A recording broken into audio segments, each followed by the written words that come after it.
Sir Walter Elliot of Kellynch Hall in Somersetshire was a man who, for his own amusement, never took up any book but the baronetage. There he found occupation for an idle hour and consolation in a distressed one. There his faculties were roused into admiration and respect by contemplating the limited remnant of the earliest patents. There any unwelcome sensations arising from domestic affairs changed naturally into pity and contempt as he turned over the almost endless creations of the last century. And there, if every other leaf were powerless, he could read his own history with an interest which never failed. This was the page at which the favourite volume always opened. Elliot of Kellynch Hall, Walter Elliot, born March 1st, 1760, married July 15th, 1784, Elizabeth, daughter of James Stevenson, Esquire of South Park in the county of Gloucester, by which lady, who died 1800, he has issue Elizabeth, born June 1st, 1785, Anne, born August 9th, 1787, a stillborn son, November 5th, 1789, Mary, born November 20th, 1791.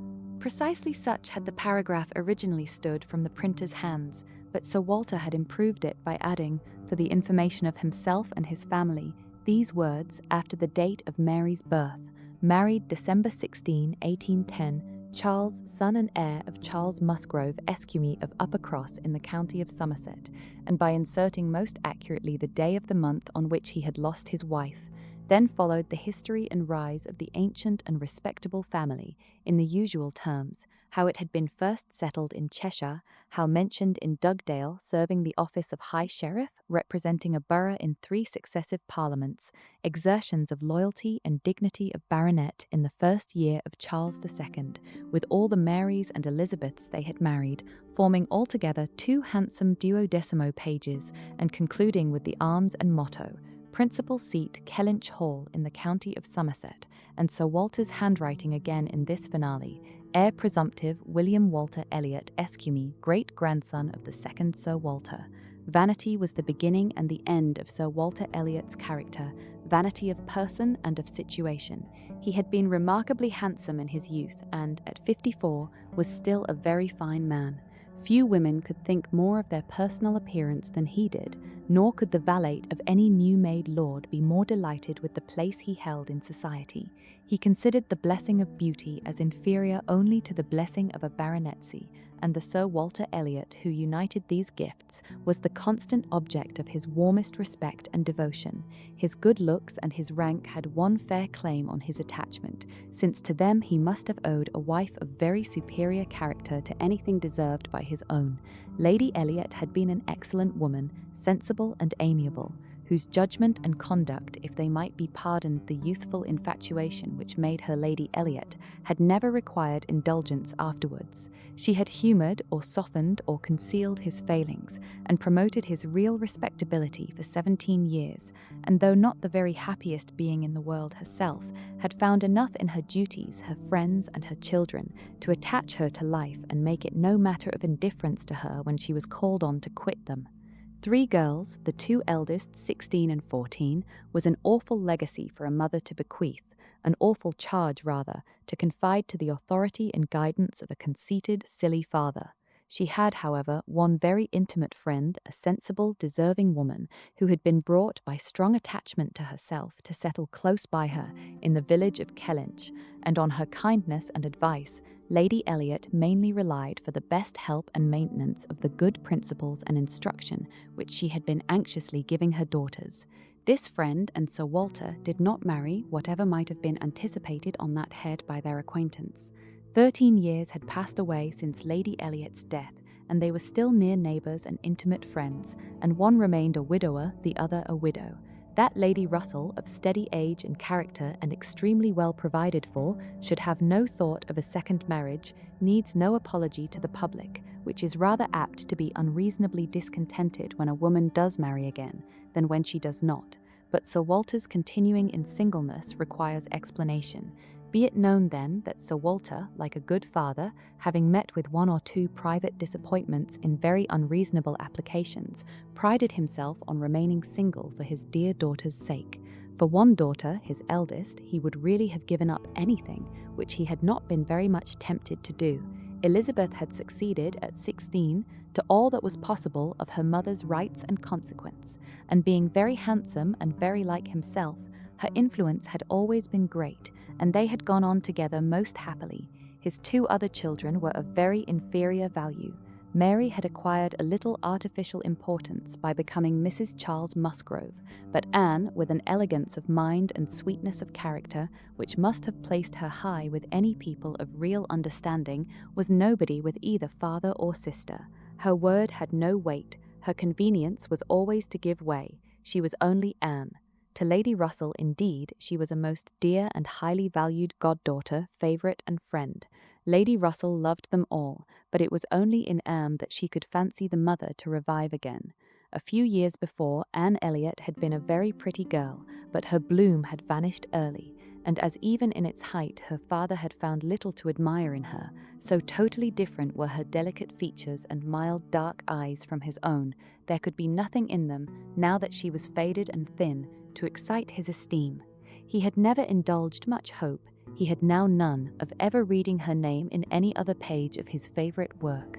All equality of alliance must rest with Elizabeth, for Mary had merely connected herself with an old country family of respectability and large fortune, and had therefore given all the honour and received none. Elizabeth would, one day or other, marry suitably. It sometimes happens that a woman is handsomer at 29 than she was 10 years before, and generally speaking, if there has been neither ill health nor anxiety, it is a time of life at which scarcely any charm is lost.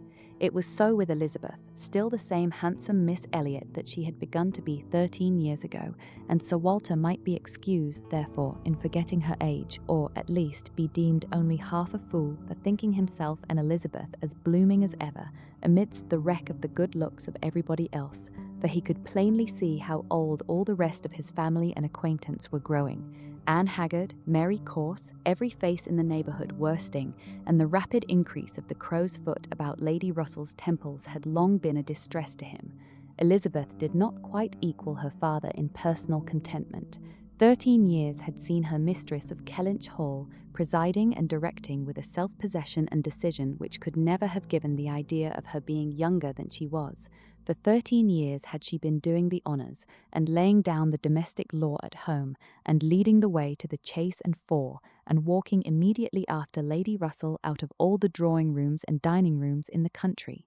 13 winters' revolving frosts had seen her opening every ball of credit which a scanty neighbourhood afforded, and 13 springs shone their blossoms as she travelled up to London with her father for a few weeks' annual enjoyment of the great world.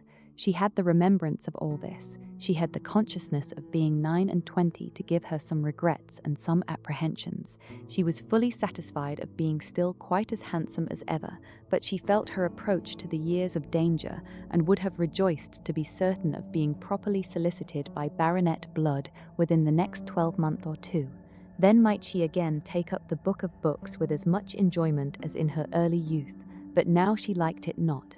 Always to be presented with the date of her own birth and see no marriage follow but that of a youngest sister, made the book an evil, and more than once, when her father had left it open on the table near her, had she closed it with averted eyes and pushed it away. She had had a disappointment, moreover, which that book, and especially the history of her own family, must ever present the remembrance of. The heir presumptive, the very William Walter Elliot Escute, whose rights had been so generously supported by her father, had disappointed her. She had, while a very young girl, as soon as she had known him to be, in the event of her having no brother, the future baronet, meant to marry him, and her father had always meant that she should. He had not been known to them as a boy, but soon after Lady Elliot's death, Sir Walter had sought the acquaintance, and though his overtures had not been met with any warmth, he had persevered in seeking it, making allowance for the modest drawing back of youth, and in one of their spring excursions to London, when Elizabeth was in her first bloom, Mr. Elliot had been forced into the introduction. He was at that time a very young man, just engaged in the study of the law, and Elizabeth found him extremely agreeable, and every plan in his favour was confirmed. He was invited to Kellynch Hall, he was talked of and expected all the rest of the year, but he never came. The following spring he was seen again in town, found equally agreeable, again encouraged, invited and expected, and again he did not come, and the next tidings were that he was married. Instead of pushing his fortune in the line marked out for the heir of the House of Elliot, he had purchased independence by uniting himself to a rich woman of inferior birth. Sir Walter had resented it. As the head of the house, he felt that he ought to have been consulted, especially after taking the young man so publicly by the hand. For they must have been seen together, he observed, once at Tattersall's and twice in the lobby of the House of Commons. His disapprobation was expressed, but apparently very little regarded. Mr. Elliot had attempted no apology and shown himself as unsolicitous of being longer noticed by the family, as Sir Walter considered him unworthy of it. All acquaintance between them had ceased. This very awkward history of Mr. Elliot was still, after an interval of several years, felt with anger by Elizabeth, who had liked the man for himself, and still more for being her father's heir, and whose strong family pride could see only in him a proper match for Sir Walter Elliot's eldest daughter. There was not a baronet from A to Z whom her feelings could have so willingly acknowledged as an equal. Yet so miserably had he conducted himself, that though she was at this present time, the summer of 1814, wearing black ribbons for his wife, she could not admit him to be worth thinking of again. The disgrace of his first marriage might perhaps, as there was no reason to suppose it perpetuated by offspring, have been got over, had he not done worse, but he had, as by the customary intervention of kind friends, they had been informed, spoken most disrespectfully of them all, most slightingly and contemptuously of the very blood he belonged to, and the honours which were hereafter to be his own. This could not be pardoned.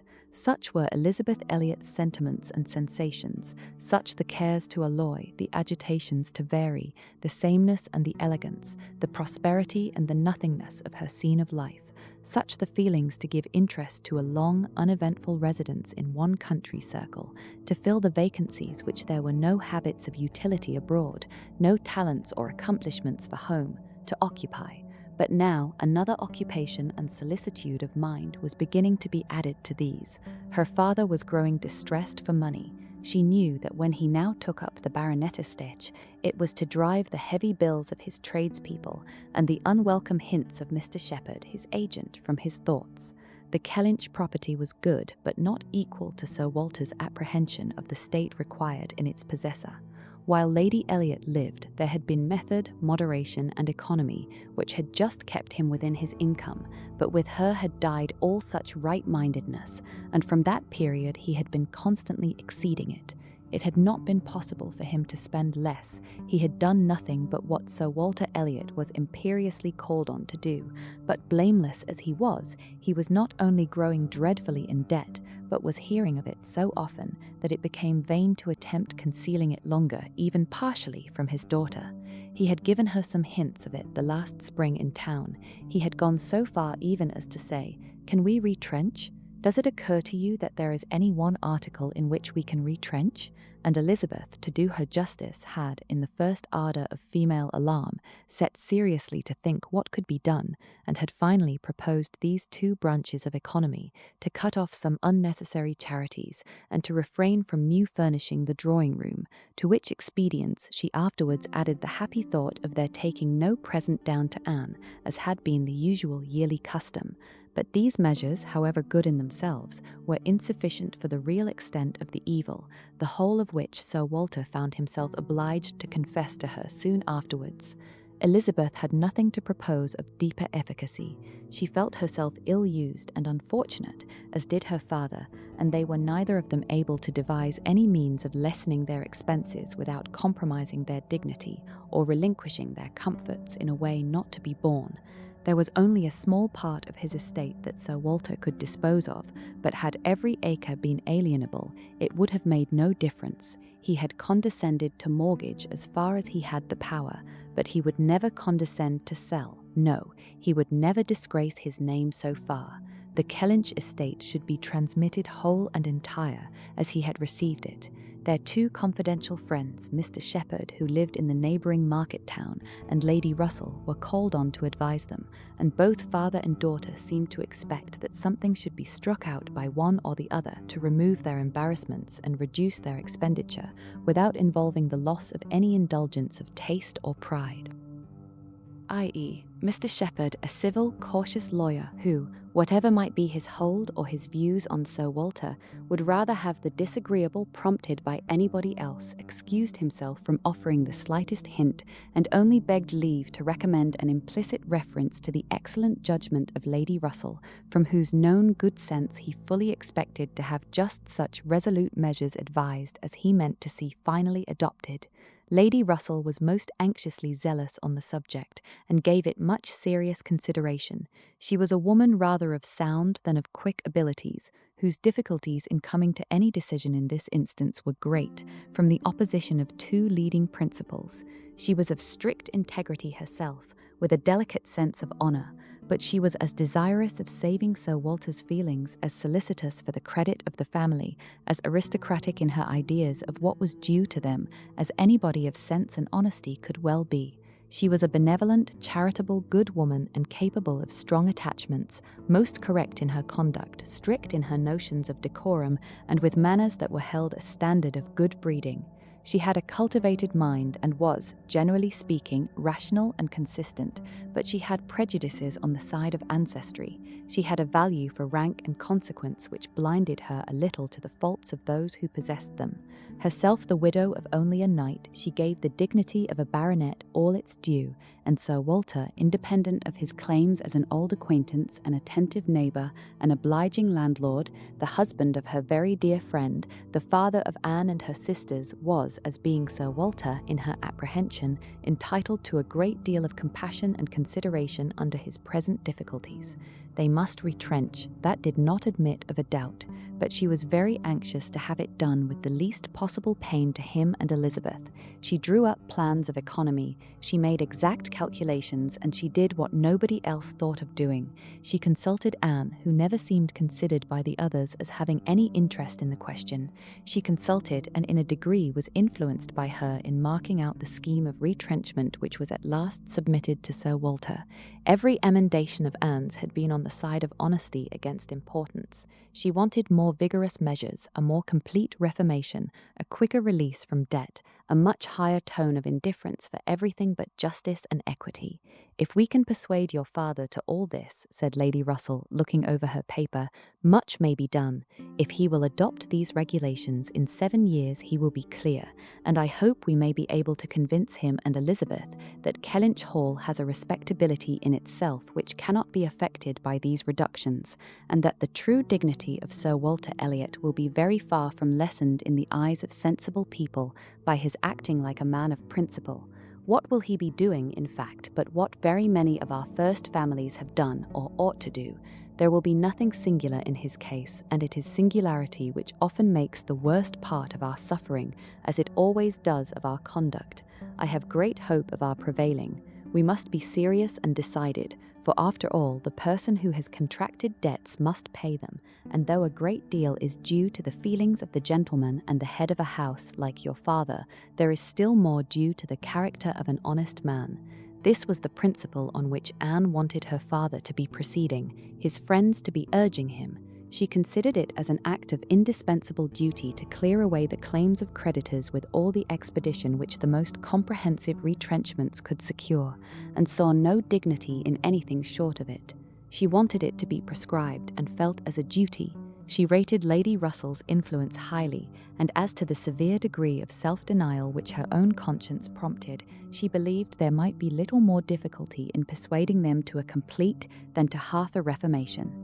Her knowledge of her father and Elizabeth inclined her to think that the sacrifice of one pair of horses would be hardly less painful than of both, and so on, through the whole list of Lady Russell's too gentle reductions. How Anne's more rigid requisitions might have been taken is of little consequence. Lady Russell's had no success at all, could not be put up with, were not to be borne. What, every comfort of life knocked off? Journeys, London, servants, horses, table, contractions and restrictions everywhere. To live no longer with the decencies even of a private gentleman. No, he would sooner quit Kellynch Hall at once than remain in it on such disgraceful terms. Quit Kellynch Hall. The hint was immediately taken up by Mr. Shepherd, whose interest was involved in the reality of Sir Walter's retrenching, and who was perfectly persuaded that nothing would be done without a change of abode. Since the idea had been started in the very quarter which ought to dictate, he had no scruple, he said, in confessing his judgment to be entirely on that side. It did not appear to him that Sir Walter could materially alter his style of living in a house which had such a character of hospitality and ancient dignity to support. In any other place, Sir Walter might judge for himself, and would be looked up to as regulating the modes of life in whatever way he might choose to model his household. Sir Walter would quit Kellynch Hall, and after a very few days more of doubt and indecision, the great question of whither he should go was settled, and the first outline of this important change made out. There had been 3 alternatives: London, Bath, or another house in the country. All Anne's wishes had been for the latter, a small house in their own neighbourhood, where they might still have Lady Russell's society, still be near Mary, and still have the pleasure of sometimes seeing the lawns and groves of Kellynch, was the object of her ambition. But the usual fate of Anne attended her, in having something very opposite from her inclination fixed on. She disliked Bath, and did not think it agreed with her, and Bath was to be her home. Sir Walter had at first thought more of London, but Mr. Shepherd felt that he could not be trusted in London, and had been skilful enough to dissuade him from it, and make Bath preferred. It was a much safer place for a gentleman in his predicament. He might there be important at comparatively little expense. 2 material advantages of Bath over London had of course been given all their weight: its more convenient distance from Kellynch, only 50 miles, and Lady Russell's spending some part of every winter there, and to the very great satisfaction of Lady Russell, whose first views on the projected change had been for Bath, Sir Walter and Elizabeth were induced to believe that they should lose neither consequence nor enjoyment by settling there. Lady Russell felt obliged to oppose her dear Anne's known wishes. It would be too much to expect Sir Walter to descend into a small house in his own neighbourhood. Anne herself would have found the mortifications of it more than she foresaw, and to Sir Walter's feelings they must have been dreadful. And with regard to Anne's dislike of Bath, she considered it as a prejudice and mistake arising, first, from the circumstance of her having been 3 years at school there, after her mother's death, and secondly, from her happening to be not in perfectly good spirits the only winter which she had afterwards spent there with herself. Lady Russell was fond of Bath, in short, and disposed to think it must suit them all, and as to her young friend's health, by passing all the warm months with her at Kellynch Lodge, every danger would be avoided, and it was in fact a change which must do both health and spirits good. Anne had been too little from home, too little seen, her spirits were not high. A larger society would improve them. She wanted her to be more known. The undesirableness of any other house in the same neighbourhood for Sir Walter was certainly much strengthened by one part, and a very material part of the scheme, which had been happily engrafted on the beginning. He was not only to quit his home, but to see it in the hands of others, a trial of fortitude which stronger heads than Sir Walter's have found too much. Kellynch Hall was to be let. This, however, was a profound secret, not to be breathed beyond their own circle. Sir Walter could not have borne the degradation of being known to design letting his house. Mr. Shepherd had once mentioned the word advertise, but never dared approach it again. Sir Walter spurned the idea of its being offered in any manner, forbade the slightest hint being dropped of his having such an intention, and it was only on the supposition of his being spontaneously solicited by some most unexceptionable applicant, on his own terms and as a great favour, that he would let it at all. How quick come the reasons for approving what we like! Lady Russell had another excellent one at hand, for being extremely glad that Sir Walter and his family were to remove from the country. Elizabeth had been lately forming an intimacy which she wished to see interrupted. It was with the daughter of Mr. Shepherd, who had returned, after an unprosperous marriage, to her father's house with the additional burden of 2 children. She was a clever young woman who understood the art of pleasing at least at Kellynch Hall, and who had made herself so acceptable to Miss Elliot as to have been already staying there more than once, in spite of all that Lady Russell, who thought it a friendship quite out of place, could hint of caution and reserve. Lady Russell, indeed, had scarcely any influence with Elizabeth, and seemed to love her rather because she would love her than because Elizabeth deserved it. She had never received from her more than outward attention, nothing beyond the observances of complaisance, had never succeeded in any point which she wanted to carry against previous inclination. She had been repeatedly very earnest in trying to get Anne included in the visit to London, sensibly open to all the injustice and all the discredit of the selfish arrangements which shut her out, and on many lesser occasions had endeavoured to give Elizabeth the advantage of her own better judgment and experience, but always in vain. Elizabeth would go her own way, and never had she pursued it in more decided opposition to Lady Russell than in this selection of Mrs. Clay, turning from the society of so deserving a sister, to bestow her affection and confidence on one who ought to have been nothing to her but the object of distant civility. From situation, Mrs. Clay was, in Lady Russell's estimate, a very unequal, and in her character she believed a very dangerous companion, and a removal that would leave Mrs. Clay behind and bring a choice of more suitable intimates within Miss Elliot's reach was therefore an object of first-rate importance. I must take leave to observe, Sir Walter, said Mr. Shepherd one morning at Kellynch Hall, as he laid down the newspaper, that the present juncture is much in our favour. This peace will be turning all our rich naval officers ashore. They will be all wanting a home. Could not be a better time, Sir Walter, for having a choice of tenants, very responsible tenants. Many a noble fortune has been made during the war. If a rich admiral were to come in our way, Sir Walter, he would be a very lucky man, Shepherd, replied Sir Walter.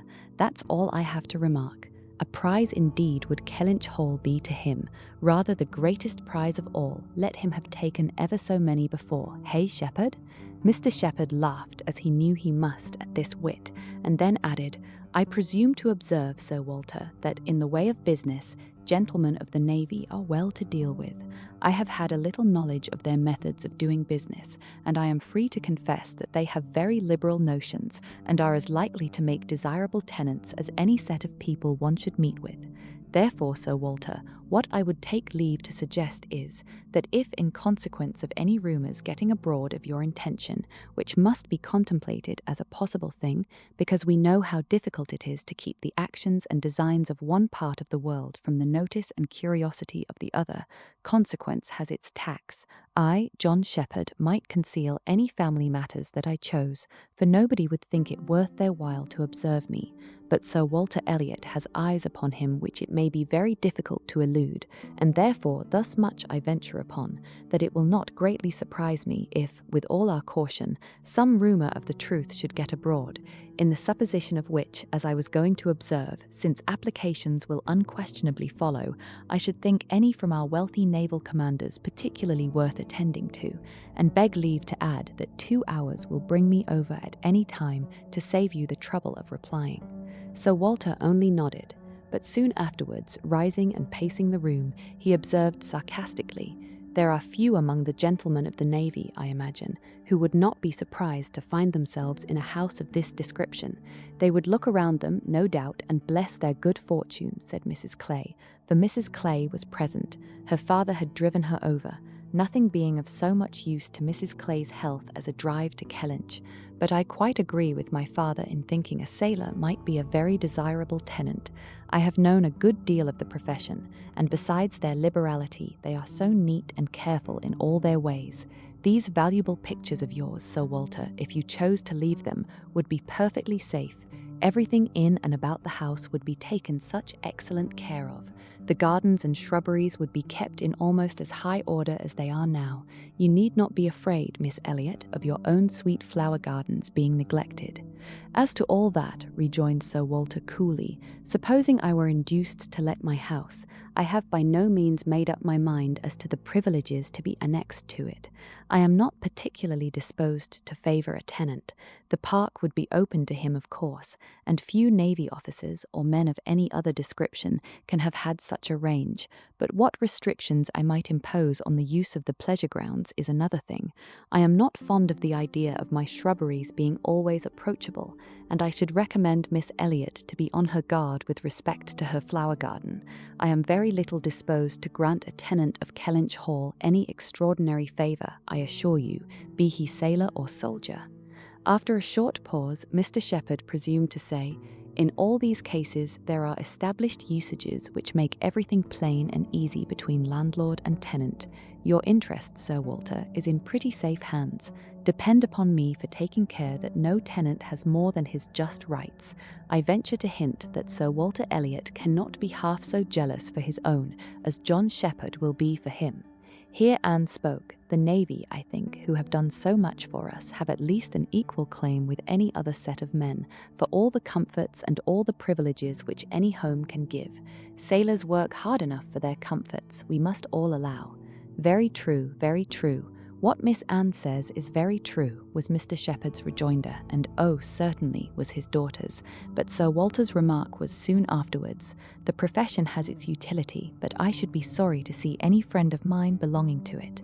Indeed, was the reply, and with a look of surprise. Yes, it is in 2 points offensive to me. I have 2 strong grounds of objection to it. First, as being the means of bringing persons of obscure birth into undue distinction and raising men to honours which their fathers and grandfathers never dreamt of, and secondly, as it cuts up a man's youth and vigour most horribly. A sailor grows old sooner than any other man. I have observed it all my life. A man is in greater danger in the Navy of being insulted by the rise of one whose father his father might have disdained to speak to, and of becoming prematurely an object of disgust himself, than in any other line. One day last spring in town I was in company with 2 men, striking instances of what I am talking of. Lord St. Ives, whose father we all know to have been a country curate without bread to eat. I was to give place to Lord St. Ives, and a certain Admiral Baldwin, the most deplorable-looking personage you can imagine, his face the colour of mahogany, rough and rugged to the last degree, all lines and wrinkles, 9 grey hairs of a side, and nothing but a dab of powder at top. In the name of heaven, who is that old fellow? Said I to a friend of mine who was standing near. Sir Basil Morley. Old fellow, cried Sir Basil, it is Admiral Baldwin. What do you take his age to be? 60, said I, or perhaps 62. 40, replied Sir Basil, 40 and no more. Picture to yourselves my amazement. I shall not easily forget Admiral Baldwin. I never saw quite so wretched an example of what a seafaring life can do, but to a degree I know it is the same with them all. They are all knocked about and exposed to every climate and every weather till they are not fit to be seen. It is a pity they are not knocked on the head at once before they reach Admiral Baldwin's age. Nay, Sir Walter, cried Mrs. Clay, this is being severe indeed. Have a little mercy on the poor men. We are not all born to be handsome. The sea is no beautifier, certainly. Sailors do grow old betimes. I have often observed it. They soon lose the look of youth. But then, is not it the same with many other professions, perhaps most other? Soldiers in active service are not at all better off, and even in the quieter professions there is a toil and a labour of the mind, if not of the body, which seldom leaves a man's looks to the natural effect of time.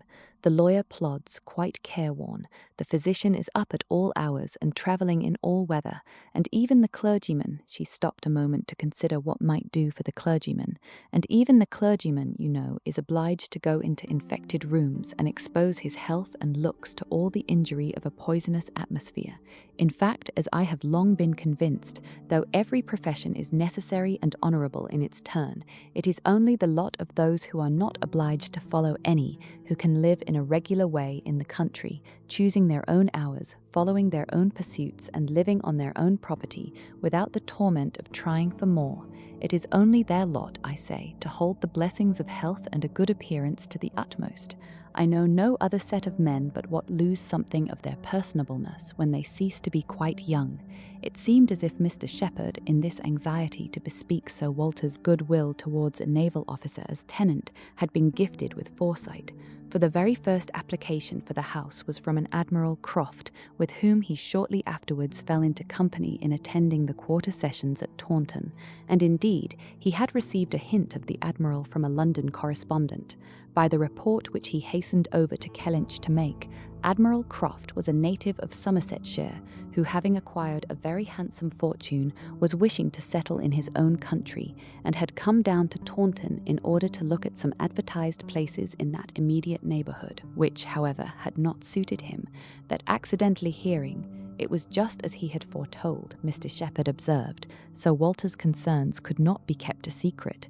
Accidentally hearing of the possibility of Kellynch Hall being to let, and understanding his, Mr. Shepherd's, connection with the owner, he had introduced himself to him in order to make particular inquiries, and had, in the course of a pretty long conference, expressed as strong an inclination for the place as a man who knew it only by description could feel, and given Mr. Shepherd, in his explicit account of himself, every proof of his being a most responsible, eligible tenant. "And who is Admiral Croft?" was Sir Walter's cold, suspicious inquiry. Mr. Shepherd answered for his being of a gentleman's family, and mentioned a place, and Anne, after the little pause which followed, added, "He is a rear admiral of the White. He was in the Trafalgar action, and has been in the East Indies since. He has been stationed there, I believe, several years." "Then I take it for granted," observed Sir Walter, "that his face is about as orange as the cuffs and capes of my livery. Mr. Shepherd, schedule appointments." Shepherd hastened to assure him that Admiral Croft was a very hale, hearty, well-looking man, a little weather-beaten to be sure, but not much, and quite the gentleman in all his notions and behaviour, not likely to make the smallest difficulty about terms, only wanted a comfortable home, and to get into it as soon as possible, knew he must pay for his convenience, knew what rent a ready-furnished house of that consequence might fetch, should not have been surprised if Sir Walter had asked more, had inquired about the manor, would be glad of the deputation, certainly, but made no great point of it, said he sometimes took out a gun, but never killed, quite the gentleman. Mr. Shepherd was eloquent on the subject, pointing out all the circumstances of the Admiral's family which made him peculiarly desirable as a tenant. He was a married man and without children, the very state to be wished for. A house was never taken good care of, Mr. Shepherd observed, without a lady. He did not know whether furniture might not be in danger of suffering as much where there was no lady as where there were many children. A lady without a family was the very best preserver of furniture in the world. He had seen Mrs. Croft too. She was at Taunton with the Admiral, and had been present almost all the time they were talking the matter over. And a very well-spoken, genteel, shrewd lady she seemed to be, continued he, asked more questions about the house and terms and taxes than the Admiral himself, and seemed more conversant with business. And moreover, Sir Walter, I found she was not quite unconnected in this country, any more than her husband. That is to say, she is sister to a gentleman who did live amongst us once. She told me so herself, sister to the gentleman who lived a few years back at Monkford.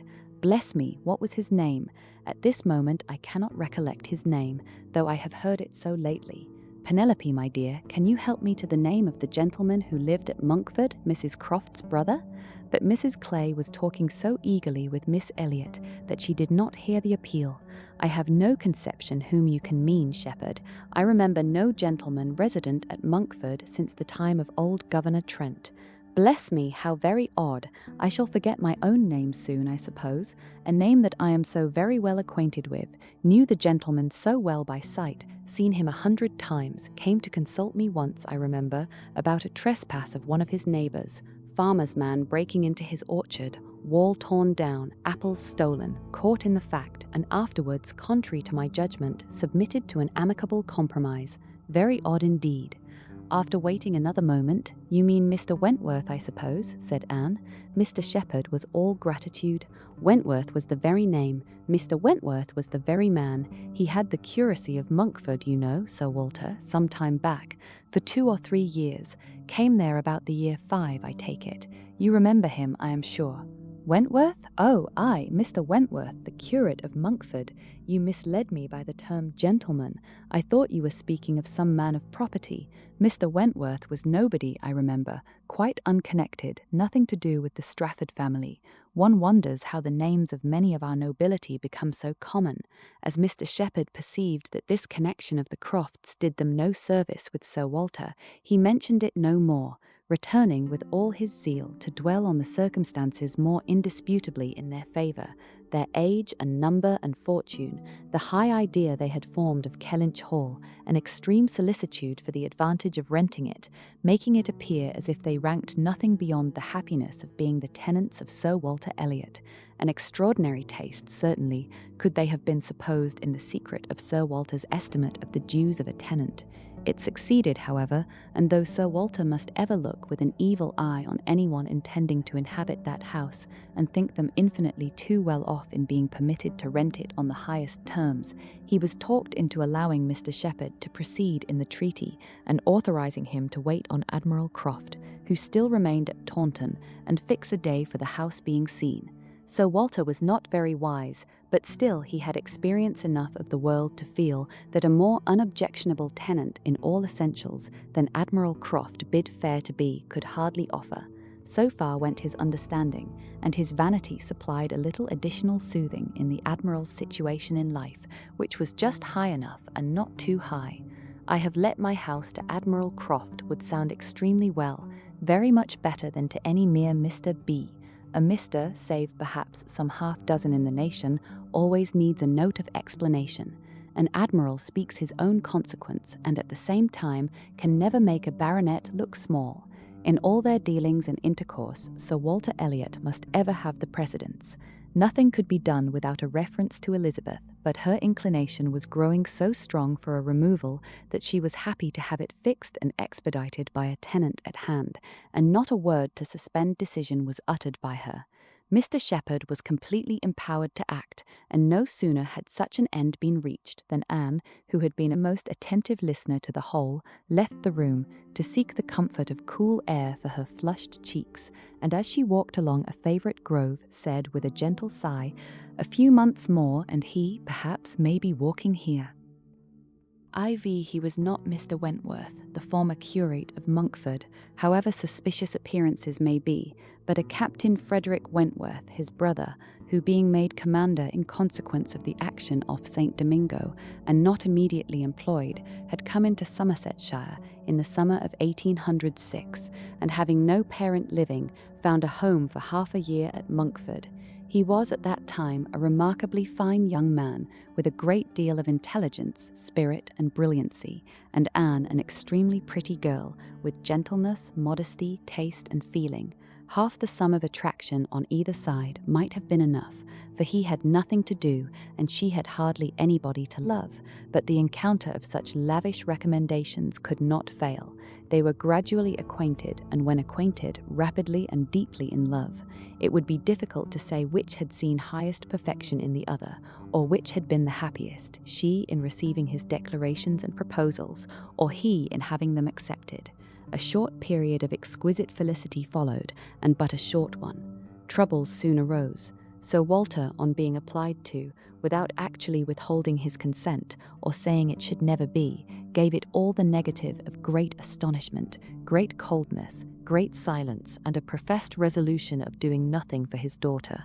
He thought it a very degrading alliance, and Lady Russell, though with more tempered and pardonable pride, received it as a most unfortunate one.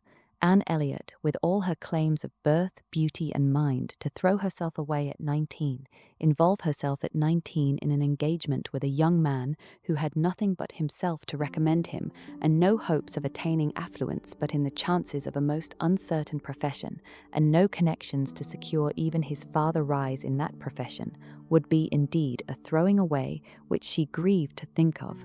Anne Elliot, so young, known to so few, to be snatched off by a stranger without alliance or fortune, or rather sunk by him into a state of most wearing, anxious, youth-killing dependence. It must not be, if by any fair interference of friendship, any representations from one who had almost a mother's love and mother's rights, it would be prevented. Captain Wentworth had no fortune. He had been lucky in his profession, but spending freely what had come freely, had realized nothing. But he was confident that he should soon be rich. Full of life and ardor, he knew that he should soon have a ship, and soon be on a station that would lead to everything he wanted. He had always been lucky, he knew he should be so still.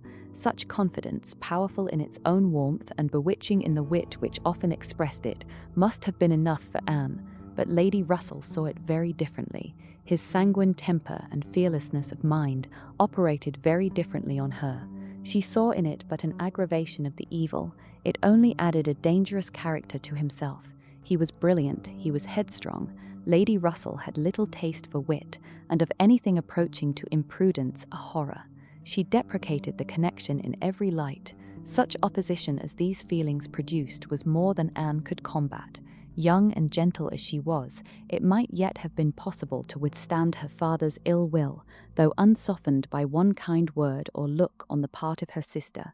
But Lady Russell, whom she had always loved and relied on, could not, with such steadiness of opinion and such tenderness of manner, be continually advising her in vain. She was persuaded to believe the engagement a wrong thing, indiscreet, improper, hardly capable of success, and not deserving it.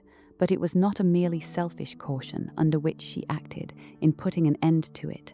Had she not imagined herself consulting his good even more than her own, she could hardly have given him up. The belief of being prudent and self-denying, principally for his advantage, was her chief consolation under the misery of a final parting, and every consolation was required, for she had to encounter all the additional pain of opinions on his side, totally unconvinced and unbending, and of his feeling himself ill-used by so forced a relinquishment.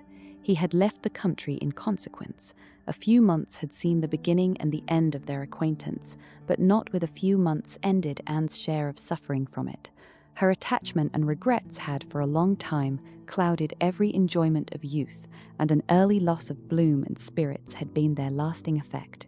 More than 7 years were gone since this little history of sorrowful interest had reached its close, and time had softened down much, perhaps nearly all, of peculiar attachment to him, but she had been too dependent on time alone. No aid had been given in change of place, except in one visit to Bath soon after the rupture, or in any novelty or enlargement of society. No one had ever come within the Kellynch circle who could bear a comparison with Frederick Wentworth as he stood in her memory. No second attachment, the only thoroughly natural, happy and sufficient cure at her time of life, had been possible to the nice tone of her mind, the fastidiousness of her taste, in the small limits of the society around them. She had been solicited, when about 22, to change her name by the young man who not long afterwards found a more willing mind in her younger sister, and Lady Russell had lamented her refusal, for Charles Musgrove was the eldest son of a man whose landed property and general importance were second in that country only to Sir Walter's, and of good character and appearance.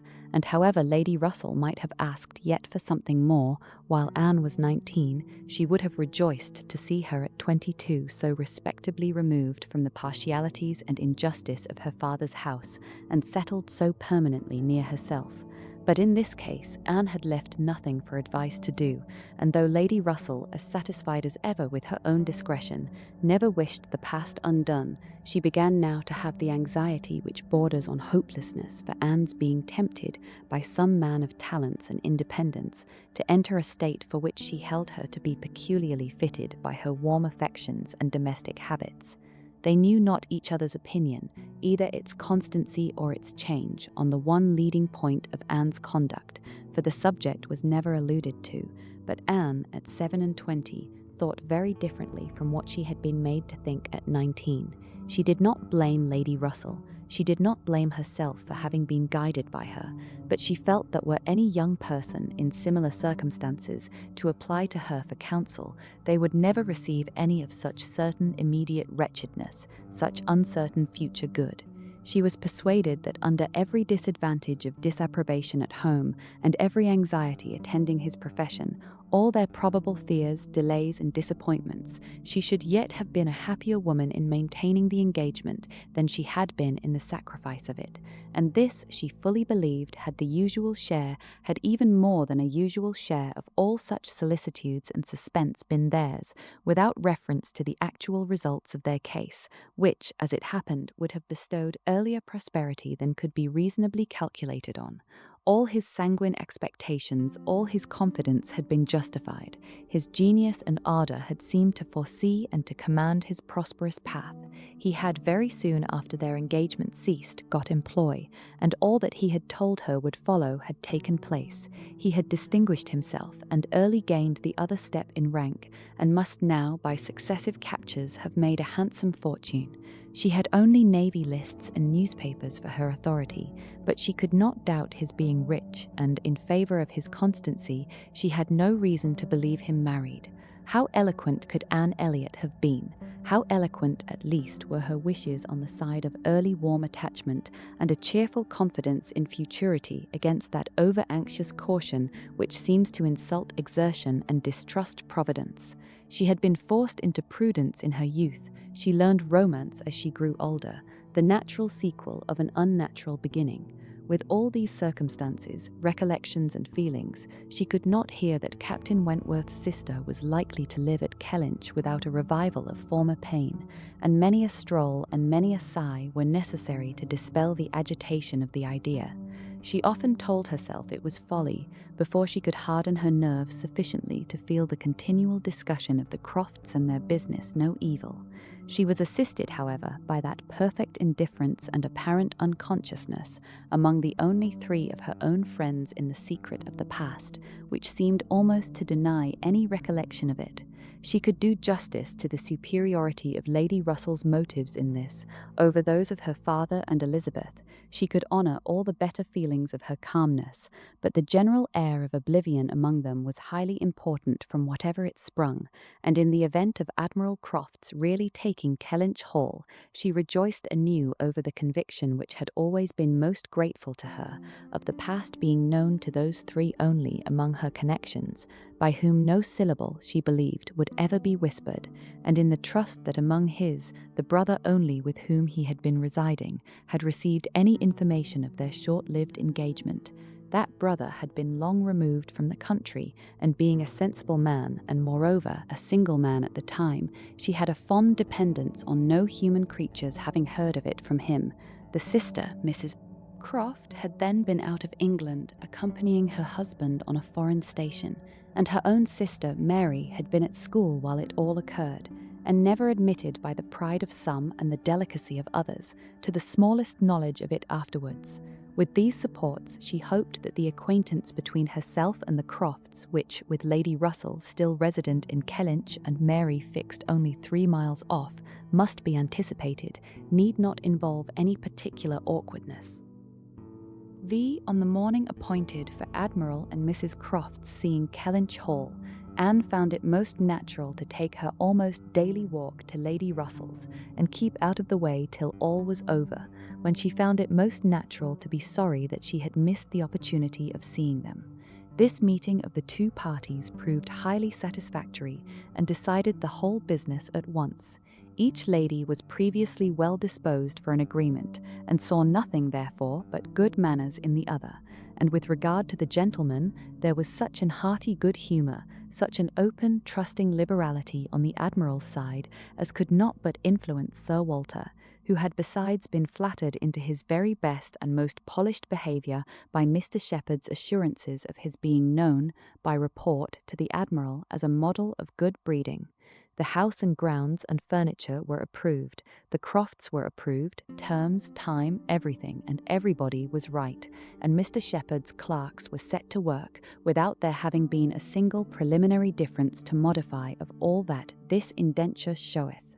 Sir Walter, without hesitation, declared the Admiral to be the best-looking sailor he had ever met with, and went so far as to say that if his own man might have had the arranging of his hair, he should not be ashamed of being seen with him anywhere. And the Admiral, with sympathetic cordiality, observed to his wife as they drove back through the park, "I thought we should soon come to a deal, my dear, in spite of what they told us at Taunton. The baronet will never set the Thames on fire, but there seems no harm in him." Reciprocal compliments, which would have been esteemed about equal. The Crofts were to have possession at Michaelmas, and as Sir Walter proposed removing to Bath in the course of the preceding month, there was no time to be lost in making every dependent arrangement. Lady Russell, convinced that Anne would not be allowed to be of any use or any importance in the choice of the house which they were going to secure, was very unwilling to have her hurried away so soon, and wanted to make it possible for her to stay behind till she might convey her to Bath herself after Christmas. But having engagements of her own which must take her from Kellynch for several weeks, she was unable to give the full invitation she wished, and Anne, though dreading the possible heats of September in all the white glare of Bath, and grieving to forego all the influence so sweet and so sad of the autumnal months in the country, did not think that, everything considered, she wished to remain. It would be most right and most wise, and therefore must involve least suffering to go with the others. Something occurred, however, to give her a different duty. Mary, often a little unwell and always thinking a great deal of her own complaints and always in the habit of claiming Anne when anything was the matter, was indisposed, and foreseeing that she should not have a day's health all the autumn, entreated, or rather required her, for it was hardly entreaty, to come to Uppercross Cottage and bear her company as long as she should want her, instead of going to Bath. I cannot possibly do without Anne, was Mary's reasoning, and Elizabeth's reply was, then I am sure Anne had better stay, for nobody will want her in Bath. To be claimed as a good, though in an improper style, is at least better than being rejected as no good at all, and Anne, glad to be thought of some use, glad to have anything marked out as a duty, and certainly not sorry to have the scene of it in the country, and her own dear country, readily agreed to stay. This invitation of Mary's removed all Lady Russell's difficulties, and it was consequently soon settled that Anne should not go to Bath till Lady Russell took her, and that all the intervening time should be divided between Uppercross Cottage and Kellynch Lodge. So far all was perfectly right, but Lady Russell was almost startled by the wrong of one part of the Kellynch Hall plan when it burst on her, which was Mrs. Clay's being engaged to go to Bath with Sir Walter and Elizabeth, as a most important and valuable assistant to the latter in all the business before her. Lady Russell was extremely sorry that such a measure should have been resorted to at all, wondered, grieved, and feared, and the affront it contained to Anne in Mrs. Clay's being of so much use, while Anne could be of none, was a very sore aggravation. Anne herself was become hardened to such affronts, but she felt the imprudence of the arrangement quite as keenly as Lady Russell. With a great deal of quiet observation, and a knowledge which she often wished less of her father's character, she was sensible that results the most serious to his family from the intimacy were more than possible. She did not imagine that her father had at present an idea of the kind.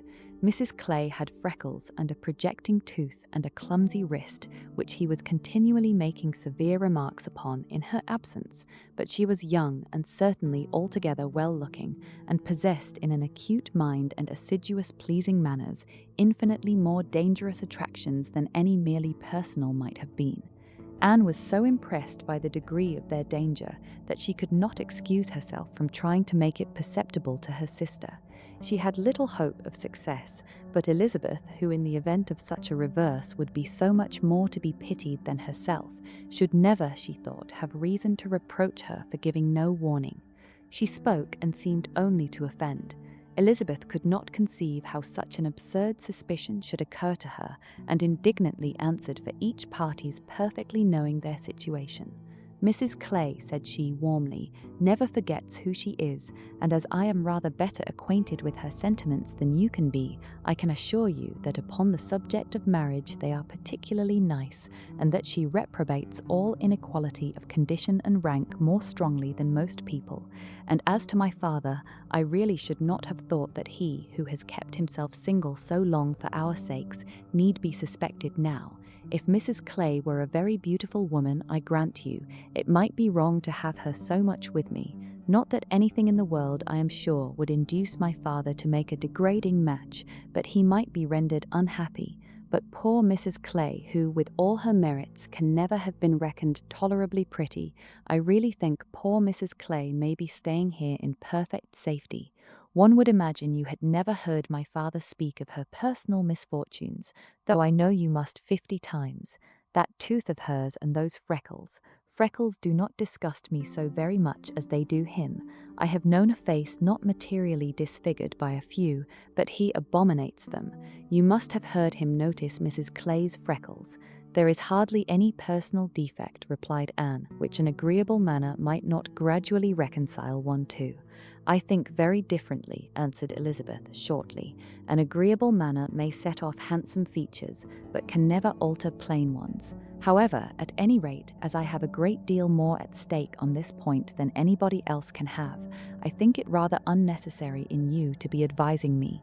Anne had done, glad that it was over, and not absolutely hopeless of doing good. Elizabeth, though resenting the suspicion, might yet be made observant by it. The last office of the 4 carriage horses was to draw Sir Walter, Miss Elliot, and Mrs. Clay to Bath. The party drove off in very good spirits. Sir Walter prepared with condescending bows for all the afflicted tenantry and cottagers who might have had a hint to show themselves, and Anne walked up at the same time in a sort of desolate tranquillity to the lodge where she was to spend the first week. Her friend was not in better spirits than herself. Lady Russell felt this breakup of the family exceedingly. Their respectability was as dear to her as her own, and a daily intercourse had become precious by habit. It was painful to look upon their deserted grounds, and still worse to anticipate the new hands they were to fall into, and to escape the solitariness and the melancholy of so altered a village, and be out of the way when Admiral and Mrs. Croft first arrived. She had determined to make her own absence from home begin when she must give up Anne. Accordingly, their removal was made together, and Anne was set down at Uppercross Cottage in the first stage of Lady Russell's journey. Uppercross was a moderate-sized village, which a few years back had been completely in the old English style, containing only 2 houses superior in appearance to those of the yeomen and labourers. The mansion of the squire, with its high walls, great gates, and old trees, substantial and unmodernized, and the compact, tight parsonage enclosed in its own neat garden, with a vine and a pear tree trained round its casements. But upon the marriage of the young squire, it had received the improvement of a farmhouse elevated into a cottage for his residence, and Uppercross Cottage, with its veranda, French windows, and other prettiness, was quite as likely to catch the traveller's eye as the more consistent and considerable aspect and premises of the great house, about a quarter of a mile farther on. Here Anne had often been staying. She knew the ways of Uppercross as well as those of Kellynch. The 2 families were so continually meeting, so much in the habit of running in and out of each other's house at all hours, that it was rather a surprise to her to find Mary alone, but being alone, her being unwell and out of spirits was almost a matter of course. Though better endowed than the elder sister, Mary had not Anne's understanding nor temper. While well and happy and properly attended to, she had great good humour and excellent spirits, but any indisposition sunk her completely. She had no resources for solitude, and inheriting a considerable share of the Elliot self-importance, was very prone to add to every other distress that of fancying herself neglected and ill-used. In person she was inferior to both sisters, and had, even in her bloom, only reached the dignity of being a fine girl. She was now lying on the faded sofa of the pretty little drawing-room, the once elegant furniture of which had been gradually growing shabby under the influence of 4 summers and 2 children, and on Anne's appearing, greeted her with, "So, you are come at last. I began to think I should never see you. I am so ill I can hardly speak. I have not seen a creature the whole morning." "I am sorry to find you unwell," replied Anne. "You sent me such a good account of yourself on Thursday." "Yes, I made the best of it. I always do, but I was very far from well at the time, and I do not think I ever was so ill in my life as I have been all this morning. Very unfit to be left alone, I am sure. Suppose I were to be seized of a sudden in some dreadful way, and not able to ring the bell. So, Lady Russell would not get out. I do not think she has been in this house 3 times this summer." Anne said what was proper, and inquired after her husband.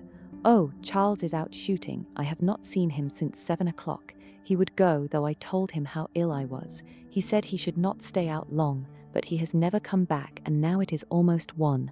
I assure you I have not seen a soul this whole long morning. You have had your little boys with you." "Yes, as long as I could bear their noise, but they are so unmanageable that they do me more harm than good. Little Charles does not mind a word I say, and Walter is growing quite as bad." "Well, you will soon be better now," replied Anne cheerfully. "You know I always cure you when I come. How are your neighbours at the great house? I can give you no account of them. I have not seen one of them today, except Mr. Musgrove, who just stopped and spoke through the window, but without getting off his horse, and though I told him how ill I was, not one of them have been near me. It did not happen to suit the Miss Musgroves, I suppose, and they never put themselves out of their way. You will see them yet, perhaps, before the morning is gone. It is early. I never want them, I assure you. They talk and laugh a great deal too much for me. Oh, Anne, I am so very unwell. It was quite unkind of you not to come on Thursday. My dear Mary, recollect what a comfortable account you sent me of yourself. You wrote in the cheerfullest manner and said you were perfectly well and in no hurry for me, and that being the case, you must be aware that my wish would be to remain with Lady Russell to the last, and besides what I felt on her account, I have really been so busy, have had so much to do, that I could not very conveniently have left Kellynch sooner. Dear me, what can you possibly have to do? A great many things, I assure you, more than I can recollect in a moment, but I can tell you some. I have been making a duplicate of the catalogue of my father's books and pictures. I have been several times in the garden with Mackenzie, trying to understand and make him understand which of Elizabeth's plants are for Lady Russell.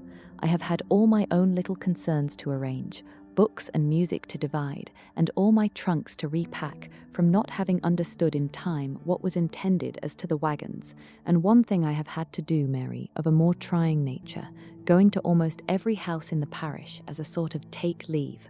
I was told that they wished it, but all these things took up a great deal of time. Oh, well, and after a moment's pause, but you have never asked me one word about our dinner at the Pools yesterday. Did you go then? I have made no inquiries because I concluded you must have been obliged to give up the party. Oh yes, I went. I was very well yesterday, nothing at all the matter with me till this morning. It would have been strange if I had not gone. I am very glad you were well enough, and I hope you had a pleasant party. Nothing remarkable. One always knows beforehand what the dinner will be and who will be there, and it is so very uncomfortable not having a carriage of one's own. Mr. and Mrs. Musgrove took me, and we were so crowded. They are both so very large and take up so much room, and Mr. Musgrove always sits forward, so there was I, crowded into the back seat with Henrietta and Louisa, and I think it very likely that my illness today may be owing to it. A little further perseverance in patience and forced cheerfulness on Anne's side produced nearly a cure on Mary's. She could soon sit upright on the sofa, and began to hope she might be able to leave it by dinner time. Then, forgetting to think of it, she was at the other end of the room, beautifying a nosegay. Then she ate her cold meat, and then she was well enough to propose a little walk. "Where shall we go?" said she, when they were ready. "I suppose you will not like to call at the great house before they have been to see you." "I have not the smallest objection on that account," replied Anne. "I should never think of standing on such ceremony with people I know so well as Mrs. and the Miss Musgroves. Oh, but they ought to call upon you as soon as possible. They ought to feel what is due to you as my sister. However, we may as well go and sit with them a little while, and when we have got that over, we can enjoy our walk." Anne had always thought such a style of intercourse highly imprudent, but she had ceased to endeavour to check it, from believing that, though there were on each side continual subjects of offence, neither family could now do without it. To the great house accordingly they went, to sit the full half-hour in the old-fashioned square parlour, with a small carpet and shining floor, to which the present daughters of the house were gradually giving the proper air of confusion by a grand pianoforte and a harp, flower stands and little tables placed in every direction. Oh, could the originals of the portraits against the wainscot, could the gentlemen in brown velvet and the ladies in blue satin have seen what was going on, have been conscious of such an overthrow of all order and neatness. The portraits themselves seemed to be staring in astonishment. The Musgroves, like their houses, were in a state of alteration, perhaps of improvement. The father and mother were in the old English style, and the young people in the new. Mr. and Mrs. Musgrove were a very good sort of people, friendly and hospitable, not much educated and not at all elegant. Their children had more modern minds and manners. There was a numerous family, but the only two grown-up, excepting Charles, were Henrietta and Louisa, young ladies of 19 and 20, who had brought from a school at Exeter all the usual stock of accomplishments, and were now like thousands of other young ladies, living to be fashionable, happy, and merry. Their dress had every advantage, their faces were rather pretty, their spirits extremely good, their manner unembarrassed and pleasant. They were of consequence at home, and favourites abroad.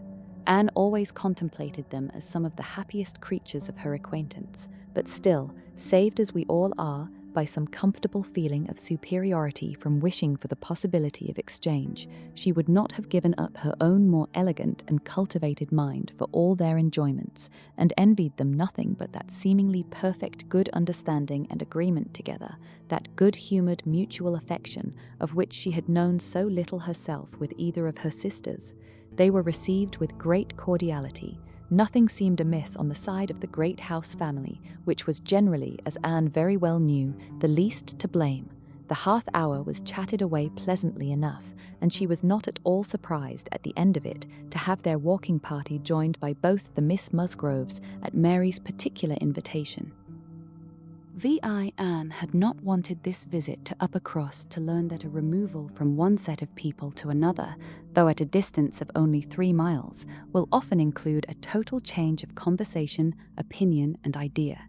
She had never been staying there before without being struck by it, or without wishing that other Elliots could have her advantage in seeing how unknown or unconsidered there were the affairs which at Kellynch Hall were treated as of such general publicity and pervading interest. Yet, with all this experience, she believed she must now submit to feel that another lesson in the art of knowing our own nothingness beyond our own circle was become necessary for her, for certainly, coming as she did, with a heart full of the subject which had been completely occupying both houses in Kellynch for many weeks, she had expected rather more curiosity and sympathy than she found in the separate but very similar remark of Mr. and Mrs. Musgrove. "So, Miss Anne, Sir Walter and your sister are gone, and what part of Bath do you think they will settle in?" And this without much waiting for an answer. Or in the young lady's edition of, "I hope we shall be in Bath in the winter, but remember, Papa, if we do go, we must be in a good situation, none of your Queen Squares for us." Or in the anxious supplement from Mary of, "Upon my word, I shall be pretty well off when you are all gone away to be happy at Bath." She could only resolve to avoid such self-delusion in future, and think with heightened gratitude of the extraordinary blessing of having one such truly sympathizing friend as Lady Russell. The Mr. Musgroves had their own game to guard and to destroy, their own horses, dogs, and newspapers to engage them, and the females were fully occupied in all the other common subjects of housekeeping, neighbours, dress, dancing, and music.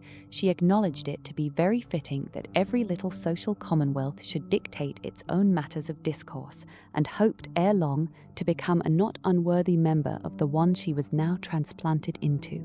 With the prospect of spending at least 2 months at Uppercross, it was highly incumbent on her to clothe her imagination, her memory, and all her ideas in as much of Uppercross as possible. She had no dread of these 2 months. Mary was not so repulsive and unsisterly as Elizabeth, nor so inaccessible to all influence of hers. Neither was there anything among the other component parts of the cottage inimical to comfort. She was always on friendly terms with her brother-in-law, and in the children, who loved her nearly as well, and respected her a great deal more than their mother, she had an object of interest, amusement, and wholesome exertion. Charles Musgrove was civil and agreeable. In sense and temper he was undoubtedly superior to his wife, but not of powers or conversation or grace to make the past, as they were connected together, at all a dangerous contemplation, though at the same time Anne could believe, with Lady Russell, that a more equal match might have greatly improved him, and that a woman of real understanding might have given more consequence to his character, and more usefulness, rationality, and elegance to his habits and pursuits. As it was, he did nothing with much zeal but sport, and his time was otherwise trifled away, without benefit from books or anything else. He had very good spirits, which never seemed much affected by his wife's occasional lowness, bore with her unreasonableness sometimes to Anne's admiration, and upon the whole, though there was very often a little disagreement in which she had sometimes more share than she wished, being appealed to by both parties, they might pass for a happy couple. They were always perfectly agreed in the want of more money and a strong inclination for a handsome present from his father. But here, as on most topics, he had the superiority, for while Mary thought it a great shame that such a present was not made, he always contended for his father's having many other uses for his money, and a right to spend it as he liked. As to the management of their children, his theory was much better than his wife's, and his practice not so bad. I could manage them very well if it were not for Mary's interference, was what Anne often heard him say, and had a good deal of faith in. But when listening in turn to Mary's reproach of Charles spoils the children so that I cannot get them into any order, she never had the smallest temptation to say, very true. One of the least agreeable circumstances of her residence there was her being treated with too much confidence by all parties, and being too much in the secret of the complaints of each house. Known to have some influence with her sister, she was continually requested, or at least receiving hints to exert it, beyond what was practicable. I wish you could persuade Mary not to be always fancying herself ill, was Charles's language, and in an unhappy mood, thus spoke Mary. I do believe if Charles were to see me dying, he would not think there was anything the matter with me. I am sure, Anne, if you would, you might persuade him that I really am very ill, a great deal worse than I ever own. Mary's declaration was, I hate sending the children to the great house, though their grandmamma is always wanting to see them, for she humours and indulges them to such a degree, and gives them so much trash and sweet things that they are sure to come back sick and cross for the rest of the day. And Mrs. Musgrove took the first opportunity of being alone with Anne to say, Oh, Miss Anne, I cannot help wishing Mrs. Charles had a little of your method with those children. They are quite different creatures with you. But to be sure, in general, they are so spoilt. It is a pity you cannot put your sister in the way of managing them. They are as fine, healthy children as ever were seen, poor little dears, without partiality. But Mrs. Charles knows no more how they should be treated. Bless me, how troublesome they are sometimes. I assure you, Miss Anne, it prevents my wishing to see them at our house so often as I otherwise should. I believe Mrs. Charles is not quite pleased with my not inviting them oftener, but you know it is very bad to have children with one that one is obliged to be checking every moment. Don't do this and don't do that, or that one can only keep in tolerable order by more cake than is good for them. She had this communication, moreover, from Mary. Mrs. Musgrove thinks all her servants so steady that it would be high treason to call it in question, but I am sure, without exaggeration, that her upper housemaid and laundry-maid, instead of being in their business, are gadding about the village all day long. I meet them wherever I go, and I declare I never go twice into my nursery without seeing something of them. If Jemima were not the trustiest, steadiest creature in the world, it would be enough to spoil her, for she tells me they are always tempting her to take a walk with them. And on Mrs. Musgrove's side it was, I make a rule of never interfering in any of my daughter-in-law's concerns, for I know it would not do. But I shall tell you, Miss Anne, because you may be able to set things to rights, that I have no very good opinion of Mrs. Charles's nursery maid. I hear strange stories of her. She is always upon the gad, and from my own knowledge I can declare she is such a fine dressing lady that she is enough to ruin any servants she comes near. Mrs. Charles quite swears by her, I know, but I just give you this hint that you may be upon the watch, because if you see anything amiss, you need not be afraid of mentioning it. Again, it was Mary's complaint that Mrs. Musgrove was very apt not to give her the precedence that was her due when they dined at the great house with other families, and she did not see any reason why she was to be considered so much at home as to lose her place. And one day when Anne was walking with only the Miss Musgroves, one of them, after talking of rank, people of rank, and jealousy of rank, said, I have no scruple of observing to you how nonsensical some persons are about their place, because all the world knows how easy and indifferent you are about it. But I wish anybody could give Mary a hint that it would be a great deal better if she were not so very tenacious, especially if she would not be always putting herself forward to take place of mamma. Nobody doubts her right to have precedence of mamma, but it would be more becoming in her not to be always insisting on it. It is not that mamma cares about it the least in the world, but I know it is taken notice of by many persons. How was Anne to set all these matters to rights? She could do little more than listen patiently, soften every grievance, and excuse each to the other, give them all hints of the forbearance necessary between such near neighbours, and make those hints broadest which were meant for her sister's benefit. In all other respects, her visit began and proceeded very well. Her own spirits improved by change of place and subject, by being removed 3 miles from Kellynch, Mary's ailments lessened by having a constant companion and their daily intercourse with the other family, since there was neither superior affection, confidence, nor employment in the cottage to be interrupted by it, was rather an advantage. It was certainly carried nearly as far as possible, for they met every morning and hardly ever spent an evening asunder. But she believed they should not have done so well without the sight of Mr. and Mrs. Musgrove's respectable forms in the usual places, or without the talking, laughing, and singing of their daughters. She played a great deal better than either of the Miss Musgroves, but having no voice, no knowledge of the harp, and no fond parents to sit by and fancy themselves delighted, her performance was little thought of, only out of civility or to refresh the others, as she was well aware. She knew that when she played, she was giving pleasure only to herself, but this was no new sensation. Excepting one short period of her life, she had never, since the age of 14, never since the loss of her dear mother, known the happiness of being listened to or encouraged by any just appreciation or real taste. In music, she had been always used to feel alone in the world, and Mr. and Mrs. Musgrove's fond partiality for their own daughter's performance and total indifference to any other person's gave her much more pleasure for their sakes than mortification for her own. The party at the great house was sometimes increased by other company. The neighbourhood was not large, but the Musgroves were visited by everybody and had more dinner parties and more callers, more visitors by invitation and by chance than any other family. They were more completely popular. The girls were wild for dancing, and the evenings ended occasionally in an unpremeditated little ball. There was a family of cousins within a walk of Uppercross in less affluent circumstances, who depended on the Musgroves for all their pleasures. They would come at any time and help play at anything or dance anywhere, and Anne, very much preferring the office of musician to a more active post, played country dances to them by the hour together, a kindness which always recommended her musical powers to the notice of Mr. and Mrs. Musgrove more than anything else, and often drew this compliment. "Well done, Miss Anne, very well done indeed. Lord bless me, how those little fingers of yours fly about." So passed the first 3 weeks. Michaelmas came, and now Anne's heart must be in Kellynch again, a beloved home made over to others, all the precious rooms and furniture, groves and prospects beginning to own other eyes and other limbs. She could not think of much else on the 29th of September, and she had this sympathetic touch in the evening from Mary, who, on having occasion to note down the day of the month, exclaimed, "Dear me, is not this the day the Crofts were to come to Kellynch? I am glad I did not think of it before. How low it makes me."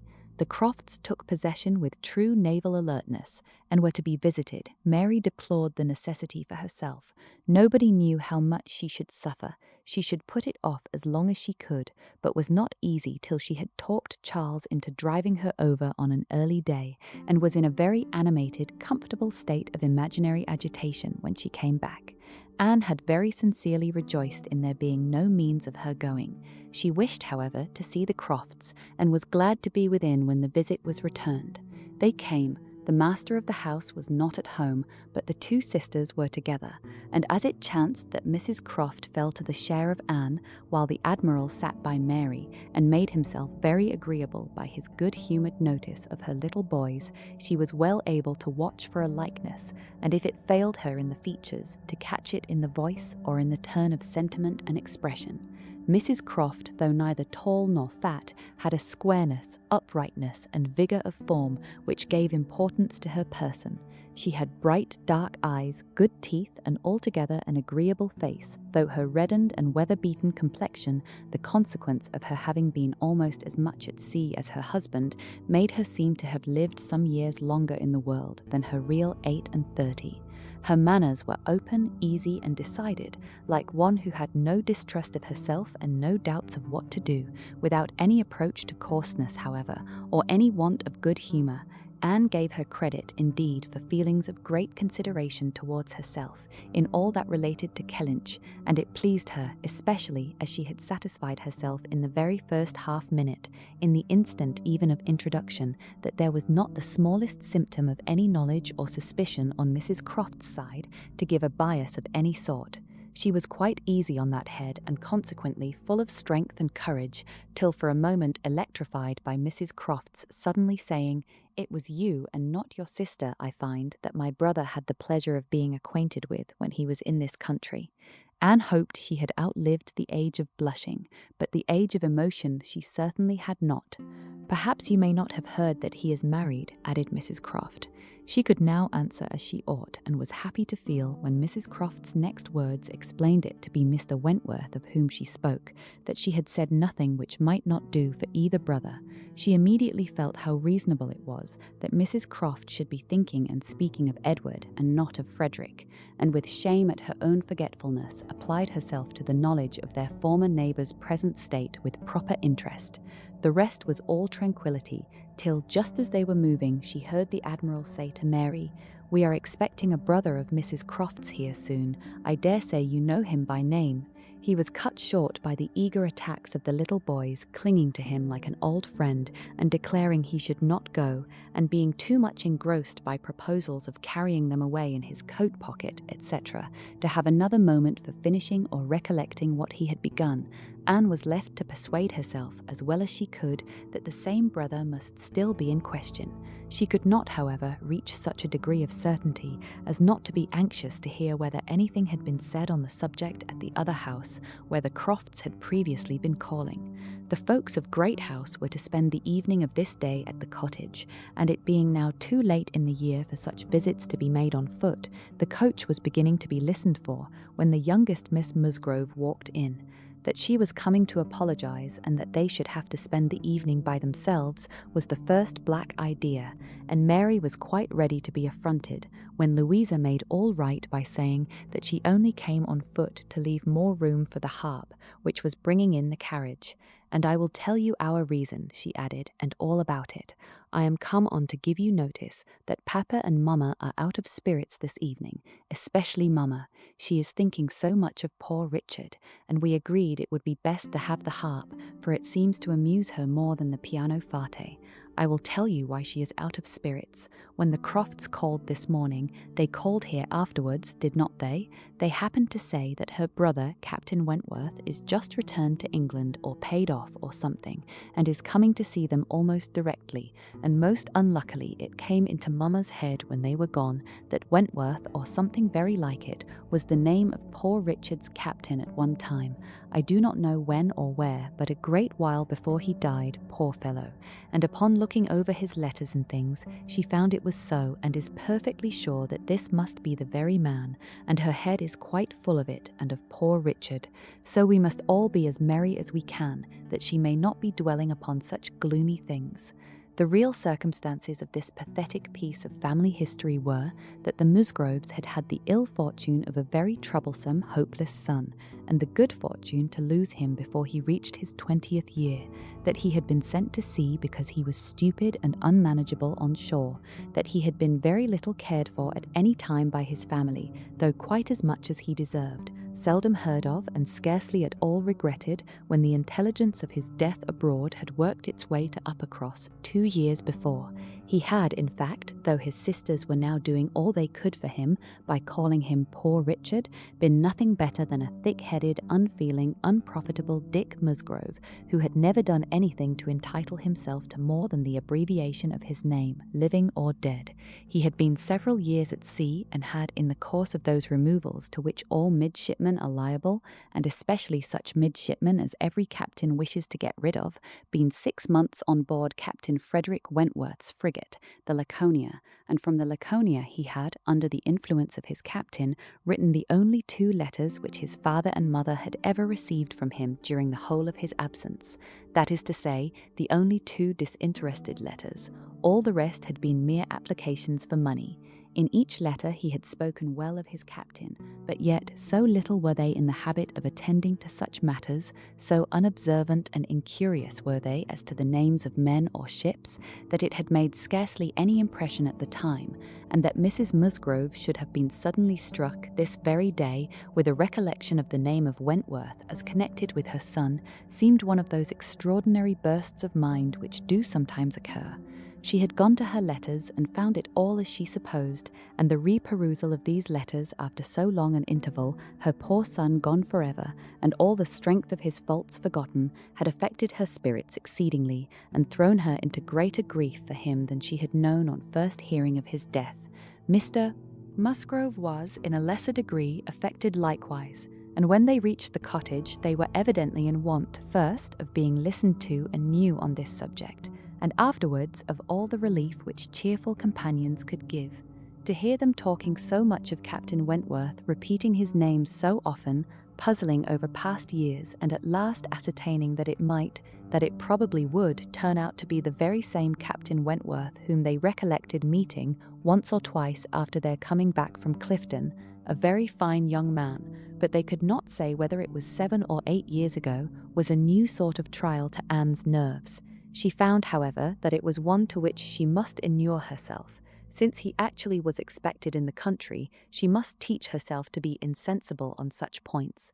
And not only did it appear that he was expected, and speedily, but the Musgroves, in their warm gratitude for the kindness he had shown poor Dick, and very high respect for his character, stamped as it was by poor Dick's having been 6 months under his care, and mentioning him in strong, though not perfectly well-spelt praise, as a fine dashing fellow, only too particular about the schoolmaster, were bent on introducing themselves and seeking his acquaintance, as soon as they could hear of his arrival. The resolution of doing so helped to form the comfort of their evening. VIII. A very few days more, and Captain Wentworth was known to be at Kellynch, and Mr. Musgrove had called on him, and come back warm in his praise, and he was engaged with the Crofts to dine at Uppercross by the end of another week.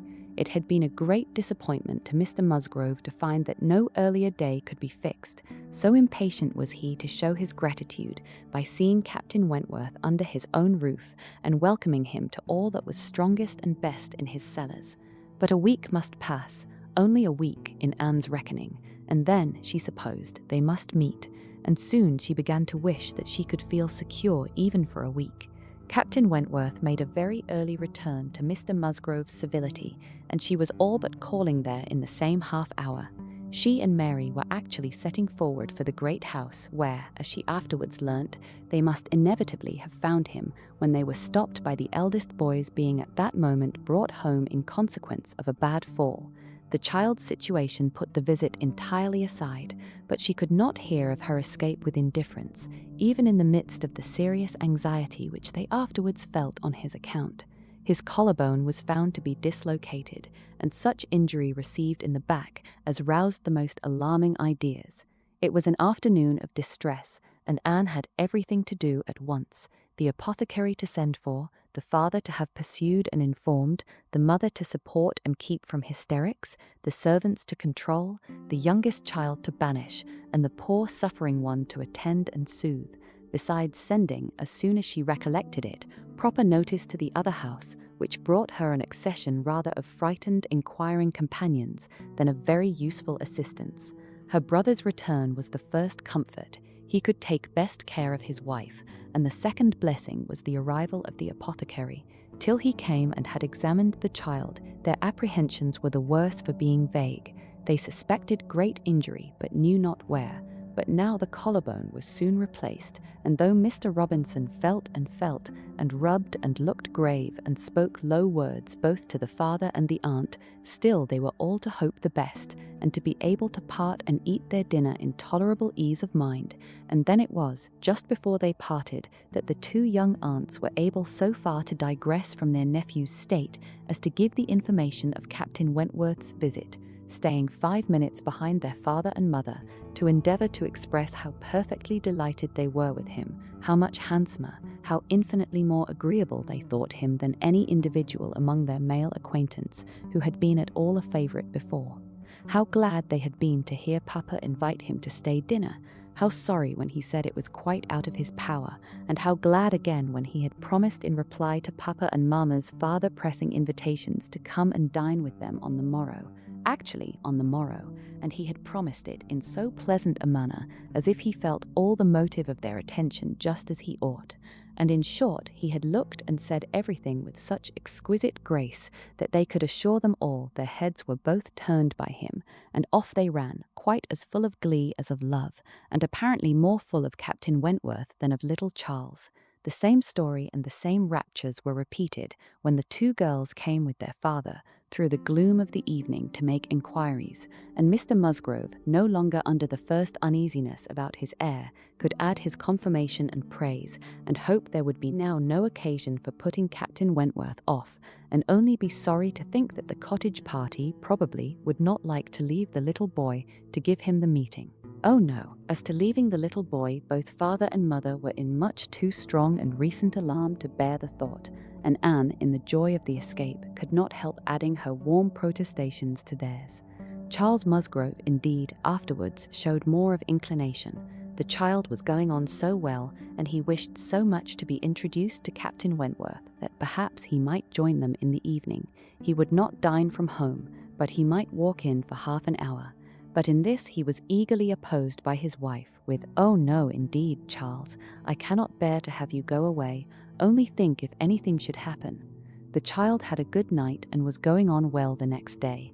It must be a work of time to ascertain that no injury had been done to the spine, but Mr. Robinson found nothing to increase alarm, and Charles Musgrove began, consequently, to feel no necessity for longer confinement. The child was to be kept in bed and amused as quietly as possible, but what was there for a father to do? This was quite a female case, and it would be highly absurd in him, who could be of no use at home, to shut himself up. His father very much wished him to meet Captain Wentworth, and there being no sufficient reason against it, he ought to go, and it ended in his making a bold, public declaration, when he came in from shooting, of his meaning to dress directly and dine at the other house. "Nothing can be going on better than the child," said he, "so I told my father just now that I would come, and he thought me quite right. Your sister being with you, my love, I have no scruple at all. You would not like to leave him yourself, but you see I can be of no use. Anne will send for me if anything is the matter." Husbands and wives generally understand when opposition will be vain.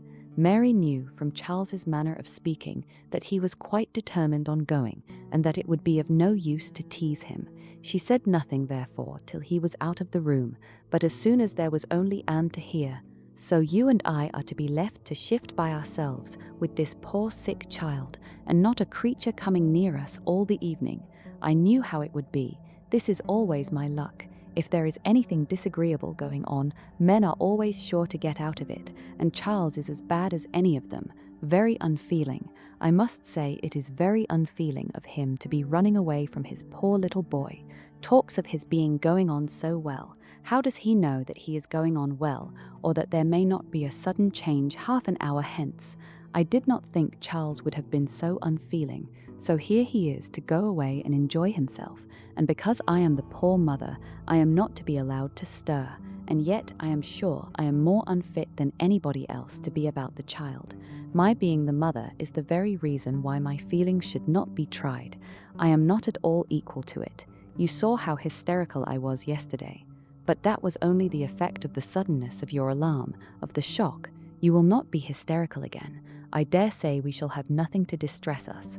I perfectly understand Mr. Robinson's directions and have no fears, and indeed, Mary, I cannot wonder at your husband. Nursing does not belong to a man. It is not his province. A sick child is always the mother's property. Her own feelings generally make it so. I hope I am as fond of my child as any mother, but I do not know that I am of any more use in the sick room than Charles, for I cannot be always scolding and teasing the poor child when it is ill, and you saw this morning that if I told him to keep quiet, he was sure to begin kicking about. I have not nerves for the sort of thing. But could you be comfortable yourself to be spending the whole evening away from the poor boy? Yes, you see his papa can, and why should not I? Jemima is so careful, and she could send us word every hour how he was. I really think Charles might as well have told his father we would all come. I am not more alarmed about little Charles now than he is. I was dreadfully alarmed yesterday, but the case is very different today. Well, if you do not think it too late to give notice for yourself, suppose you were to go as well as your husband. Leave little Charles to my care. Mr. and Mrs. Musgrove cannot think it wrong while I remain with him. "Are you serious?" cried Mary, her eyes brightening. "Dear me, that's a very good thought, very good indeed. To be sure, I may just as well go as not, for I am of no use at home, am I? And it only harasses me. You, who have not a mother's feelings, are a great deal the properest person. You can make little Charles do anything. He always minds you at a word. It will be a great deal better than leaving him only with Jemima.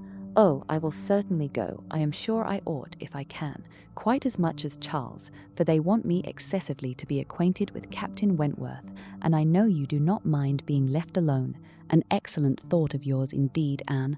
I will go and tell Charles and get ready directly. You can send for us, you know, at a moment's notice if anything is the matter, but I dare say there will be nothing to alarm you. I should not go, you may be sure, if I did not feel quite at ease about my dear child." The next moment she was tapping at her husband's dressing-room door, and as Anne followed her upstairs, she was in time for the whole conversation, which began with Mary's saying, in a tone of great exultation, "I mean to go with you, Charles, for I am of no more use at home than you are. If I were to shut myself up forever with the child, I should not be able to persuade him to do anything he did not like. Anne will stay. Anne undertakes to stay at home and take care of him. It is Anne's own proposal, and so I shall go with you, which will be a great deal better, for I have not dined at the other house since Tuesday." "This is very kind of Anne," was her husband's answer, "and I should be very glad to have you go, but it seems rather hard that she should be left at home by herself to nurse our sick child." Anne was now at hand to take up her own cause, and the sincerity of her manner being soon sufficient to convince him, where conviction was at least very agreeable, he had no farther scruples as to her being left to dine alone, though he still wanted her to join them in the evening, when the child might be at rest for the night, and kindly urged her to let him come and fetch her, but she was quite unpersuadable, and this being the case, she had ere long the pleasure of seeing them set off together in high spirits. They were gone, she hoped, to be happy, however oddly constructed such happiness might seem. As for herself, she was left with as many sensations of comfort as were, perhaps, ever likely to be hers. She knew herself to be of the first utility to the child, and what was it to her if Frederick Wentworth were only half a mile distant, making himself agreeable to others? She would have liked to know how he felt as to a meeting. Perhaps indifferent, if indifference could exist under such circumstances. He must be either indifferent or unwilling. Had he wished ever to see her again, he need not have waited till this time. He would have done what she could not but believe that in his place she should have done long ago, when events had been early giving him the independence which alone had been wanting. Her brother and sister came back delighted with their new acquaintance and their visit in general. There had been music, singing, talking, laughing, all that was most agreeable. Charming manners in Captain Wentworth, no shyness or reserve. They seemed all to know each other perfectly, and he was coming the very next morning to shoot with Charles. He was to come to breakfast, but not at the cottage, though that had been proposed at first.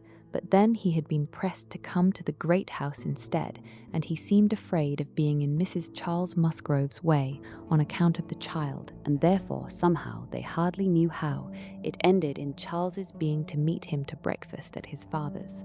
Anne understood it. He wished to avoid seeing her.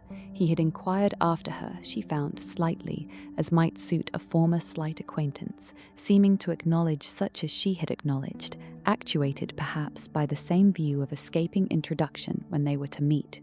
The morning hours of the cottage were always later than those of the other house, and on the morrow the difference was so great that Mary and Anne were not more than beginning breakfast when Charles came in to say that they were just setting off, that he was come for his dogs, that his sisters were following with Captain Wentworth, his sisters meaning to visit Mary and the child, and Captain Wentworth proposing also to wait on her for a few minutes if not inconvenient. And though Charles had answered for the child's being in no such state as could make it inconvenient, Captain Wentworth would not be satisfied without his running on to give notice. Mary, very much gratified by this attention, was delighted to receive him, while 1,000 feelings rushed on Anne, of which this was the most consoling, that it would soon be over, and it was soon over. In 2 minutes after Charles's preparation, the others appeared, they were in the drawing room. Her eye half met Captain Wentworth's. A bow, a curtsy passed. She heard his voice. He talked to Mary, said all that was right, said something to the Miss Musgroves, enough to mark an easy footing. The room seemed full of persons and voices, but a few minutes ended it. Charles showed himself at the window. All was ready. Their visitor had bowed and was gone. The Miss Musgroves were gone too, suddenly resolving to walk to the end of the village with the sportsmen. The room was cleared, and Anne might finish her breakfast as she could. "It is over, it is over," she repeated to herself again and again in nervous gratitude. The worst is over. Mary talked, but she could not attend. She had seen him. They had met. They had been once more in the same room. Soon, however, she began to reason with herself and try to be feeling less. 8 years, almost 8 years had passed since all had been given up. How absurd to be resuming the agitation which such an interval had banished into distance and indistinctness. What might not 8 years do? Events of every description, changes, alienations, removals, all must be comprised in it, and oblivion of the past. How natural, how certain too. It included nearly a third part of her own life. Alas, with all her reasoning, she found that to retentive feelings 8 years may be little more than nothing. Now, how were his sentiments to be read? Was this like wishing to avoid her? And the next moment she was hating herself for the folly which asked the question. On one other question, which perhaps her utmost wisdom might not have prevented, she was soon spared all suspense, for after the Miss Musgroves had returned and finished their visit at the cottage, she had this spontaneous information from Mary: "Captain Wentworth is not very gallant by you, Anne, though he was so attentive to me. Henrietta asked him what he thought of you when they went away, and he said you were so altered he should not have known you again." Mary had no feelings to make her respect her sisters in a common way, but she was perfectly unsuspicious of being inflicting any peculiar wound. Altered beyond his knowledge, Anne fully submitted in silent, deep mortification. Doubtless it was so, and she could take no revenge, for he was not altered, or not for the worse. She had already acknowledged it to herself, and she could not think differently. Let him think of her as he would. No, the years which had destroyed her youth and bloom had only given him a more glowing, manly, open look, in no respect lessening his personal advantages. She had seen the same Frederick Wentworth, so altered that he should not have known her again. These were words which could not but dwell with her, yet she soon began to rejoice that she had heard them. They were of sobering tendency, they allayed agitation, they composed and consequently must make her happier. Frederick Wentworth had used such words, or something like them, but without an idea that they would be carried round to her. He had thought her wretchedly altered, and in the first moment of appeal had spoken as he felt. He had not forgiven Anne Elliot. She had used him ill, deserted and disappointed him, and worse, she had shown a feebleness of character in doing so, which his own decided, confident temper could not endure. She had given him up to oblige others. It had been the effect of over-persuasion. It had been weakness and timidity. He had been most warmly attached to her, and had never seen a woman since whom he thought her equal, but, except from some natural sensation of curiosity, he had no desire of meeting her again. Her power with him was gone forever. It was now his object to marry. He was rich, and being turned on shore, fully intended to settle as soon as he could be properly tempted, actually looking round, ready to fall in love with all the speed which a clear head and a quick taste could allow. He had a heart for either of the Miss Musgroves if they could catch it, a heart, in short, for any pleasing young woman who came in his way, excepting Anne Elliot. This was his only secret exception when he said to his sister in answer to her suppositions, "Yes, here I am, Sophia, quite ready to make a foolish match. Anybody between 15 and 30 may have me for asking. A little beauty and a few smiles and a few compliments to the navy, and I am a lost man. Should not this be enough for a sailor who has had no society among women to make him nice?" He said it, she knew, to be contradicted. His bright, proud eye spoke the happy conviction that he was nice, and Anne Elliot was not out of his thoughts when he more seriously described the woman he should wish to meet with. A strong mind with sweetness of manner made the first and the last of the description. "That is the woman I want," said he. "Something a little inferior I shall of course put up with, but it must not be much. If I am a fool, I shall be a fool indeed, for I have thought on the subject more than most men. XVIII. From this time, Captain Wentworth and Anne Elliot were repeatedly in the same circle. They were soon dining in company together at Mr. Musgrove's, for the little boy's state could no longer supply his aunt with a pretence for absenting herself, and this was but the beginning of other dinings and other meetings. Whether former feelings were to be renewed must be brought to the proof. Former times must undoubtedly be brought to the recollection of each. They could not but be reverted to. The year of their engagement could not but be named by him in the little narratives or descriptions which conversation called forth. His profession qualified him, his disposition led him to talk, and that was in the year VI. That happened before I went to sea in the year VI, occurred in the course of the first evening they spent together, and though his voice did not falter, and though she had no reason to suppose his eye wandering towards her while he spoke, Anne felt the utter impossibility, from her knowledge of his mind, that he could be unvisited by remembrance any more than herself. There must be the same immediate association of thought, though she was very far from conceiving it to be of equal pain. They had no conversation together, no intercourse but what the commonest civility required, once so much to each other, now nothing.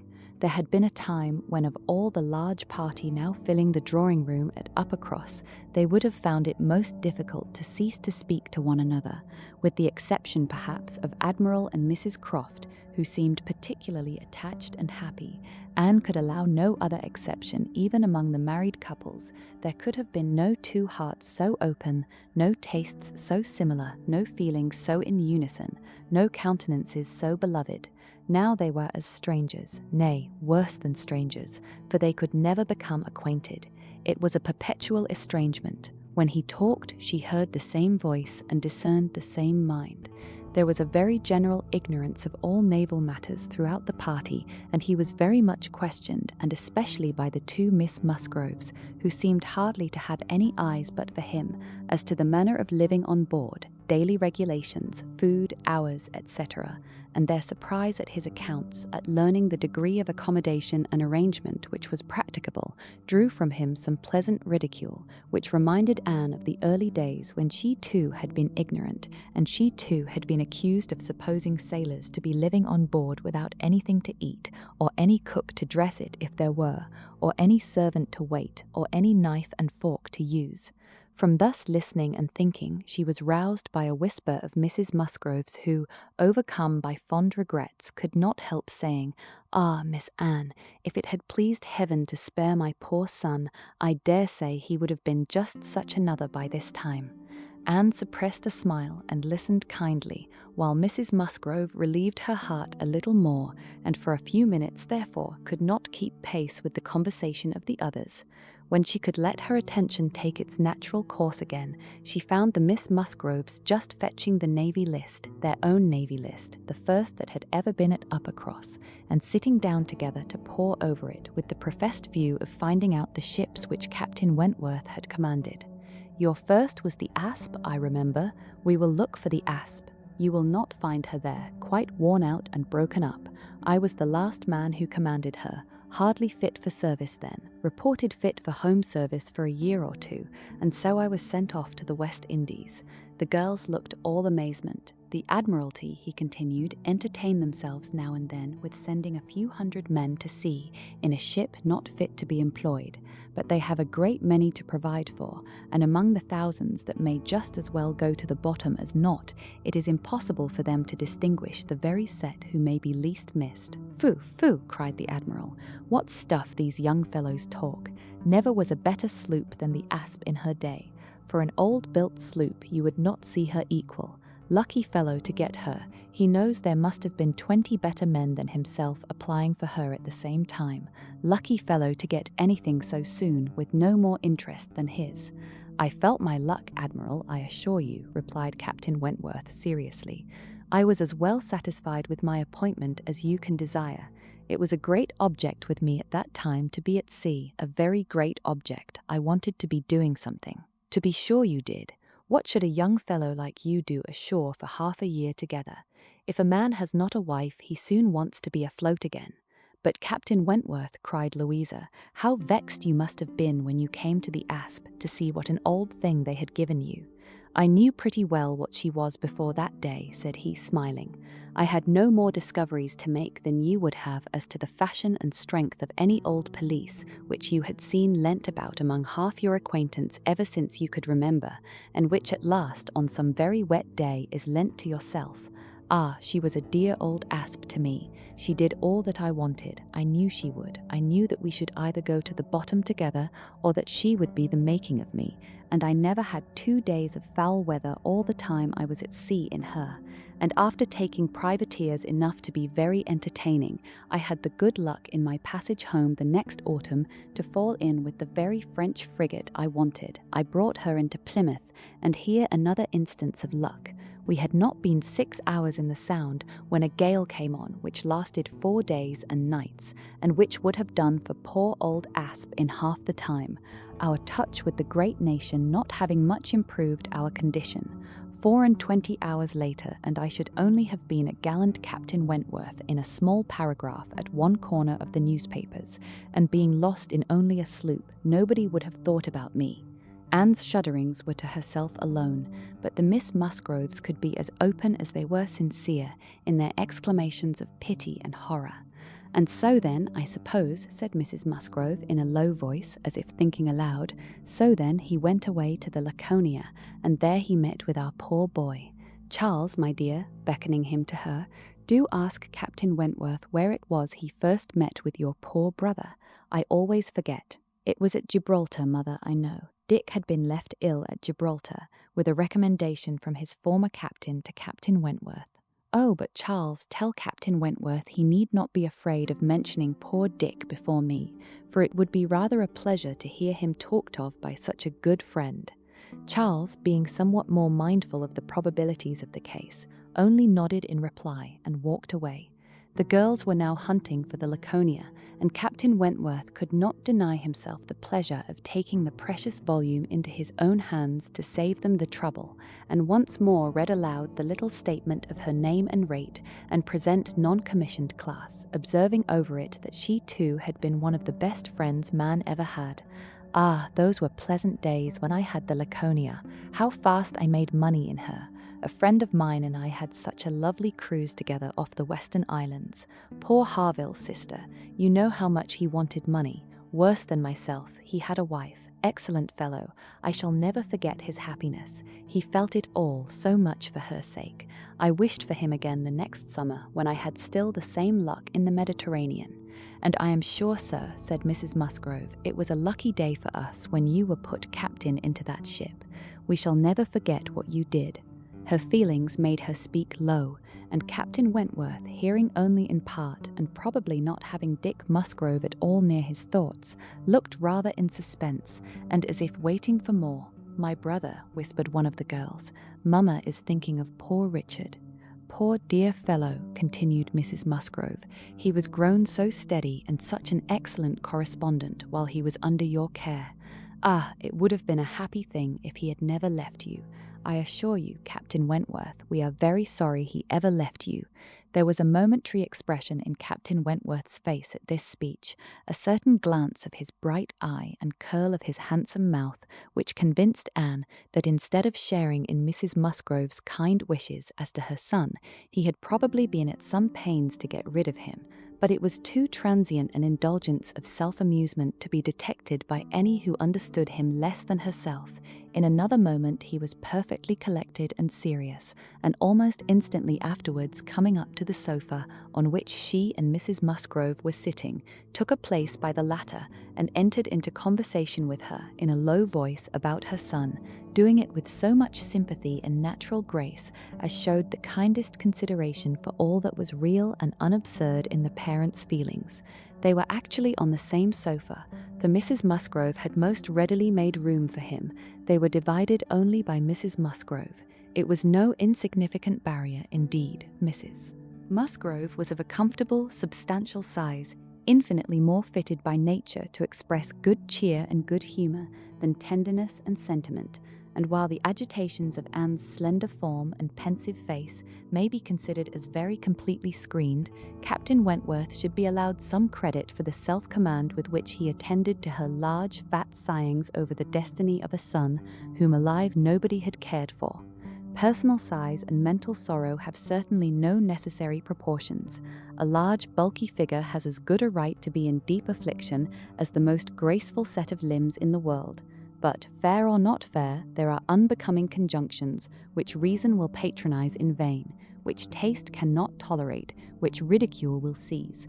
The Admiral, after taking 2 or 3 refreshing turns about the room with his hands behind him, being called to order by his wife, now came up to Captain Wentworth, and without any observation of what he might be interrupting, thinking only of his own thoughts, began with, "If you had been a week later at Lisbon last spring, Frederick, you would have been asked to give a passage to Lady Mary Grierson and her daughters." "Should I? I am glad I was not a week later then." The Admiral abused him for his want of gallantry. He defended himself, though professing that he would never willingly admit any ladies on board a ship of his, excepting for a ball or a visit, which a few hours might comprehend. "But if I know myself," said he, "this is from no want of gallantry towards them. It is rather from feeling how impossible it is, with all one's efforts and all one's sacrifices, to make the accommodations on board such as women ought to have. There can be no want of gallantry, Admiral, in rating the claims of women to every personal comfort high, and this is what I do. I hate to hear of women on board, or to see them on board, and no ship under my command shall ever convey a family of ladies anywhere, if I can help it." This brought his sister upon him. "Oh, Frederick, but I cannot believe it of you.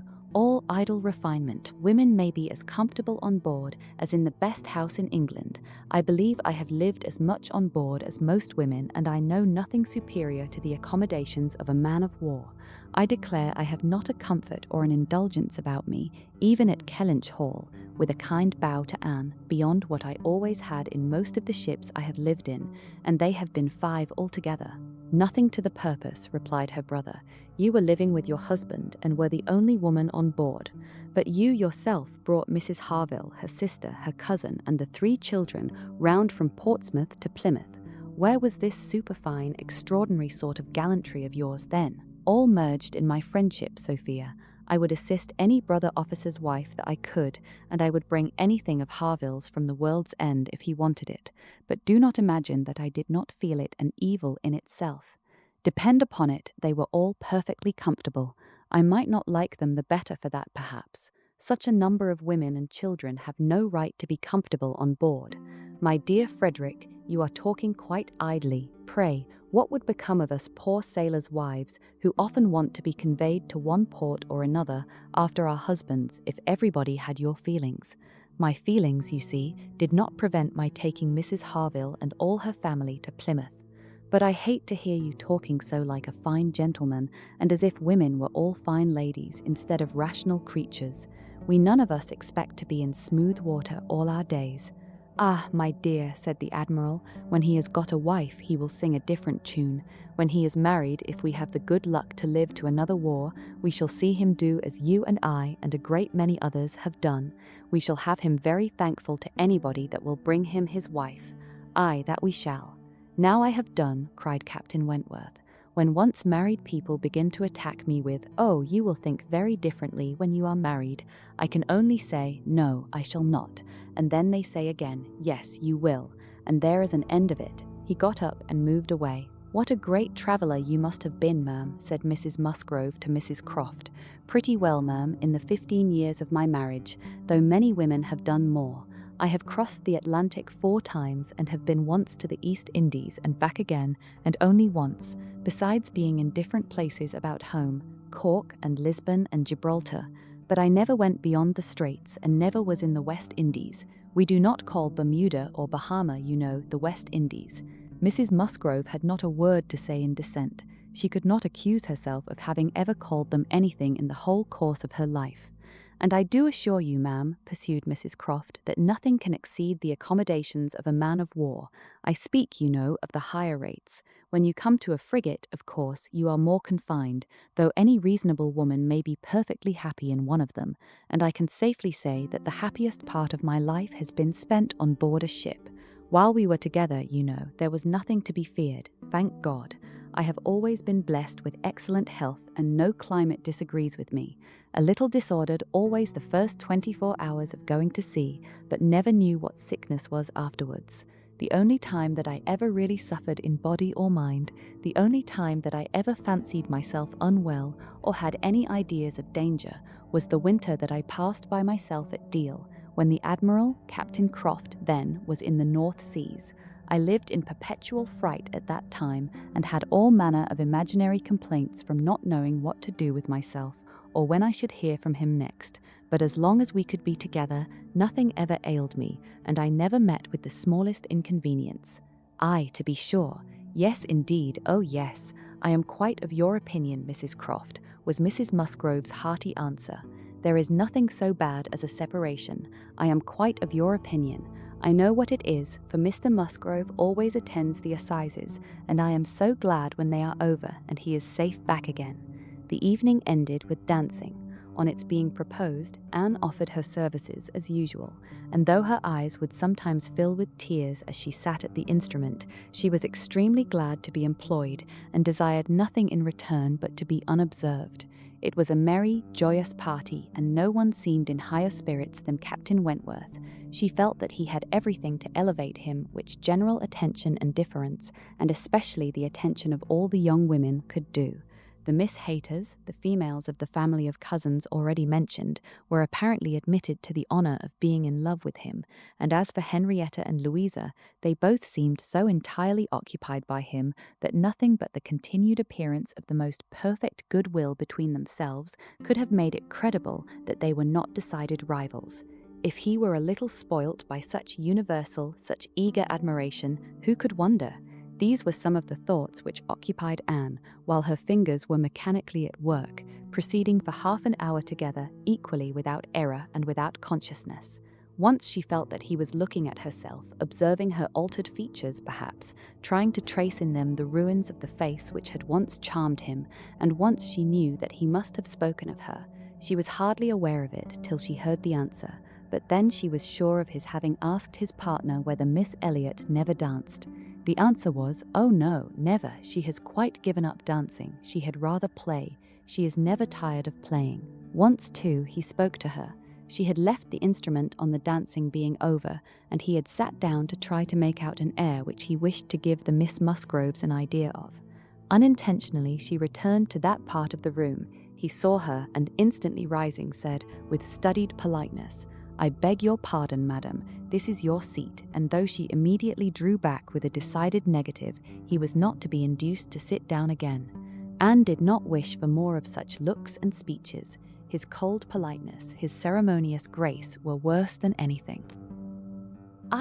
Captain Wentworth was come to Kellynch as to a home, to stay as long as he liked, being as thoroughly the object of the Admiral's fraternal kindness as of his wife's. He had intended, on first arriving, to proceed very soon into Shropshire and visit the brother settled in that country, but the attractions of Uppercross induced him to put this off.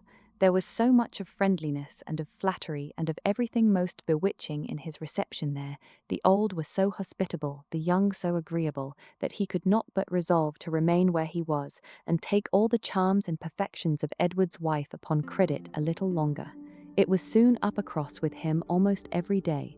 The Musgroves could hardly be more ready to invite than he to come, particularly in the morning, when he had no companion at home, for the Admiral and Mrs. Croft were generally out of doors together, interesting themselves in their new possessions, their grass and their sheep, and dawdling about in a way not endurable to a third person, or driving out in a gig lately added to their establishment. Hitherto there had been but one opinion of Captain Wentworth among the Musgroves and their dependencies. It was unvarying, warm admiration everywhere, but this intimate footing was not more than established when a certain Charles Hayter returned among them, to be a good deal disturbed by it and to think Captain Wentworth very much in the way. Charles Hayter was the eldest of all the cousins, and a very amiable, pleasing young man, between whom and Henrietta there had been a considerable appearance of attachment previous to Captain Wentworth's introduction. He was in orders, and having a curacy in the neighbourhood where residence was not required, lived at his father's house only 2 miles from Uppercross. A short absence from home had left his fair one unguarded by his attentions at this critical period, and when he came back he had the pain of finding very altered manners and of seeing Captain Wentworth. Mrs. Musgrove and Mrs. Hayter were sisters. They had each had money, but their marriages had made a material difference in their degree of consequence. Mr. Hayter had some property of his own, but it was insignificant compared with Mr. Musgrove's, and while the Musgroves were in the first class of society in the country, the young Hayters would, from their parents' inferior, retired and unpolished way of living, and their own defective education, have been hardly in any class at all, but for their connection with Uppercross, this eldest son of course excepted, who had chosen to be a scholar and a gentleman, and who was very superior in cultivation and manners to all the rest. The two families had always been on excellent terms, there being no pride on one side and no envy on the other, and only such a consciousness of superiority in the Miss Musgroves as made them pleased to improve their cousins.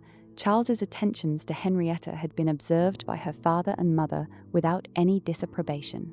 It would not be a great match for her, but if Henrietta liked him, and Henrietta did seem to like him, Henrietta fully thought so herself before Captain Wentworth came, but from that time cousin Charles had been very much forgotten. Which of the two sisters was preferred by Captain Wentworth was as yet quite doubtful, as far as Anne's observation reached. Henrietta was perhaps the prettiest, Louisa had the higher spirits, and she knew not now whether the more gentle or the more lively character were most likely to attract him. Mr. and Mrs. Musgrove, either from seeing little or from an entire confidence in the discretion of both their daughters and of all the young men who came near them, seemed to leave everything to take its chance. There was not the smallest appearance of solicitude or remark about them in the mansion house, but it was different at the cottage. The young couple there were more disposed to speculate and wonder, and Captain Wentworth had not been above 4 or 5 times in the Miss Musgroves' company, and Charles Hayter had but just reappeared when Anne had to listen to the opinions of her brother and sister as to which was the one liked best. Charles gave it for Louisa, Mary for Henrietta, but quite agreeing that to have him marry either would be extremely delightful. Charles had never seen a pleasanter man in his life, and from what he had once heard Captain Wentworth himself say, was very sure that he had not made less than £20,000 by the war. Here was a fortune at once, besides which there would be the chance of what might be done in any future war, and he was sure Captain Wentworth was as likely a man to distinguish himself as any officer in the navy. Oh, it would be a capital match for either of his sisters. Upon my word it would, replied Mary. Dear me, if he should rise to any very great honours, if he should ever be made a baronet, Lady Wentworth sounds very well. That would be a noble thing indeed for Henrietta. She would take place of me then, and Henrietta would not dislike that. Sir Frederick and Lady Wentworth. It would be but a new creation, however, and I never think much of your new creations. It suited Mary best to think Henrietta the one preferred on the very account of Charles Hayter, whose pretensions she wished to see put an end to. She looked down very decidedly upon the Hayters, and thought it would be quite a misfortune to have the existing connection between the families renewed, very sad for herself and her children. You know, said she, I cannot think him at all a fit match for Henrietta, and considering the alliances which the Musgroves have made, she has no right to throw herself away. I do not think any young woman has a right to make a choice that may be disagreeable and inconvenient to the principal part of her family, and be giving bad connections to those who have not been used to them. And pray, who is Charles Hayter? Nothing but a country curate, a most improper match for Miss Musgrove of Uppercross. Her husband, however, would not agree with her here, for besides having a regard for his cousin, Charles Hayter was an eldest son, and he saw things as an eldest son himself. Now you are talking nonsense, Mary, was therefore his answer. It would not be a great match for Henrietta, but Charles has a very fair chance through the Spices of getting something from the bishop in the course of a year or two, and you will please to remember that he is the eldest son. Whenever my uncle dies, he steps into very pretty property.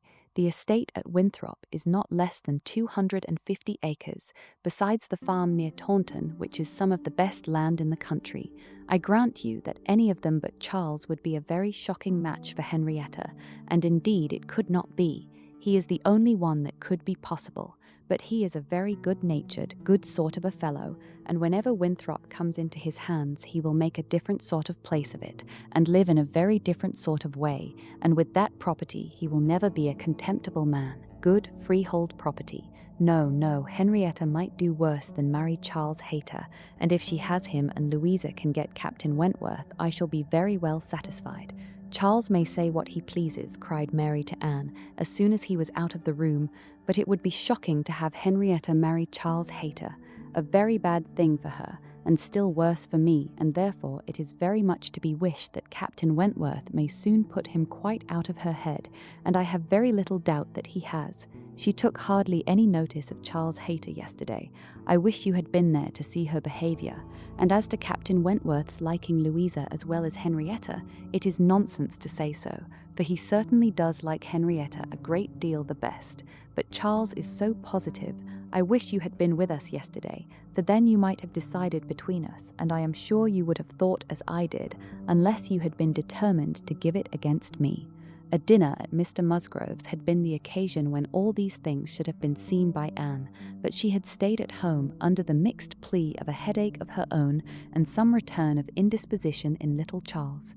She had thought only of avoiding Captain Wentworth, but an escape from being appealed to as umpire was now added to the advantages of a quiet evening.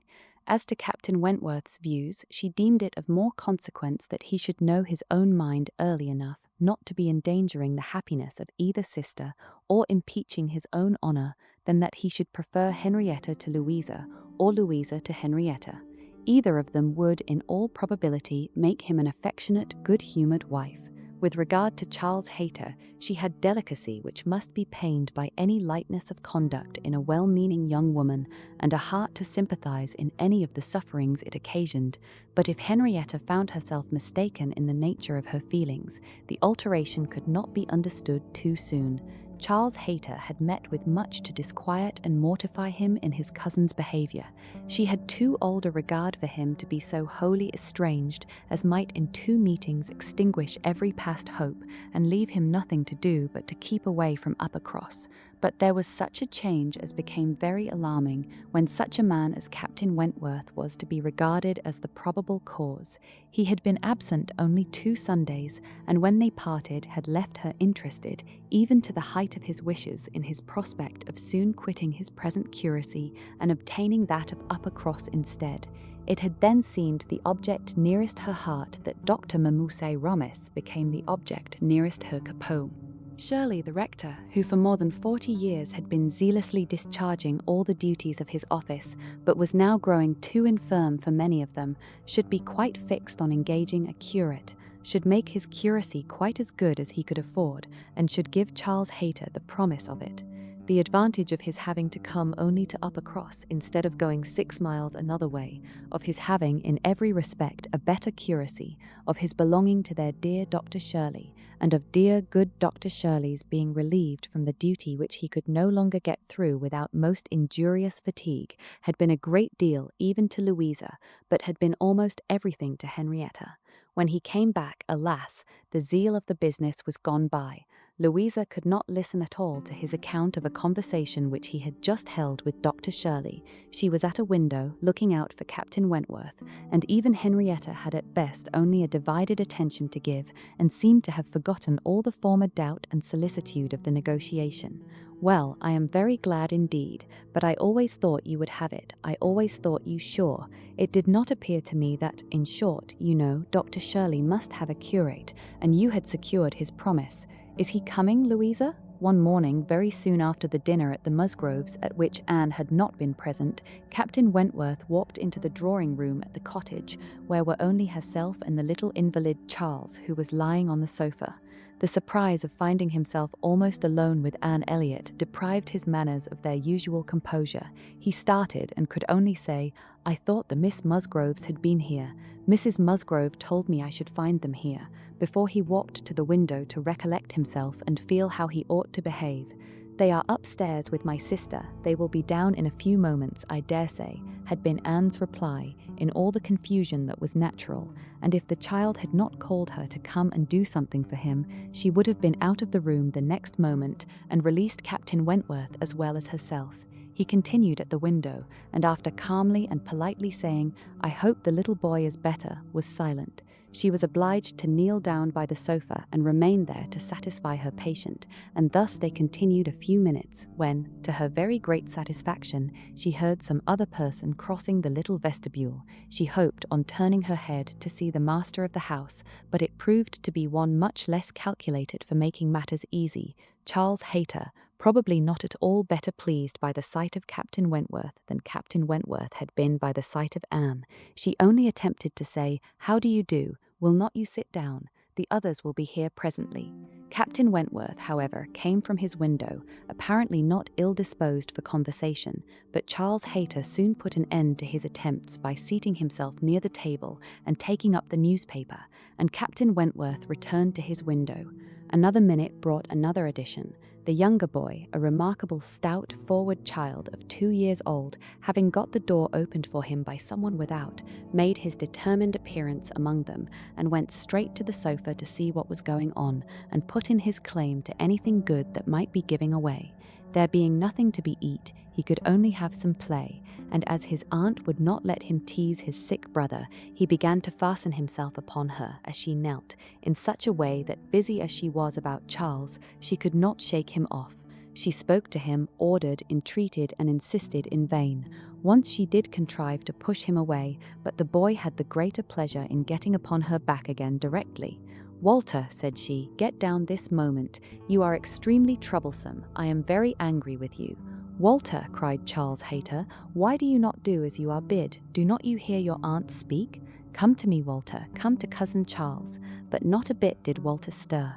In another moment, however, she found herself in the state of being released from him.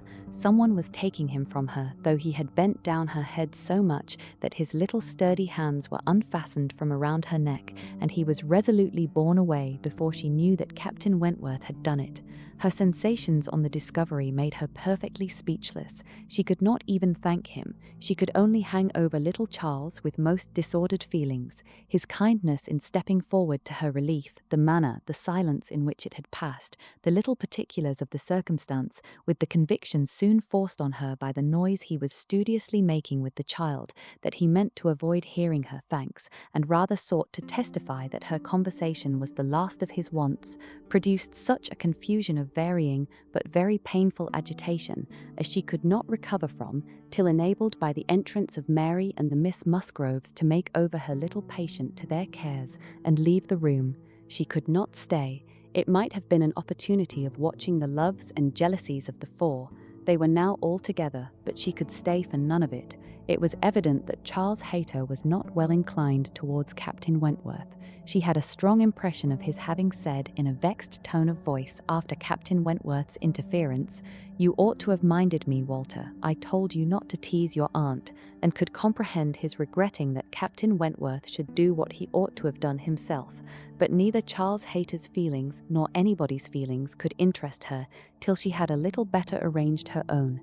She was ashamed of herself, quite ashamed of being so nervous, so overcome by such a trifle, but so it was, and it required a long application of solitude and reflection to recover her. Other opportunities of making her observations could not fail to occur. Anne had soon been in company with all the four together often enough to have an opinion, though too wise to acknowledge as much at home, where she knew it would have satisfied neither husband nor wife. For while she considered Louisa to be rather the favourite, she could not but think, as far as she might dare to judge from memory and experience, that Captain Wentworth was not in love with either. They were more in love with him, yet there it was not love. It was a little fever of admiration, but it might, probably must, end in love with some. Charles Hayter seemed aware of being slighted, and yet Henrietta had sometimes the air of being divided between them. Anne longed for the power of representing to them all what they were about, and of pointing out some of the evils they were exposing themselves to. She did not attribute guile to any. It was the highest satisfaction to her to believe Captain Wentworth not in the least aware of the pain he was occasioning. There was no triumph, no pitiful triumph in his manner. He had, probably, never heard and never thought of any claims of Charles Hayter. He was only wrong in accepting the attentions, for accepting must be the word, of two young women at once. After a short struggle, however, Charles Hayter seemed to quit the field. 3 days had passed without his coming once to Uppercross, a most decided change. He had even refused one regular invitation to dinner, and having been found on the occasion by Mr. Musgrove with some large books before him, Mr. and Mrs. Musgrove were sure all could not be right, and talked with grave faces of his studying himself to death. It was Mary's hope and belief that he had received a positive dismissal from Henrietta, and her husband lived under the constant dependence of seeing him tomorrow. Anne could only feel that Charles Hayter was wise. One morning, about this time, Charles Musgrove and Captain Wentworth being gone a-shooting together, as the sisters in the cottage were sitting quietly at work, they were visited at the window by the sisters from the mansion house. It was a very fine November day, and the Miss Musgroves came through the little grounds and stopped for no other purpose than to say that they were going to take a long walk, and therefore concluded Mary could not like to go with them.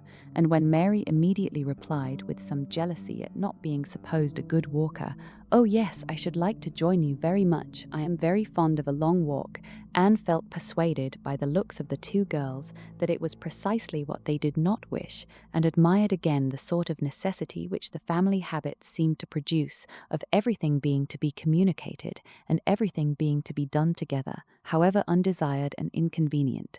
She tried to dissuade Mary from going, but in vain, and that being the case, thought it best to accept the Miss Musgrove's much more cordial invitation to herself to go likewise, as she might be useful in turning back with her sister and lessening the interference in any plan of their own. "I cannot imagine why they should suppose I should not like a long walk," said Mary as she went upstairs. "Everybody is always supposing that I am not a good walker, and yet they would not have been pleased if we had refused to join them. When people come in this manner on purpose to ask us, how can one say no?" Just as they were setting off, the gentlemen returned. They had taken out a young dog who had spoilt their sport and sent them back early. Their time and strength and spirits were, therefore, exactly ready for this walk, and they entered into it with pleasure. Could Anne have foreseen such a junction, she would have stayed at home, but from some feelings of interest and curiosity, she fancied now that it was too late to retract, and the whole six set forward together in the direction chosen by the Miss Musgroves, who evidently considered the walk as under their guidance. Anne's object was not to be in the way of anybody, and where the narrow paths across the fields made many separations necessary, to keep with her brother and sister. Her pleasure in the walk must arise from the exercise and the day, from the view of the last smiles of the year upon the tawny leaves and withered hedges, and from repeating to herself some few of the 1,000 poetical descriptions extant of autumn, that season of peculiar and inexhaustible influence on the mind of taste and tenderness, that season which has drawn from every poet worthy of being read some attempt at description or some lines of feeling. She occupied her mind as much as possible in such like musings and quotations, but it was not possible that when within reach of Captain Wentworth's conversation with either of the Miss Musgroves, she should not try to hear it, yet she caught little very remarkable. It was mere lively chat, such as any young persons on an intimate footing might fall into. He was more engaged with Louisa than with Henrietta. Louisa certainly put more forward for his notice than her sister. This distinction appeared to increase, and there was one speech of Louisa's which struck her. After one of the many praises of the day, which were continually bursting forth, Captain Wentworth added, "What glorious weather for the Admiral and my sister! They meant to take a long drive this morning. Perhaps we may hail them from some of these hills. They talked of coming into this side of the country. I wonder whereabouts they will upset today. Oh, it does happen very often, I assure you, but my sister makes nothing of it. She would as lieve be tossed out as not." "Ah, you make the most of it, I know," cried Louisa. "But if it were really so, I should do just the same in her place. If I loved a man as she loves the Admiral, I would always be with him. Nothing should ever separate us, and I would rather be overturned by him than driven safely by anybody else." It was spoken with enthusiasm. "Had you," cried he, catching the same tone, "I honour you," and there was silence between them for a little while. Anne could not immediately fall into a quotation again. The sweet scenes of autumn were for a while put by, unless some tender sonnet fraught with the apt analogy of the declining year, with declining happiness, and the images of youth and hope and spring all gone together, blessed her memory. She roused herself to say, as they struck by order into another path, "Is not this one of the ways to Winthrop?" But nobody heard, or at least nobody answered her. Winthrop, however, or its environs, for young men are sometimes to be met with, strolling about near home, was their destination, and after another half-mile of gradual ascent through large enclosures, where the ploughs at work and the fresh-made path spoke the farmer counteracting the sweets of poetical despondence and meaning to have spring again, they gained the summit of the most considerable hill, which parted up across and Winthrop, and soon commanded a full view of the latter at the foot of the hill on the other side. Winthrop, without beauty and without dignity, was stretched before them, an indifferent house standing low and hemmed in by the barns and buildings of a farmyard. Mary exclaimed, "Bless me, here is Winthrop. I declare I had no idea. Well now, I think we had better turn back. I am excessively tired." Henrietta, conscious and ashamed, and seeing no cousin Charles walking along any path or leaning against any gate, was ready to do as Mary wished. "But no," said Charles Musgrove, and "No, no," cried Louisa more eagerly, and taking her sister aside, seemed to be arguing the matter warmly. Charles, in the meanwhile, was very decidedly declaring his resolution of calling on his aunt, now that he was so near, and very evidently, though more fearfully, trying to induce his wife to go too. But this was one of the points on which the lady showed her strength, and when he recommended the advantage of resting herself a quarter of an hour at Winthrop, as she felt so tired, she resolutely answered, "Oh, no indeed. Walking up that hill again would do her more harm than any sitting down could do her good," and, in short, her look and manner declared that go she would not. After a little succession of these sort of debates and consultations, it was settled between Charles and his two sisters that he and Henrietta should just run down for a few minutes to see their aunt and cousins, while the rest of the party waited for them at the top of the hill. Louisa seemed the principal arranger of the plan, and as she went a little way with them, down the hill, still talking to Henrietta, Mary took the opportunity of looking scornfully around her and saying to Captain Wentworth, "It is very unpleasant having such connections, but I assure you I have never been in the house above twice in my life." She received no other answer than an artificial assenting smile, followed by a contemptuous glance as he turned away, which Anne perfectly knew the meaning of. The brow of the hill where they remained was a cheerful spot. Louisa returned, and Mary, finding a comfortable seat for herself on the step of a stile, was very well satisfied so long as the others all stood about her. But when Louisa drew Captain Wentworth away to try for a gleaning of nuts in an adjoining hedgerow, and they were gone by degrees quite out of sight and sound, Mary was happy no longer. She quarrelled with her own seat, was sure Louisa had got a much better somewhere, and nothing could prevent her from going to look for a better also. She turned through the same gate, but could not see them. Anne found a nice seat for her on a dry, sunny bank under the hedgerow, in which she had no doubt of their still being in some spot or other. Mary sat down for a moment, but it would not do. She was sure Louisa had found a better seat somewhere else, and she would go on till she overtook her. Anne, really tired herself, was glad to sit down, and she very soon heard Captain Wentworth and Louisa in the hedgerow behind her, as if making their way back along the rough, wild sort of channel down the centre. They were speaking as they drew near. Louisa's voice was the first distinguished. She seemed to be in the middle of some eager speech. What Anne first heard was, "And so I made her go. I could not bear that she should be frightened from the visit by such nonsense. What, would I be turned back from doing a thing that I had determined to do, and that I knew to be right, by the airs and interference of such a person, or of any person, I may say? No, I have no idea of being so easily persuaded. When I have made up my mind, I have made it, and Henrietta seemed entirely to have made up hers to call at Winthrop today, and yet she was as near giving it up out of nonsensical complacence. She would have turned back then but for you. She would indeed, I am almost ashamed to say it. Happy for her to have such a mind as yours at hand. After the hints you gave just now, which did but confirm my own observations, the last time I was in company with him, I need not affect to have no comprehension of what is going on. I see that more than a mere dutiful morning visit to your aunt was in question, and woe betide him and her too, when it comes to things of consequence, when they are placed in circumstances requiring fortitude and strength of mind, if she have not resolution enough to resist idle interference in such a trifle as this. Your sister is an amiable creature, but yours is the character of decision and firmness, I see. If you value her conduct or happiness, infuse as much of your own spirit into her as you can. But this, no doubt, you have been always doing. It is the worst evil of too yielding and indecisive a character, that no influence over it can be depended on. You are never sure of a good impression being durable. Everybody may sway it. Let those who would be happy be firm. Here is a nut, said he, catching one down from an upper bough, to exemplify, a beautiful glossy nut which, blessed with original strength, has outlived all the storms of autumn, not a puncture, not a weak spot anywhere. This nut, he continued with playful solemnity, while so many of its brethren have fallen and been trodden underfoot, is still in possession of all the happiness that a hazel nut can be supposed capable of. Then, returning to his former earnest tone, my first wish for all whom I am interested in is that they should be firm.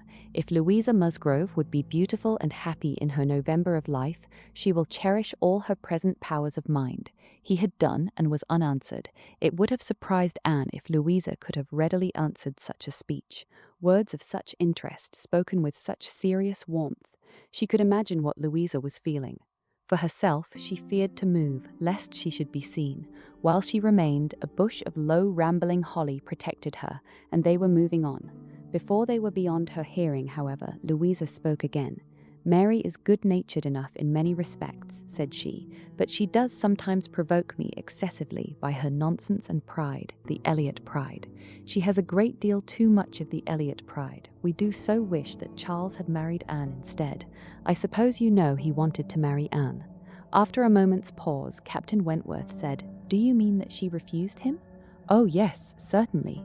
"When did that happen?" "I do not exactly know, for Henrietta and I were at school at the time, but I believe about a year before he married Mary.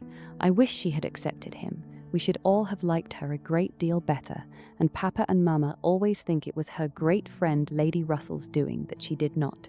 They think Charles might not be learned and bookish enough to please Lady Russell, and that therefore she persuaded Anne to refuse him." The sounds were retreating, and Anne distinguished no more.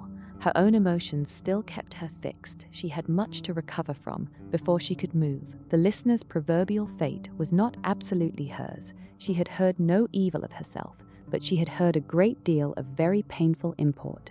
She saw how her own character was considered by Captain Wentworth, and there had been just that degree of feeling and curiosity about her in his manner which must give her extreme agitation. As soon as she could, she went after Mary, and having found and walked back with her to their former station by the stile, felt some comfort in their whole party being immediately afterwards collected and once more in motion together. Her spirits wanted the solitude and silence which only numbers could give. Charles and Henrietta returned, bringing, as may be conjectured, Charles Hayter with them. The minutiae of the business Anne could not attempt to understand. Even Captain Wentworth did not seem admitted to perfect confidence here, but that there had been a withdrawing on the gentlemen's side and a relenting on the ladies', and that they were now very glad to be together again, did not admit a doubt. Henrietta looked a little ashamed, but very well pleased, Charles Hayter exceedingly happy, and they were devoted to each other almost from the first instant of their all setting forward for Uppercross. Everything now marked out Louisa for Captain Wentworth. Nothing could be plainer, and where many divisions were necessary, or even where they were not, they walked side by side nearly as much as the other two. In a long strip of meadowland, where there was ample space for all, they were thus divided, forming three distinct parties, and to that party of the three which boasted least animation and least complacence, Anne necessarily belonged. She joined Charles and Mary, and was tired enough to be very glad of Charles's other arm, but Charles, though in very good humour with her, was out of temper with his wife. Mary had shown herself disobliging to him, and was now to reap the consequence, which consequence was his dropping her arm almost every moment to cut off the heads of some nettles in the hedge with his switch, and when Mary began to complain of it and lament her being ill-used, according to custom, in being on the hedge side, while Anne was never incommoded on the other, he dropped the arms of both to hunt after a weasel which he had a momentary glance of, and they could hardly get him along at all. This long meadow bordered a lane, which their footpath at the end of it was to cross, and when the party had all reached the gate of exit, the carriage advancing in the same direction, which had been some time heard, was just coming up, and proved to be Admiral Croft's gig. He and his wife had taken their intended drive, and were returning home. Upon hearing how long a walk the young people had engaged in, they kindly offered a seat to any lady who might be particularly tired. It would save her full a mile, and they were going through Uppercross. The invitation was general and generally declined. The Miss Musgroves were not at all tired, and Mary was either offended by not being asked before any of the others, or what Louisa called the Elliot pride could not endure to make a third in a one-horse chaise. The walking party had crossed the lane and were surmounting an opposite stile, and the Admiral was putting his horse into motion again, when Captain Wentworth cleared the hedge in a moment to say something to his sister. The something might be guessed by its effects. "Miss Elliot, I am sure you are tired," cried Mrs. Croft. "Do let us have the pleasure of taking you home. Here is excellent room for 3, I assure you. If we were all like you, I believe we might sit 4. You must, indeed, you must." Anne was still in the lane, and though instinctively beginning to decline, she was not allowed to proceed. The Admiral's kind urgency came in support of his wife's. They would not be refused. They compressed themselves into the smallest possible space to leave her a corner, and Captain Wentworth, without saying a word, turned to her and quietly obliged her to be assisted into the carriage. Yes, he had done it. She was in the carriage and felt that he had placed her there, that his will and his hands had done it, that she owed it to his perception of her fatigue and his resolution to give her rest. She was very much affected by the view of his disposition towards her, which all these things made apparent. This little circumstance seemed the completion of all that had gone before. She understood him. He could not forgive her, but he could not be unfeeling. Though condemning her for the past and considering it with high and unjust resentment, though perfectly careless of her, and though becoming attached to another, still he could not see her suffer without the desire of giving her relief. It was a remainder of former sentiment. It was an impulse of pure though unacknowledged friendship. It was a proof of his own warm and amiable heart, which she could not contemplate without emotions so compounded of pleasure and pain that she knew not which prevailed. Her answers to the kindness and the remarks of her companions were at first unconsciously given. They had travelled half their way along the rough lane before she was quite awake to what they said. She then found them talking of Frederick. "He certainly means to have one or other of those 2 girls, Sophie," said the Admiral, "but there is no saying which. He has been running after them too long enough, one would think, to make up his mind. Aye, this comes of the peace. If it were war now, he would have settled it long ago. We sailors, Miss Elliot, cannot afford to make long courtships in time of war." "How many days was it, my dear, between the first time of my seeing you and our sitting down together in our lodgings at North Yarmouth?" "We had better not talk about it, my dear," replied Mrs. Croft pleasantly, "for if Miss Elliot were to hear how soon we came to an understanding, she would never be persuaded that we could be happy together. I had known you by character, however, long before. Well, and I had heard of you as a very pretty girl, and what were we to wait for besides? I do not like having such things so long in hand. I wish Frederick would spread a little more canvas and bring us home one of these young ladies to Kellynch. Then there would always be company for them, and very nice young ladies they both are. I hardly know one from the other." "Very good-humoured, unaffected girls, indeed," said Mrs. Croft in a tone of calmer praise, such as made Anne suspect that her keener powers might not consider either of them as quite worthy of her brother, "and a very respectable family. One could not be connected with better people. My dear Admiral, that post, we shall certainly take that post." But by coolly giving the reins a better direction herself, they happily passed the danger, and by once afterwards judiciously putting out her hand, they neither fell into a rut nor ran foul of a dung-cart, and Anne, with some amusement at their style of driving, which she imagined no bad representation of the general guidance of their affairs, found herself safely deposited by them at the cottage. XY. The time now approached for Lady Russell's return. The day was even fixed, and Anne, being engaged to join her as soon as she was resettled, was looking forward to an early removal to Kellynch, and beginning to think how her own comfort was likely to be affected by it. It would place her in the same village with Captain Wentworth, within half a mile of him. They would have to frequent the same church, and there must be intercourse between the 2 families. This was against her. But on the other hand, he spent so much of his time at Uppercross that in removing thence she might be considered rather as leaving him behind than as going towards him, and, upon the whole, she believed she must, on this interesting question, be the gainer, almost as certainly as in her change of domestic society in leaving poor Mary for Lady Russell. She wished it might be possible for her to avoid ever seeing Captain Wentworth at the Hall. Those rooms had witnessed former meetings which would be brought too painfully before her, but she was yet more anxious for the possibility of Lady Russell and Captain Wentworth never meeting anywhere. They did not like each other, and no renewal of acquaintance now could do any good, and were Lady Russell to see them together, she might think that he had too much self-possession and she too little. These points formed her chief solicitude in anticipating her removal from Uppercross, where she felt she had been stationed quite long enough.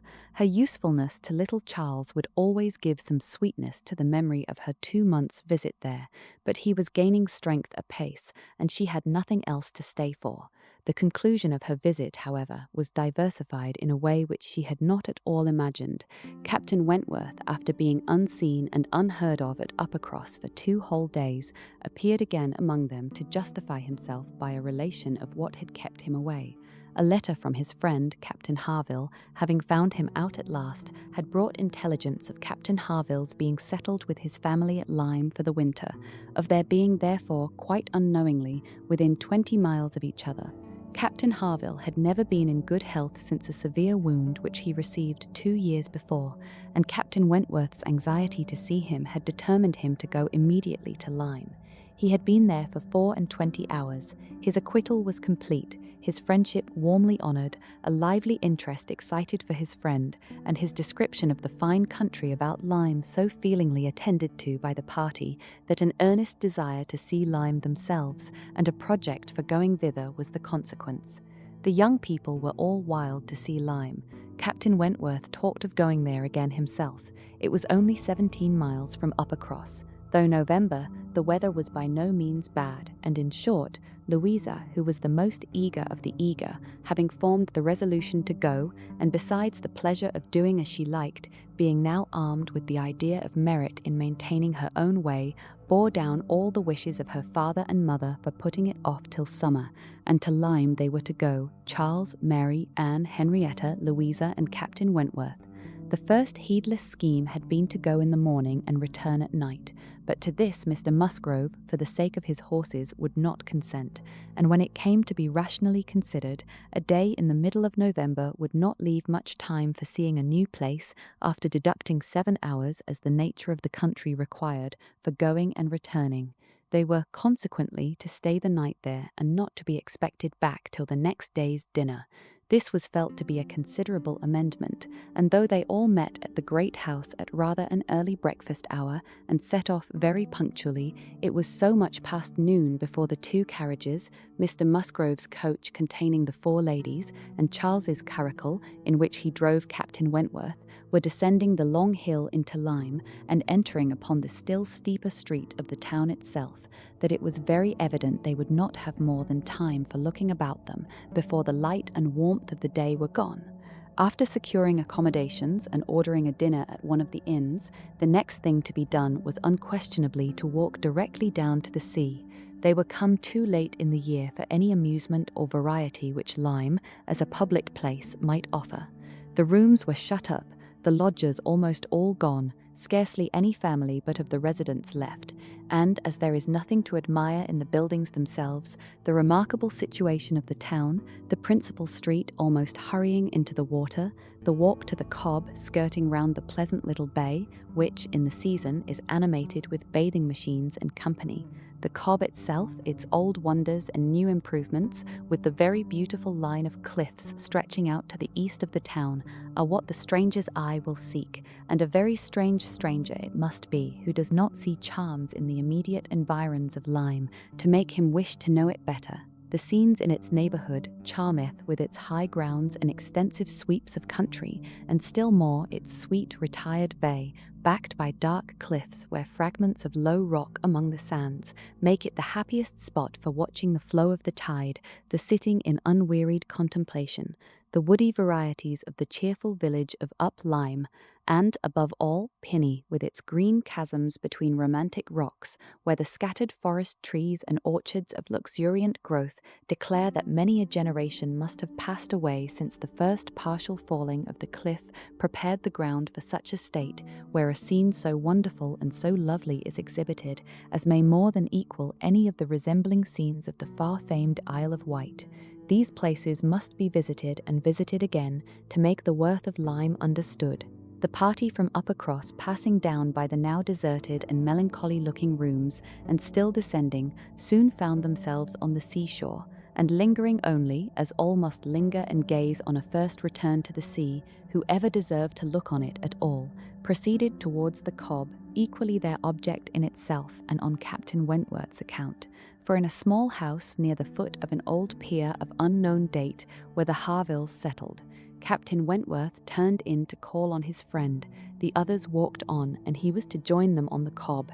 They were by no means tired of wondering and admiring, and not even Louisa seemed to feel that they had parted with Captain Wentworth long, when they saw him coming after them with 3 companions, all well known already, by description, to be Captain and Mrs. Harville, and a Captain Benwick, who was staying with them. Captain Benwick had some time ago been first lieutenant of the Laconia, and the account which Captain Wentworth had given of him on his return from Lyme before, his warm praise of him as an excellent young man and an officer whom he had always valued highly, which must have stamped him well in the esteem of every listener, had been followed by a little history of his private life, which rendered him perfectly interesting in the eyes of all the ladies. He had been engaged to Captain Harville's sister, and was now mourning her loss. They had been a year or 2 waiting for fortune and promotion. Fortune came, his prize money as lieutenant being great.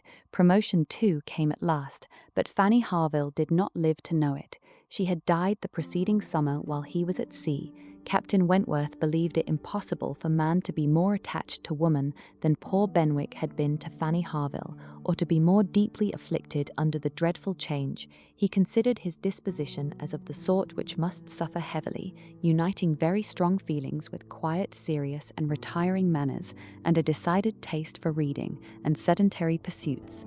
To finish the interest of the story, the friendship between him and the Harvilles seemed, if possible, augmented by the event which closed all their views of alliance, and Captain Benwick was now living with them entirely. Captain Harville had taken his present house for half a year, his taste and his health and his fortune all directing him to a residence inexpensive and by the sea, and the grandeur of the country and the retirement of Lyme in the winter appeared exactly adapted to Captain Benwick's state of mind. The sympathy and goodwill excited towards Captain Benwick was very great, and yet, said Anne to herself as they now moved forward to meet the party, he has not perhaps a more sorrowing heart than I have. I cannot believe his prospects so blighted forever. He is younger than I am, younger in feeling, if not in fact, younger as a man. He will rally again and be happy with another. They all met and were introduced. Captain Harville was a tall, dark man, with a sensible, benevolent countenance, a little lame, and from strong features and want of health, looking much older than Captain Wentworth. Captain Benwick looked and was the youngest of the 3, and compared with either of them, a little man. He had a pleasing face and a melancholy air, just as he ought to have, and drew back from conversation. Captain Harville, though not equalling Captain Wentworth in manners, was a perfect gentleman, unaffected, warm, and obliging. Mrs. Harville, a degree less polished than her husband, seemed, however, to have the same good feelings, and nothing could be more pleasant than their desire of considering the whole party as friends of their own, because the friends of Captain Wentworth, or more kindly hospitable than their entreaties for their all promising to dine with them. The dinner, already ordered at the inn, was at last, though unwillingly, accepted as an excuse, but they seemed almost hurt that Captain Wentworth should have brought any such party to Lyme, without considering it as a thing of course that they should dine with them. There was so much attachment to Captain Wentworth in all this, and such a bewitching charm in a degree of hospitality so uncommon, so unlike the usual style of give-and-take invitations and dinners of formality and display, that Anne felt her spirits not likely to be benefited by an increasing acquaintance among his brother officers. These would have been all my friends, was her thought, and she had to struggle against a great tendency to lowness. On quitting the Cobb, they all went indoors with their new friends and found rooms so small as none but those who invite from the heart could think capable of accommodating so many. Anne had a moment's astonishment on the subject herself, but it was soon lost in the pleasanter feelings which sprang from the sight of all the ingenious contrivances and nice arrangements of Captain Harville to turn the actual space to the best possible account, to supply the deficiencies of lodging-house furniture, and defend the windows and doors against the winter storms to be expected. The varieties in the fitting up of the rooms, where the common necessaries provided by the owner in the common indifferent plight were contrasted with some few articles of a rare species of wood, excellently worked up, and with something curious and valuable from all the distant countries Captain Harville had visited, were more than amusing to Anne, connected as it all was with his profession, the fruit of its labours, the effect of its influence on his habits, the picture of repose and domestic happiness it presented, made it to her a something more or less than gratification. Captain Harville was no reader, but he had contrived excellent accommodations and fashioned very pretty shelves for a tolerable collection of well-bound volumes, the property of Captain Benwick. His lameness prevented him from taking much exercise, but a mind of usefulness and ingenuity seemed to furnish him with constant employment within. He drew, he varnished, he carpentered, he glued, he made toys for the children, he fashioned new netting needles and pins with improvements, and if everything else was done, sat down to his large fishing net at one corner of the room.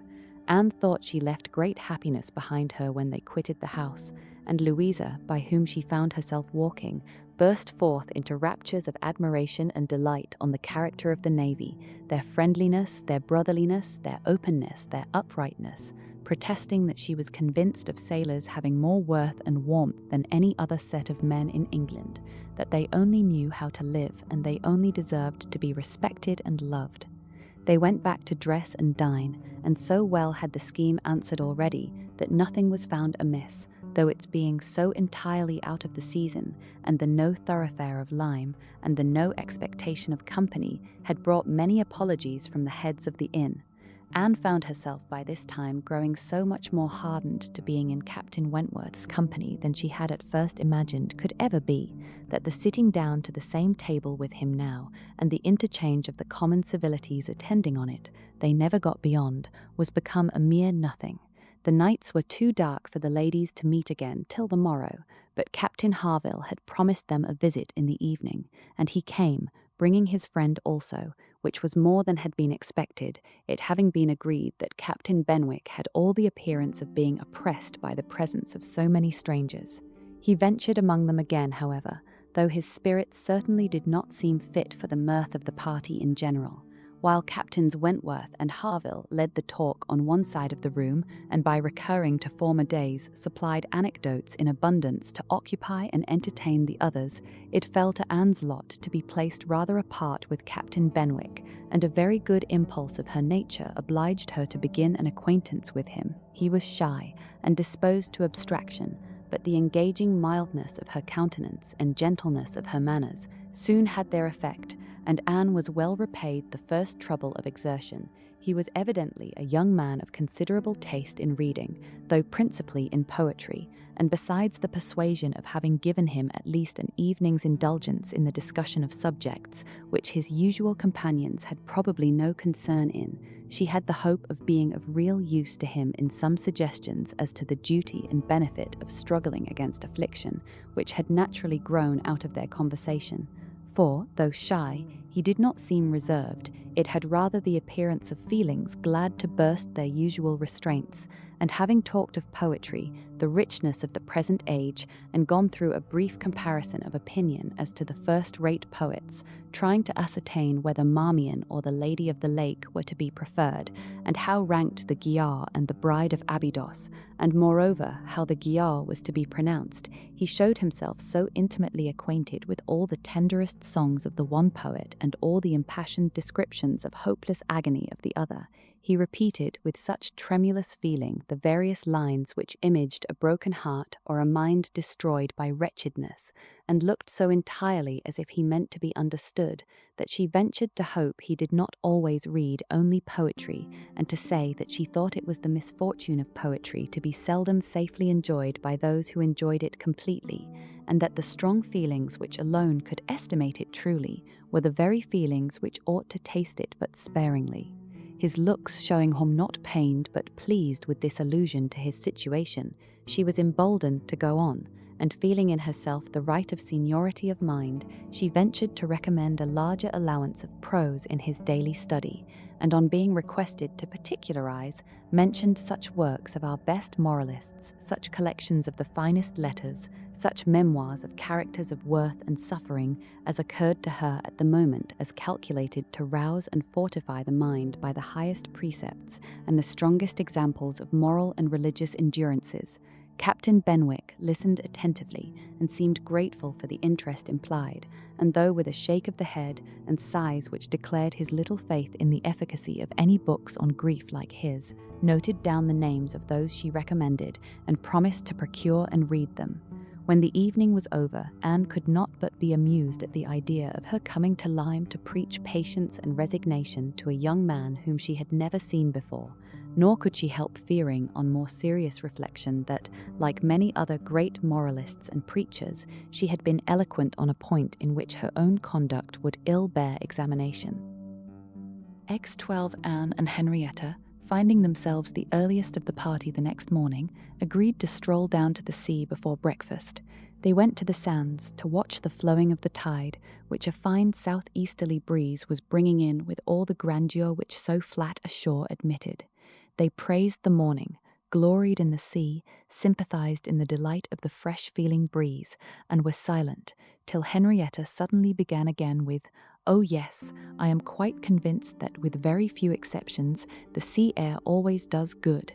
There can be no doubt of its having been of the greatest service to Dr. Shirley after his illness last spring 12-month.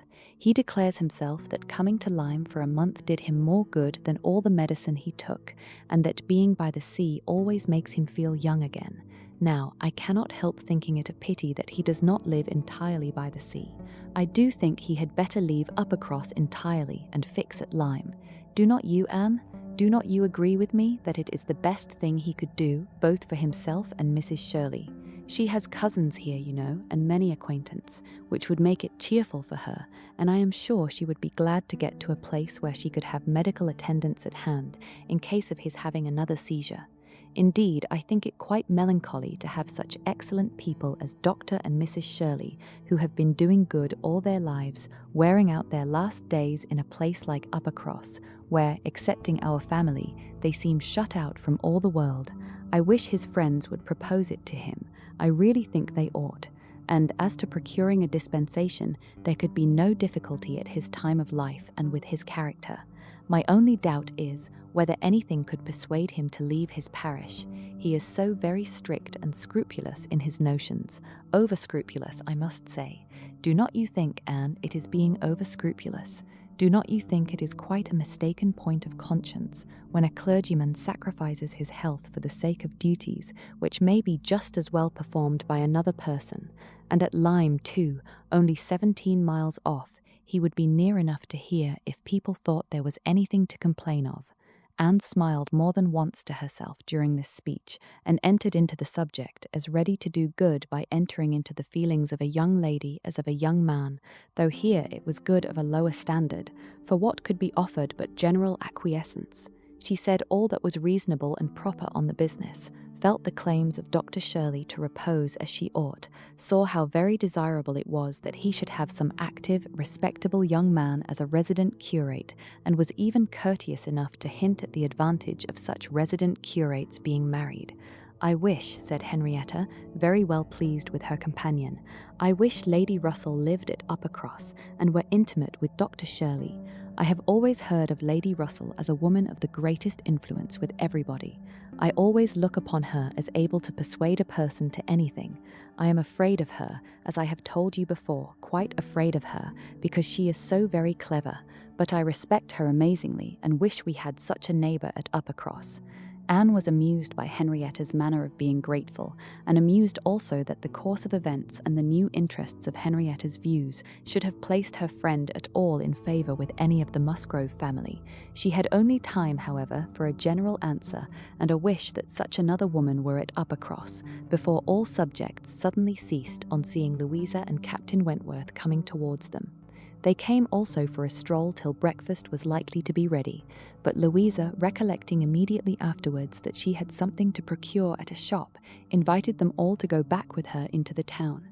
They were all at her disposal. When they came to the steps leading upwards from the beach, a gentleman, at the same moment preparing to come down, politely drew back and stopped to give them way. They ascended and passed him, and as they passed, Anne's face caught his eye, and he looked at her with a degree of earnest admiration which she could not be insensible of. She was looking remarkably well, her very regular, very pretty features having the bloom and freshness of youth restored by the fine wind which had been blowing on her complexion, and by the animation of eye which it had also produced. It was evident that the gentleman, completely a gentleman in manner, admired her exceedingly. Captain Wentworth looked round at her instantly in a way which showed his noticing of it.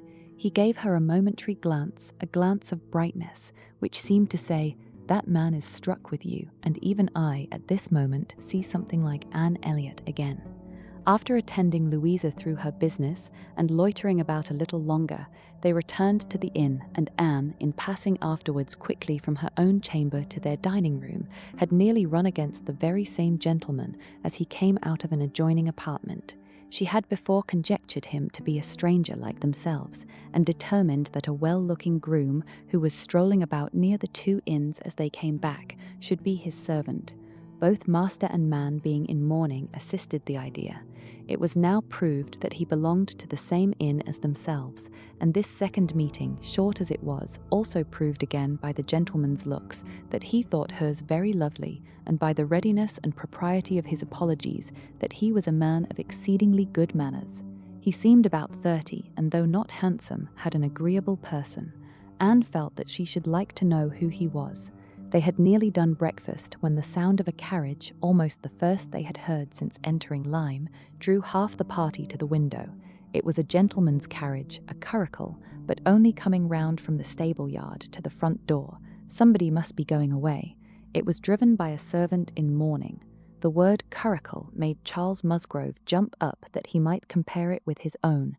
The servant in mourning roused Anne's curiosity, and the whole six were collected to look by the time the owner of the curricle was to be seen issuing from the door amidst the bows and civilities of the household, and taking his seat to drive off. "Ah," cried Captain Wentworth instantly, and with half a glance at Anne, "it is the very man we passed." The Miss Musgroves agreed to it, and having all kindly watched him as far up the hill as they could, they returned to the breakfast table. The waiter came into the room soon afterwards. "Pray," said Captain Wentworth immediately, "can you tell us the name of the gentleman who is just gone away?" "Yes, sir, a Mr. Elliot, a gentleman of large fortune, came in last night from Sidmouth. Dare say you heard the carriage, sir, while you were at dinner, and going on now for Crewkerne in his way to Bath and London. Elliot." Many had looked on each other, and many had repeated the name, before all this had been got through, even by the smart rapidity of a waiter. "Bless me," cried Mary, "it must be our cousin, it must be our Mr. Elliot, it must indeed. Charles, Anne, must not it? In mourning, you see, just as our Mr. Elliot must be. How very extraordinary, in the very same inn with us. Anne, must not it be our Mr. Elliot, my father's next heir? Pray, sir," turning to the waiter, did not his servant say whether he belonged to the Kellynch family?" "No, ma'am, he did not mention no particular family, but he said his master was a very rich gentleman, and would be a baronet some day." "There, you see," cried Mary in an ecstasy, "just as I said, heir to Sir Walter Elliot. I was sure that would come out if it was so. Depend upon it, that is a circumstance which his servants take care to publish wherever he goes. But, Anne, only conceive how extraordinary. I wish I had looked at him more. I wish we had been aware in time who it was, that he might have been introduced to us. What a pity that we should not have been introduced to each other. Do you think he had the Elliot countenance? I hardly looked at him. I was looking at the horses, but I think he had something of the Elliot countenance. I wonder the arms did not strike me. Oh, the great coat was hanging over the panel and hid the arms, so it did. Otherwise, I am sure, I should have observed them, and the livery too. If the servant had not been in mourning, one should have known him by the livery. Putting all these very extraordinary circumstances together, said Captain Wentworth, we must consider it to be the arrangement of Providence that you should not be introduced to your cousin.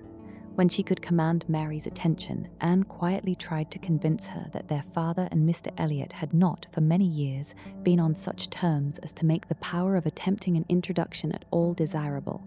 At the same time, however, it was a secret gratification to herself to have seen her cousin and to know that the future owner of Kellynch was undoubtedly a gentleman and had an air of good sense. She would not, upon any account, mention her having met with him the second time. Luckily, Mary did not much attend to their having passed close by him in their early walk, but she would have felt quite ill-used by Anne's having actually run against him in the passage and received his very polite excuses, while she had never been near him at all. No, that cousinly little interview must remain a perfect secret. Of course, said Mary, you will mention our seeing Mr. Elliot the next time you write to Bath. I think my father certainly ought to hear of it. Do mention all about him. Anne avoided a direct reply, but it was just the circumstance which she considered as not merely unnecessary to be communicated, but as what ought to be suppressed. The offence which had been given her father many years back, she knew. Elizabeth's particular share in it she suspected, and that Mr. Elliot's idea always produced irritation in both was beyond a doubt. Mary never wrote to Bath herself. All the toil of keeping up a slow and unsatisfactory correspondence with Elizabeth fell on Anne. Breakfast had not been long over when they were joined by Captain and Mrs. Harville and Captain Benwick, with whom they had appointed to take their last walk about Lyme. They ought to be setting off for Uppercross by 1, and in the meanwhile were to be all together and out of doors as long as they could. Anne found Captain Benwick getting near her as soon as they were all fairly in the street. Their conversation the preceding evening did not disincline him to seek her again, and they walked together some time, talking as before of Mr. Scott and Lord Byron, and still as unable as before, and as unable as any other two readers, to think exactly alike of the merits of either, till something occasioned an almost general change amongst their party, and instead of Captain Benwick, she had Captain Harville by her side. Miss Elliot, said he, speaking rather low, you have done a good deed in making that poor fellow talk so much. I wish he could have such company oftener. It is bad for him, I know, to be shut up as he is, but what can we do? We cannot part. No, said Anne, that I can easily believe to be impossible, but in time, perhaps, we know what time does in every case of affliction, and you must remember, Captain Harville, that your friend may yet be called a young mourner. Only last summer, I understand. Ay, true enough, with a deep sigh, only June, and not known to him, perhaps, so soon, not till the first week in August, when he came home from the Cape, just made into the Grappler. I was at Plymouth, dreading to hear of him. He sent in letters, but the Grappler was under orders for Portsmouth. There the news must follow him, but who was to tell it? Not I. I would as soon have been run up to the yardarm. Nobody could do it but that good fellow, pointing to Captain Wentworth. The Laconia had come into Plymouth the week before, no danger of her being sent to sea again. He stood his chance for the rest, wrote up for leave of absence, but without waiting the return, travelled night and day till he got to Portsmouth, rode off to the Grappler that instant, and never left the poor fellow for a week. That's what he did, and nobody else could have saved poor James. You may think, Miss Elliot, whether he is dear to us. Anne did think on the question with perfect decision, and said as much in reply as her own feelings could accomplish, or as his seemed able to bear, for he was too much affected to renew the subject, and when he spoke again it was of something totally different. Mrs. Harville's giving it as her opinion that her husband would have quite walking enough by the time he reached home, determined the direction of all the party in what was to be their last walk. They would accompany them to their door, and then return and set off themselves. By all their calculations there was just time for this, but as they drew near the Cobb, there was such a general wish to walk along it once more, all were so inclined, and Louisa soon grew so determined that the difference of a quarter of an hour, it was found, would be no difference at all. So with all the kind leave-taking and all the kind interchange of invitations and promises which may be imagined, they parted from Captain and Mrs. Harville at their own door, and still accompanied by Captain Benwick, who seemed to cling to them to the last, proceeded to make the proper adieus to the Cobb. Anne found Captain Benwick again drawing near her. Lord Byron's dark blue seas could not fail of being brought forward by their present view, and she gladly gave him all her attention as long as attention was possible. It was soon drawn, perforce, another way. There was too much wind to make the high part of the new Cobb pleasant for the ladies, and they agreed to get down the steps to the lower, and all were contented to pass quietly and carefully down the steep flight, excepting Louisa. She must be jumped down them by Captain Wentworth. In all their walks he had had to jump her from the stiles. The sensation was delightful to her. The hardness of the pavement for her feet made him less willing upon the present occasion. He did it, however. She was safely down, and instantly, to show her enjoyment, ran up the steps to be jumped down again. He advised her against it, thought the jar too great, but no, he reasoned and talked in vain. She smiled and said, "I am determined I will." He put out his hands. She was too precipitate by half a second. She fell on the pavement on the lower Cobb, and was taken up lifeless. There was no wound, no blood, no visible bruise, but her eyes were closed, she breathed not, her face was like death. The horror of that moment to all who stood around.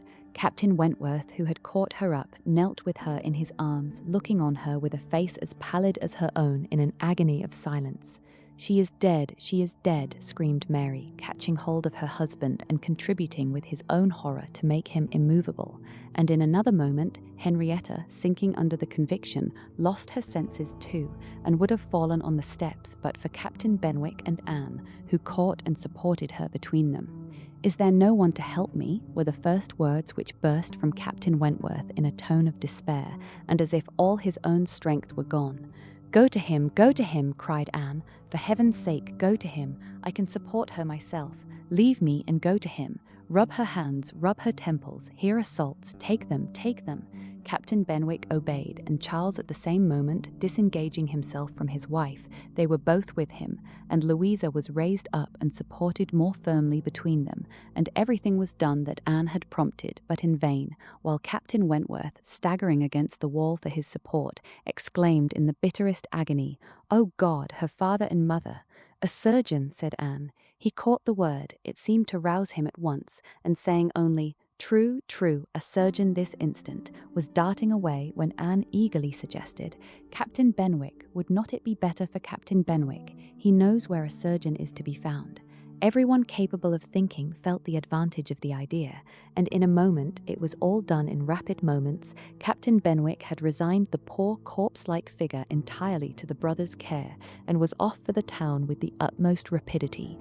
As to the wretched party left behind, it could scarcely be said which of the three, who were completely rational, was suffering most, Captain Wentworth, Anne, or Charles, who, really a very affectionate brother, hung over Louisa with sobs of grief, and could only turn his eyes from one sister to see the other in a state as insensible, or to witness the hysterical agitations of his wife, calling on him for help which he could not give. Anne, attending with all the strength and zeal and thought which instinct supplied to Henrietta, still tried at intervals to suggest comfort to the others, tried to quiet Mary, to animate Charles, to assuage the feelings of Captain Wentworth. Both seemed to look to her for directions. "Anne, Anne," cried Charles, "what is to be done next? What, in heaven's name, is to be done next?" Captain Wentworth's eyes were also turned towards her.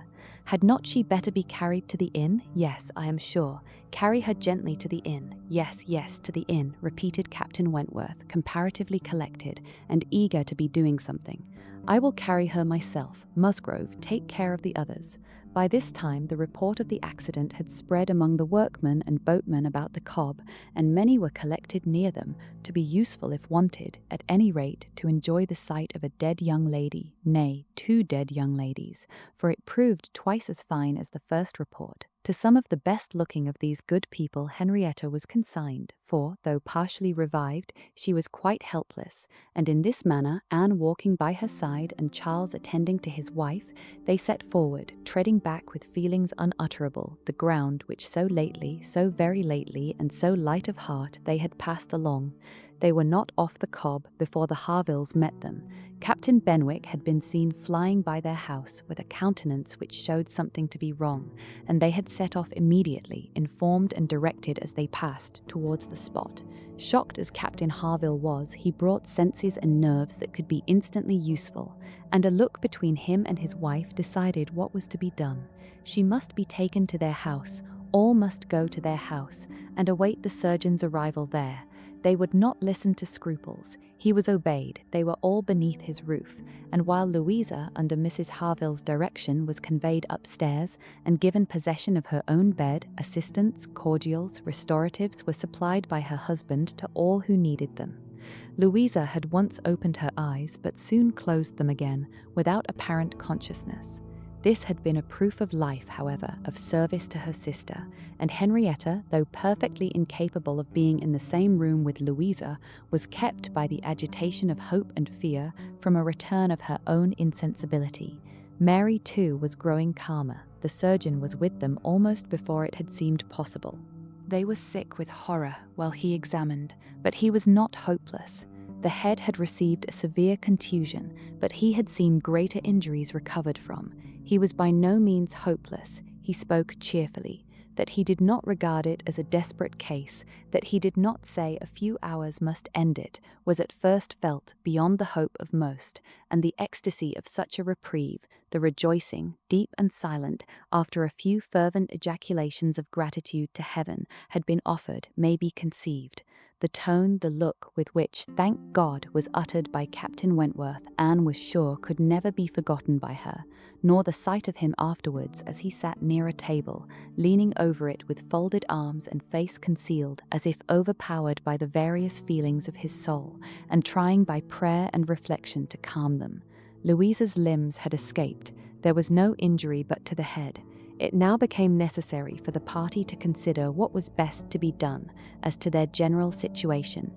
They were now able to speak to each other and consult. That Louisa must remain where she was, however distressing to her friends to be involving the Harvilles in such trouble, did not admit a doubt. Her removal was impossible. The Harvilles silenced all scruples and, as much as they could, all gratitude. They had looked forward and arranged everything before the others began to reflect. Captain Benwick must give up his room to them and get a bed elsewhere, and the whole was settled. They were only concerned that the house could accommodate no more, and yet perhaps by putting the children away in the maid's room or swinging a cot somewhere, they could hardly bear to think of not finding room for 2 or 3 besides, supposing they might wish to stay, though with regard to any attendance on Miss Musgrove, there need not be the least uneasiness in leaving her to Mrs. Harville's care entirely. Mrs. Harville was a very experienced nurse, and her nursery maid, who had lived with her long and gone about with her everywhere, was just such another. Between those two she could want no possible attendance by day or night, and all this was said with a truth and sincerity of feeling irresistible. Charles, Henrietta, and Captain Wentworth were the 3 in consultation, and for a little while it was only an interchange of perplexity and terror. Uppercross, the necessity of someone's going to Uppercross, the news to be conveyed, how it could be broken to Mr. and Mrs. Musgrove, the lateness of the morning, an hour already gone since they ought to have been off, the impossibility of being in tolerable time. At first they were capable of nothing more to the purpose than such exclamations, but after a while Captain Wentworth, exerting himself, said, "We must be decided, and without the loss of another minute. Every minute is valuable. Someone must resolve on being off for Uppercross instantly. Musgrove, either you or I must go." Charles agreed, but declared his resolution of not going away. He would be as little encumbrance as possible to Captain and Mrs. Harville, but as to leaving his sister in such a state, he neither ought nor would. So far it was decided, and Henrietta at first declared the same. She, however, was soon persuaded to think differently. The usefulness of her staying, she who had not been able to remain in Louisa's room or to look at her without sufferings which made her worse than helpless. She was forced to acknowledge that she could do no good, yet was still unwilling to be away, till, touched by the thought of her father and mother, she gave it up. She consented. She was anxious to be at home. The plan had reached this point when Anne, coming quietly down from Louisa's room, could not but hear what followed, for the parlour door was open. "Then it is settled, Musgrove," cried Captain Wentworth, "that you stay and that I take care of your sister home. But as to the rest, as to the others, if one stays to assist Mrs. Harville, I think it need be only one.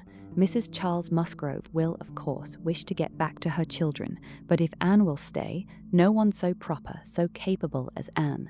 She paused a moment to recover from the emotion of hearing herself so spoken of. The other two warmly agreed to what he said, and she then appeared. "You will stay, I am sure. You will stay and nurse her," cried he, turning to her and speaking with a glow and yet a gentleness which seemed almost restoring the past. She coloured deeply, and he recollected himself and moved away. She expressed herself most willing, ready, happy to remain. It was what she had been thinking of and wishing to be allowed to do. A bed on the floor in Louisa's room would be sufficient for her if Mrs. Harville would but think so. One thing more, and all seemed arranged. Though it was rather desirable that Mr. and Mrs. Musgrove should be previously alarmed by some share of delay, yet the time required by the Uppercross horses to take them back would be a dreadful extension of suspense, and Captain Wentworth proposed, and Charles Musgrove agreed, that it would be much better for him to take a chaise from the inn and leave Mr. Musgrove's carriage and horses to be sent home the next morning early, when there would be the farther advantage of sending an account of Louisa's night. Captain Wentworth now hurried off to get everything ready on his part, and to be soon followed by the two ladies. When the plan was made known to Mary, however, there was an end of all peace in it. She was so wretched and so vehement, complained so much of injustice in being expected to go away instead of Anne, who was nothing to Louisa, while she was her sister, and had the best right to stay in Henrietta's stead. Why was not she to be as useful as Anne, and to go home without Charles too, without her husband? No, it was too unkind, and in short, she said more than her husband could long withstand, and as none of the others could oppose when he gave way, there was no help for it. The change of Mary for Anne was inevitable. Anne had never submitted more reluctantly to the jealous and ill-judging claims of Mary, but so it must be, and they set off for the town, Charles taking care of his sister, and Captain Benwick attending to her. She gave a moment's recollection, as they hurried along, to the little circumstances which the same spots had witnessed earlier in the morning. There she had listened to Henrietta's schemes for Dr. Shirley's leaving Uppercross. Farther on, she had first seen Mr. Elliot. A moment seemed all that could now be given to anyone but Louisa, or those who were wrapped up in her welfare. Captain Benwick was most considerately attentive to her, and united as they all seemed by the distress of the day, she felt an increasing degree of goodwill towards him, and a pleasure even in thinking that it might perhaps be the occasion of continuing their acquaintance. Captain Wentworth was on the watch for them, and a chaise and four in waiting, stationed for their convenience in the lowest part of the street, but his evident surprise and vexation at the substitution of one sister for the other, the change of his countenance, the astonishment, the expressions begun and suppressed with which Charles was listened to, made but a mortifying reception of Anne, or must at least convince her that she was valued only as she could be useful to Louisa. She endeavoured to be composed and to be just. Without emulating the feelings of an Emma towards her Henry, she would have attended on Louisa with a zeal above the common claims of regard, for his sake, and she hoped he would not long be so unjust as to suppose she would shrink unnecessarily from the office of a friend.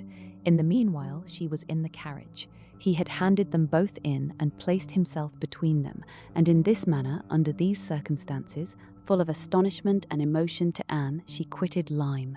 How the long stage would pass, how it was to affect their manners, what was to be their sort of intercourse, she could not foresee. It was all quite natural, however. He was devoted to Henrietta, always turning towards her, and when he spoke at all, always with the view of supporting her hopes and raising her spirits. In general, his voice and manner were studiously calm. To spare Henrietta from agitation seemed the governing principle. Once only, when she had been grieving over the last ill-judged, ill-fated walk to the Cobb, bitterly lamenting that it ever had been thought of, he burst forth as if wholly overcome. "Don't talk of it, don't talk of it," he cried. "O God, that I had not given way to her at the fatal moment! Had I done as I ought, but so eager and so resolute, dear, sweet Louisa!" Anne wondered whether it ever occurred to him now to question the justness of his own previous opinion as to the universal felicity and advantage of firmness of character, and whether it might not strike him that, like all other qualities of the mind, it should have its proportions and limits. She thought it could scarcely escape him to feel that a persuadable temper might sometimes be as much in favour of happiness as a very resolute character. They got on fast. Anne was astonished to recognize the same hills and the same objects so soon. Their actual speed, heightened by some dread of the conclusion, made the road appear but half as long as on the day before. It was growing quite dusk, however, before they were in the neighbourhood of Uppercross, and there had been total silence among them for some time, Henrietta leaning back in the corner, with a shawl over her face, giving the hope of her having cried herself to sleep, when, as they were going up their last hill, Anne found herself all at once addressed by Captain Wentworth. In a low, cautious voice he said, "I have been considering what we had best do. She must not appear at first. She could not stand it. I have been thinking whether you had not better remain in the carriage with her, while I go in and break it to Mr. and Mrs. Musgrove. Do you think this is a good plan?" She did. He was satisfied, and said no more. But the remembrance of the appeal remained a pleasure to her, as a proof of friendship and of deference for her judgment, a great pleasure, and when it became a sort of parting proof, its value did not lessen. When the distressing communication at Uppercross was over, and he had seen the father and mother quite as composed as could be hoped, and the daughter all the better for being with them, he announced his intention of returning in the same carriage to Lyme, and when the horses were baited, he was off. XXIII, the remainder of Anne's time at Uppercross, comprehending only 2 days, was spent entirely at the mansion house, and she had the satisfaction of knowing herself extremely useful there, both as an immediate companion and as assisting in all those arrangements for the future which, in Mr. and Mrs. Musgrove's distressed state of spirits, would have been difficulties.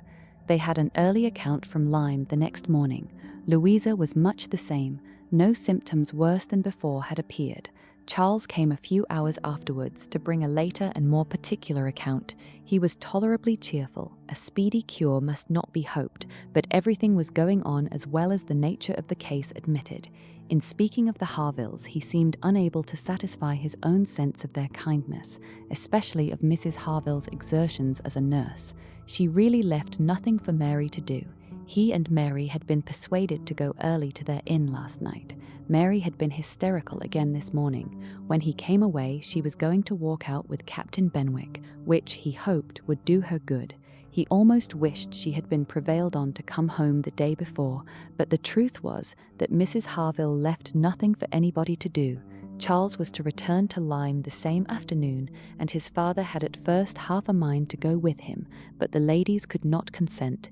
It would be going only to multiply trouble to the others, and increase his own distress, and a much better scheme followed and was acted upon.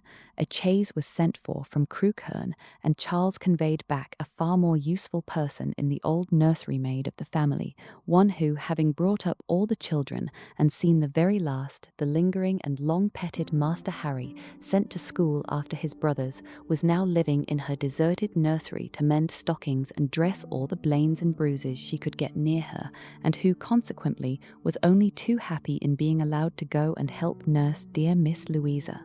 Vague wishes of getting Sarah thither had occurred before to Mrs. Musgrove and Henrietta, but without Anne it would hardly have been resolved on, and found practicable so soon. They were indebted the next day to Charles Hayter for all the minute knowledge of Louisa, which it was so essential to obtain every 24 hours.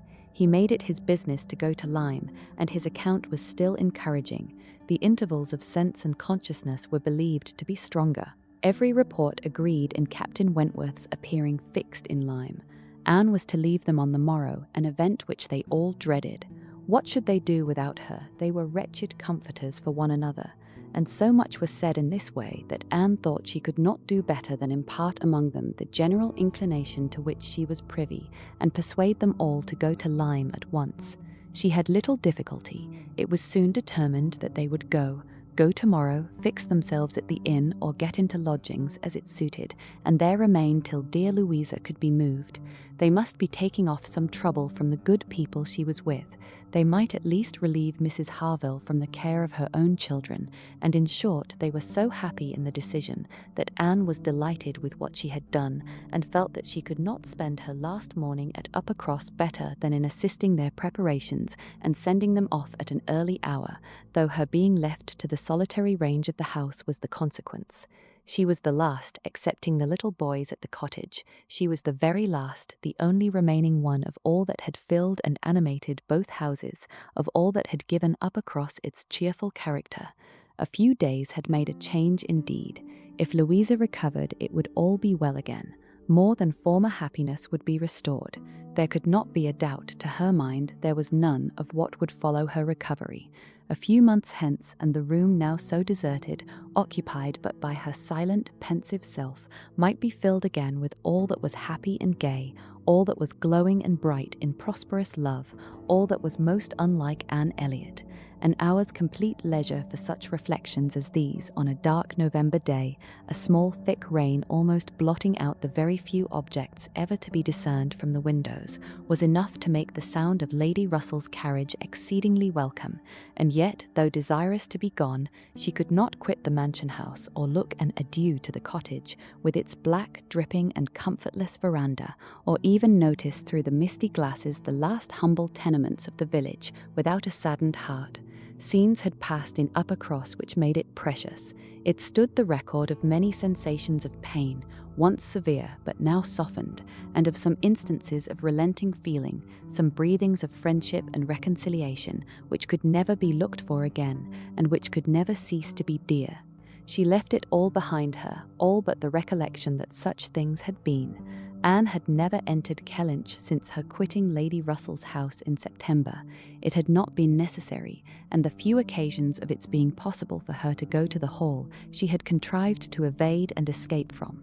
Her first return was to resume her place in the modern and elegant apartments of the lodge, and to gladden the eyes of its mistress. There was some anxiety mixed with Lady Russell's joy in meeting her. She knew who had been frequenting Uppercross, but happily either Anne was improved in plumpness and looks, or Lady Russell fancied her so, and Anne, in receiving her compliments on the occasion, had the amusement of connecting them with the silent admiration of her cousin, and of hoping that she was to be blessed with a second spring of youth and beauty. When they came to converse, she was soon sensible of some mental change, the subjects of which her heart had been full on leaving Kellynch, and which she had felt slighted and been compelled to smother among the Musgroves, were now become but of secondary interest. She had lately lost sight even of her father and sister and Bath. Their concerns had been sunk under those of Uppercross, and when Lady Russell reverted to their former hopes and fears, and spoke her satisfaction in the house in Camden Place, which had been taken, and her regret that Mrs. Clay should still be with them, Anne would have been ashamed to have it known how much more she was thinking of Lyme and Louisa Musgrove, and all her acquaintance there. How much more interesting to her was the home and the friendship of the Harvilles and Captain Benwick than her own father's house in Camden Place, or her own sister's intimacy with Mrs. Clay. She was actually forced to exert herself to meet Lady Russell with anything like the appearance of equal solicitude on topics which had by nature the first claim on her. There was a little awkwardness at first in their discourse on another subject. They must speak of the accident at Lyme. Lady Russell had not been arrived 5 minutes the day before when a full account of the whole had burst on her. But still it must be talked of. She must make inquiries. She must regret the imprudence, lament the result, and Captain Wentworth's name must be mentioned by both. Anne was conscious of not doing it so well as Lady Russell. She could not speak the name and look straight forward to Lady Russell's eye till she had adopted the expedient of telling her briefly what she thought of the attachment between him and Louisa. When this was told, his name distressed her no longer. Lady Russell had only to listen composedly and wish them happy, but internally her heart revelled in angry pleasure, in pleased contempt that the man who at 23 had seemed to understand somewhat of the value of an Anne Elliot should 8 years afterwards be charmed by a Louisa Musgrove. The first 3 or 4 days passed most quietly, with no circumstance to mark them excepting the receipt of a note or two from Lyme, which found their way to Anne, she could not tell how, and brought a rather improving account of Louisa. At the end of that period, Lady Russell's politeness could repose no longer, and the faintest self-threatenings of the past became in a decided tone. I must call on Mrs. Croft. I really must call upon her soon. Anne, have you courage to go with me and pay a visit in that house? It will be some trial to us both. Anne did not shrink from it. On the contrary, she truly felt as she said in observing, I think you are very likely to suffer the most of the two. Your feelings are less reconciled to the change than mine. By remaining in the neighbourhood, I am become inured to it. She could have said more on the subject, for she had in fact so high an opinion of the Crofts, and considered her father so very fortunate in his tenants, felt the parish to be so sure of a good example, and the poor of the best attention and relief, that however sorry and ashamed for the necessity of the removal, she could not but in conscience feel that they were gone who deserved not to stay, and that Kellynch Hall had passed into better hands than its owners. These convictions must unquestionably have their own pain, and severe was its kind, but they precluded that pain which Lady Russell would suffer in entering the house again and returning through the well-known apartments. In such moments Anne had no power of saying to herself, these rooms ought to belong only to us. Oh, how fallen in their destination, how unworthily occupied, an ancient family to be so driven away, strangers filling their place. No, except when she thought of her mother and remembered where she had been used to sit and preside, she had no sigh of that description to heave. Mrs.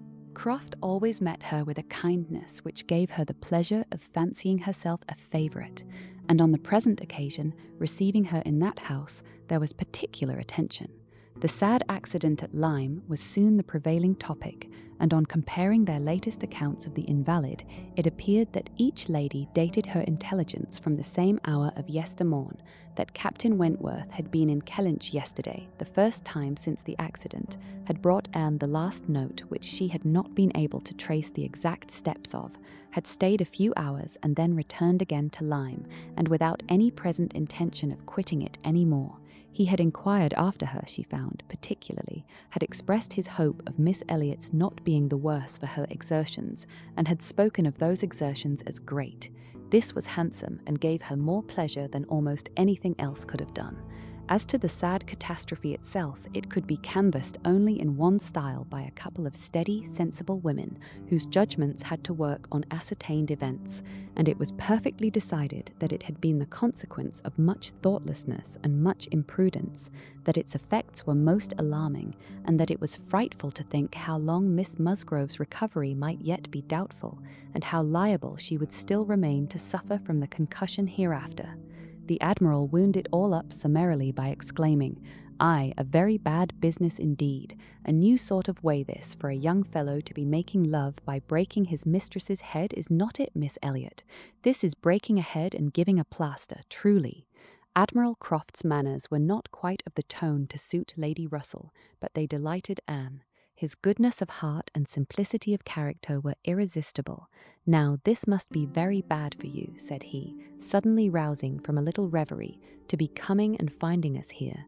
I had not recollected it before, I declare, but it must be very bad. But now, do not stand upon ceremony. Get up and go over all the rooms in the house if you like it." "Another time, sir, I thank you, not now." "Well, whenever it suits you. You can slip in from the shrubbery at any time, and there you will find we keep our umbrellas hanging up by that door. A good place, is not it? But," checking himself, "you will not think it a good place, for yours were always kept in the butler's room." "Aye, so it always is, I believe. One man's ways may be as good as another's, but we all like our own best, and so you must judge for yourself, whether it would be better for you to go about the house or not." Anne, finding she might decline it, did so, very gratefully. "We have made very few changes either," continued the Admiral, after thinking a moment. "Very few. We told you about the laundry door at Uppercross. That has been a very great improvement. The wonder was how any family upon earth could bear with the inconvenience of its opening as it did, so long. You will tell Sir Walter what we have done, and that Mr. Shepherd thinks it the greatest improvement the house ever had. Indeed, I must do ourselves the justice to say that the few alterations we have made have been all very much for the better. My wife should have the credit of them, however. I have done very little besides sending away some of the large looking-glasses from my dressing room, which was your father's. A very good man and very much the gentleman, I am sure. But I should think, Miss Elliot, looking with serious reflection, I should think he must be rather a dressy man for his time of life.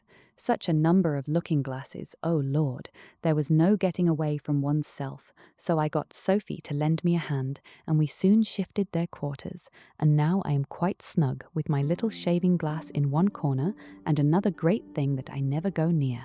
Anne, amused in spite of herself, was rather distressed for an answer, and the Admiral, fearing he might not have been civil enough, took up the subject again to say, "The next time you write to your good father, Miss Elliot, pray give my compliments and Mrs. Croft's, and say that we are settled here quite to our liking, and have no fault at all to find with the place. The breakfast-room chimney smokes a little, I grant you, but it is only when the wind is due north and blows hard, which may not happen 3 times a winter. And take it altogether, now that we have been into most of the houses hereabouts and can judge, there is not one that we like better than this. Pray say so with my compliments. He will be glad to hear it." Lady Russell and Mrs. Croft were very well pleased with each other, but the acquaintance which this visit began was fated not to proceed far at present, for when it was returned, the Crofts announced themselves to be going away for a few weeks to visit their connections in the north of the county, and probably might not be at home again before Lady Russell would be removing to Bath. So ended all danger to Anne of meeting Captain Wentworth at Kellynch Hall, or of seeing him in company with her friend. Everything was safe enough, and she smiled over the many anxious feelings she had wasted on the subject. XXIV. Though Charles and Mary had remained at Lyme much longer after Mr. and Mrs. Musgrove's going than Anne conceived they could have been at all wanted, they were yet the first of the family to be at home again, and as soon as possible after their return to Uppercross they drove over to the lodge. They had left Louisa beginning to sit up, but her head, though clear, was exceedingly weak, and her nerves susceptible to the highest extreme of tenderness, and though she might be pronounced to be altogether doing very well, it was still impossible to say when she might be able to bear the removal home, and her father and mother, who must return in time to receive their younger children for the Christmas holidays, had hardly a hope of being allowed to bring her with them. They had been all in lodgings together. Mrs. Musgrove had got Mrs. Harville's children away as much as she could. Every possible supply from Uppercross had been furnished to lighten the inconvenience to the Harvilles, while the Harvilles had been wanting them to come to dinner every day, and in short, it seemed to have been only a struggle on each side as to which should be most disinterested and hospitable. Mary had had her evils, but upon the whole, as was evident by her staying so long, she had found more to enjoy than to suffer.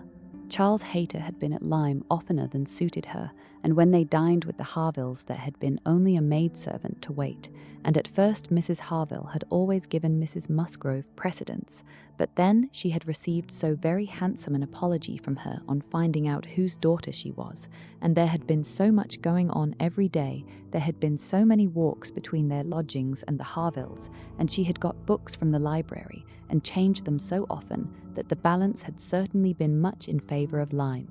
She had been taken to Charmouth too, and she had bathed, and she had gone to church, and there were a great many more people to look at in the church at Lyme than at Uppercross, and all this, joined to the sense of being so very useful, had made really an agreeable fortnight. Anne inquired after Captain Benwick. Mary's face was clouded directly. Charles laughed. "Oh, Captain Benwick is very well, I believe, but he is a very odd young man. I do not know what he would be at. We asked him to come home with us for a day or two. Charles undertook to give him some shooting, and he seemed quite delighted, and for my part, I thought it was all settled, when behold, on Tuesday night, he made a very awkward sort of excuse. He never shot, and he had been quite misunderstood, and he had promised this and he had promised that, and the end of it was, I found, that he did not mean to come. I suppose he was afraid of finding it dull, but upon my word I should have thought we were lively enough at the cottage for such a heartbroken man as Captain Benwick." Charles laughed again and said, "Now, Mary, you know very well how it really was. It was all your doing," turning to Anne. "He fancied that if he went with us he should find you close by. He fancied everybody to be living in Uppercross, and when he discovered that Lady Russell lived 3 miles off, His heart failed him, and he had not courage to come. That is the fact, upon my honour. Mary knows it is. But Mary did not give into it very graciously, whether from not considering Captain Benwick entitled by birth and situation to be in love with an Elliot, or from not wanting to believe Anne a greater attraction to Uppercross than herself, must be left to be guessed. Anne's goodwill, however, was not to be lessened by what she heard. She boldly acknowledged herself flattered and continued her inquiries. "Oh, he talks of you," cried Charles, "in such terms." Mary interrupted him. "I declare, Charles, I never heard him mention Anne twice all the time I was there."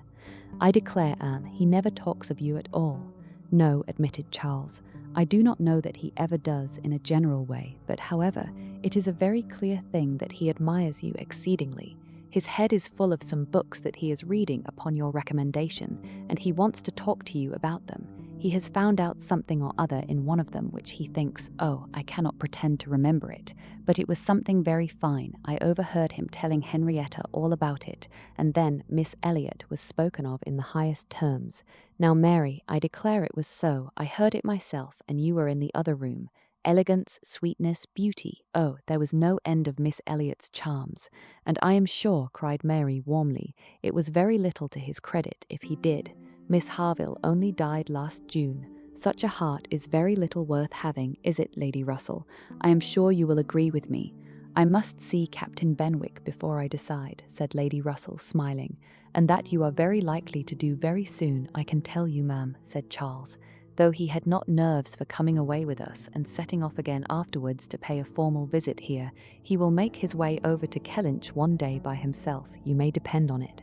I told him the distance and the road, and I told him of the churches being so very well worth seeing, for as he has a taste for those sort of things, I thought that would be a good excuse, and he listened with all his understanding and soul, and I am sure from his manner that you will have him calling here soon. So I give you notice, Lady Russell. Any acquaintance of Anne's will always be welcome to me, was Lady Russell's kind answer. Oh, as to being Anne's acquaintance, said Mary, I think he is rather my acquaintance, for I have been seeing him every day this last fortnight. Well, as your joint acquaintance, then, I shall be very happy to see Captain Benwick. You will not find anything very agreeable in him, I assure you, ma'am. He is one of the dullest young men that ever lived. He has walked with me sometimes from one end of the sands to the other without saying a word. He is not at all a well-bred young man. I am sure you will not like him. There we differ, Mary, said Anne. I think Lady Russell would like him. I think she would be so much pleased with his mind that she would very soon see no deficiency in his manner. So do I, Anne, said Charles. I am sure Lady Russell would like him. He is just Lady Russell's sort. Give him a book, and he will read all day long. Yes, that he will, exclaimed Mary, tauntingly. He will sit poring over his book and not know when a person speaks to him, or when one drops one's scissors, or anything that happens. Do you think Lady Russell would like that? Lady Russell could not help laughing.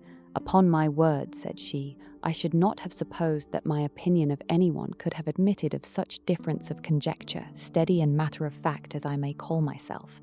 I have really a curiosity to see the person who can give occasion to such directly opposite notions. I wish he may be induced to call here, and when he does, Mary, you may depend upon hearing my opinion, but I am determined not to judge him beforehand. You will not like him, I will answer for it.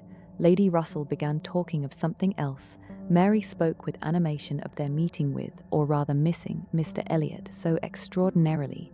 He is a man, said Lady Russell, whom I have no wish to see. His declining to be on cordial terms with the head of his family has left a very strong impression in his disfavour with me. This decision checked Mary's eagerness and stopped her short in the midst of the Elliot countenance. With regard to Captain Wentworth, though Anne hazarded no enquiries, there was voluntary communication sufficient. His spirits had been greatly recovering lately, as might be expected. As Louisa improved, he had improved, and he was now quite a different creature from what he had been the first week. He had not seen Louisa, and was so extremely fearful of any ill consequence to her from an interview that he did not press for it at all, and on the contrary seemed to have a plan of going away for a week or 10 days till her head was stronger. He had talked of going down to Plymouth for a week and wanted to persuade Captain Benwick to go with him, but as Charles maintained to the last, Captain Benwick seemed much more disposed to ride over to Kellynch. There can be no doubt that Lady Russell and Anne were both occasionally thinking of Captain Benwick from this time. Lady Russell could not hear the doorbell without feeling that it might be his herald, nor could Anne return from any stroll of solitary indulgence in her father's grounds or any visit of charity in the village without wondering whether she might see him or hear of him. Captain Benwick came not, however. He was either less disposed for it than Charles had imagined, or he was too shy, and after giving him a week's indulgence, Lady Russell determined him to be unworthy of the interest which he had been beginning to excite. The Musgroves came back to receive their happy boys and girls from school, bringing with them Mrs. Harville's little children to improve the noise of Uppercross and lessen that of Lyme. Henrietta remained with Louisa, but all the rest of the family were again in their usual quarters. Lady Russell and Anne paid their compliments to them once, when Anne could not but feel that Uppercross was already quite alive again, though neither Henrietta, nor Louisa, nor Charles Hayter, nor Captain Wentworth were there. The room presented as strong a contrast as could be wished to the last state she had seen it in. Immediately surrounding Mrs. Musgrove were the little Harvilles, whom she was sedulously guarding from the tyranny of the two children from the cottage, expressly arrived to amuse them. On one side was a table occupied by some chattering girls, cutting up silk and gold paper, and on the other were trestles and trays, bending under the weight of brawn and cold pies, where riotous boys were holding high revel, the whole completed by a roaring Christmas fire, which seemed determined to be heard, in spite of all the noise of the others. Charles and Mary also came in, of course, during their visit, and Mr. Musgrove made a point of paying his respects to Lady Russell, and sat down close to her for 10 minutes, talking with a very raised voice, but from the clamour of the children on his knees, generally in vain. It was a fine family piece. Anne, judging from her own temperament, would have deemed such a domestic hurricane a bad restorative of the nerves, which Louisa's illness must have so greatly shaken. But Mrs. Musgrove, who got Anne near her on purpose to thank her most cordially again and again for all her attentions to them, concluded a short recapitulation of what she had suffered herself by observing, with a happy glance round the room, that after all she had gone through, nothing was so likely to do her good as a little quiet cheerfulness at home. Louisa was now recovering apace. Her mother could even think of her being able to join their party at home before her brothers and sisters went to school again. The Harvilles had promised to come with her and stay at Uppercross whenever she returned. Captain Wentworth was gone for the present to see his brother in Shropshire. "I hope I shall remember in future," said Lady Russell as soon as they were reseated in the carriage, "not to call at Uppercross in the Christmas holidays. Everybody has their taste in noises as well as in other matters, and sounds are quite innocuous or most distressing by their sort rather than their quantity." When Lady Russell not long afterwards was entering Bath on a wet afternoon and driving through the long course of streets from the Old Bridge to Camden Place, amidst the dash of other carriages, the heavy rumble of carts and drays, the bawling of newspapermen, muffin-men and milkmen, and the ceaseless clink of pattens, she made no complaint. No, these were noises which belonged to the winter pleasures. Her spirits rose under their influence, and like Mrs. Musgrove, she was feeling, though not saying, that after being long in the country, nothing could be so good for her as a little quiet cheerfulness. Anne did not share these feelings. She persisted in a very determined, though very silent, disinclination for Bath, caught the first dim view of the extensive buildings, smoking in rain, without any wish of seeing them better, felt their progress through the streets to be, however disagreeable, yet too rapid, for who would be glad to see her when she arrived, and looked back with fond regret to the bustles of Uppercross and the seclusion of Kellynch. Elizabeth's last letter had communicated a piece of news of some interest. Mr. Elliot was in Bath. He had called in Camden Place, had called a second time, a third, had been pointedly attentive, if Elizabeth and her father did not deceive themselves, had been taking as much pains to seek the acquaintance and proclaim the value of the connection as he had formerly taken pains to show neglect. This was very wonderful if it were true, and Lady Russell was in a state of very agreeable curiosity and perplexity about Mr. Elliot, already recanting the sentiment she had so lately expressed to Mary of his being a man whom she had no wish to see. She had a great wish to see him. If he really sought to reconcile himself like a dutiful branch, he must be forgiven for having dismembered himself from the paternal tree. Anne was not animated to an equal pitch by the circumstance, but she felt that she would rather see Mr. Elliot again than not, which was more than she could say for many other persons in Bath. She was put down in Camden Place, and Lady Russell then drove to her own lodgings in Rivers Street. XV Sir Walter had taken a very good house in Camden Place, a lofty, dignified situation, such as becomes a man of consequence, and both he and Elizabeth were settled there, much to their satisfaction. Anne entered it with a sinking heart, anticipating an imprisonment of many months, and anxiously saying to herself, "Oh, when shall I leave you again?" A degree of unexpected cordiality, however, in the welcome she received, did her good. Her father and sister were glad to see her, for the sake of showing her the house and furniture, and met her with kindness. Her making a fourth when they sat down to dinner was noticed as an advantage. Mrs. Clay was very pleasant and very smiling, but her courtesies and smiles were more a matter of course. Anne had always felt that she would pretend what was proper on her arrival, but the complaisance of the others was unlooked for. They were evidently in excellent spirits, and she was soon to listen to the causes. They had no inclination to listen to her. After laying out for some compliments of being deeply regretted in their old neighbourhood, which Anne could not pay, they had only a few faint inquiries to make before the talk must be all their own. Uppercross excited no interest, Kellynch very little. It was all Bath. They had the pleasure of assuring her that Bath more than answered their expectations in every respect. Their house was undoubtedly the best in Camden Place. Their drawing-rooms had many decided advantages over all the others which they had either seen or heard of, and the superiority was not less in the style of the fitting up or the taste of the furniture. Their acquaintance was exceedingly sought after. Everybody was wanting to visit them. They had drawn back from many introductions, and still were perpetually having cards left by people of whom they knew nothing. Here were funds of enjoyment. Could Anne wonder that her father and sister were happy? She might not wonder, but she must sigh that her father should feel no degradation in his change, should see nothing to regret in the duties and dignity of the resident landholder, should find so much to be vain of in the littlenesses of a town, and she must sigh and smile and wonder too, as Elizabeth threw open the folding doors and walked with exultation from one drawing-room to the other, boasting of their space, at the possibility of that woman who had been mistress of Kellynch Hall, finding extent to be proud of between two walls, perhaps 30 feet asunder. But this was not all which they had to make them happy. They had Mr. Elliot too.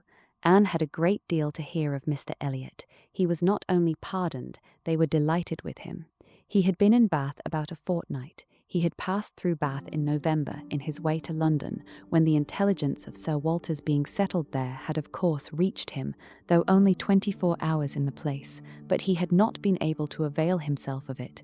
But he had now been a fortnight in Bath, and his first object on arriving had been to leave his card in Camden Place, following it up by such assiduous endeavours to meet, and when they did meet, by such great openness of conduct, such readiness to apologise for the past, such solicitude to be received as a relation again, that their former good understanding was completely re-established. They had not a fault to find in him. He had explained away all the appearance of neglect on his own side. It had originated in misapprehension entirely. He had never had an idea of throwing himself off. He had feared that he was thrown off, but knew not why, and delicacy had kept him silent. Upon the hint of having spoken disrespectfully or carelessly of the family and the family honours, he was quite indignant. He who had ever boasted of being an Elliot, and whose feelings as to connection were only too strict to suit the unfeudal tone of the present day. He was astonished, indeed, but his character and general conduct must refute it. He could refer Sir Walter to all who knew him, and certainly the pains he had been taking on this, the first opportunity of reconciliation, to be restored to the footing of a relation and heir presumptive, was a strong proof of his opinions on the subject. The circumstances of his marriage, too, were found to admit of much extenuation. This was an article not to be entered on by himself, but a very intimate friend of his, a Colonel Wallis, a highly respectable man, perfectly the gentleman, and not an ill-looking man, Sir Walter added, who was living in very good style in Marlborough Buildings, and had, at his own particular request, been admitted to their acquaintance through Mr. Elliot, had mentioned one or two things relative to the marriage, which made a material difference in the discredit of it. Colonel Wallis had known Mr. Elliot long, had been well acquainted also with his wife, had perfectly understood the whole story. She was certainly not a woman of family, but well educated, accomplished, rich, and excessively in love with his friend. There had been the charm. She had sought him.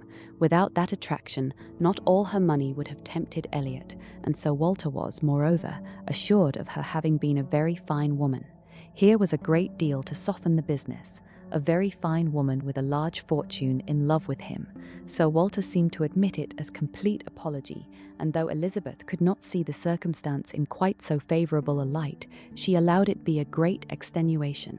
Mr. Elliot had called repeatedly, had dined with them once, evidently delighted by the distinction of being asked, for they gave no dinners in general. Delighted, in short, by every proof of cousinly notice, and placing his whole happiness in being on intimate terms in Camden Place. Anne listened, but without quite understanding it. Allowances, large allowances, she knew, must be made for the ideas of those who spoke. She heard it all under embellishment. All that sounded extravagant or irrational in the progress of the reconciliation might have no origin but in the language of the relators. Still, however, she had the sensation of there being something more than immediately appeared in Mr. Elliot's wishing, after an interval of so many years, to be well received by them. In a worldly view, he had nothing to gain by being on terms with Sir Walter, nothing to risk by a state of variance.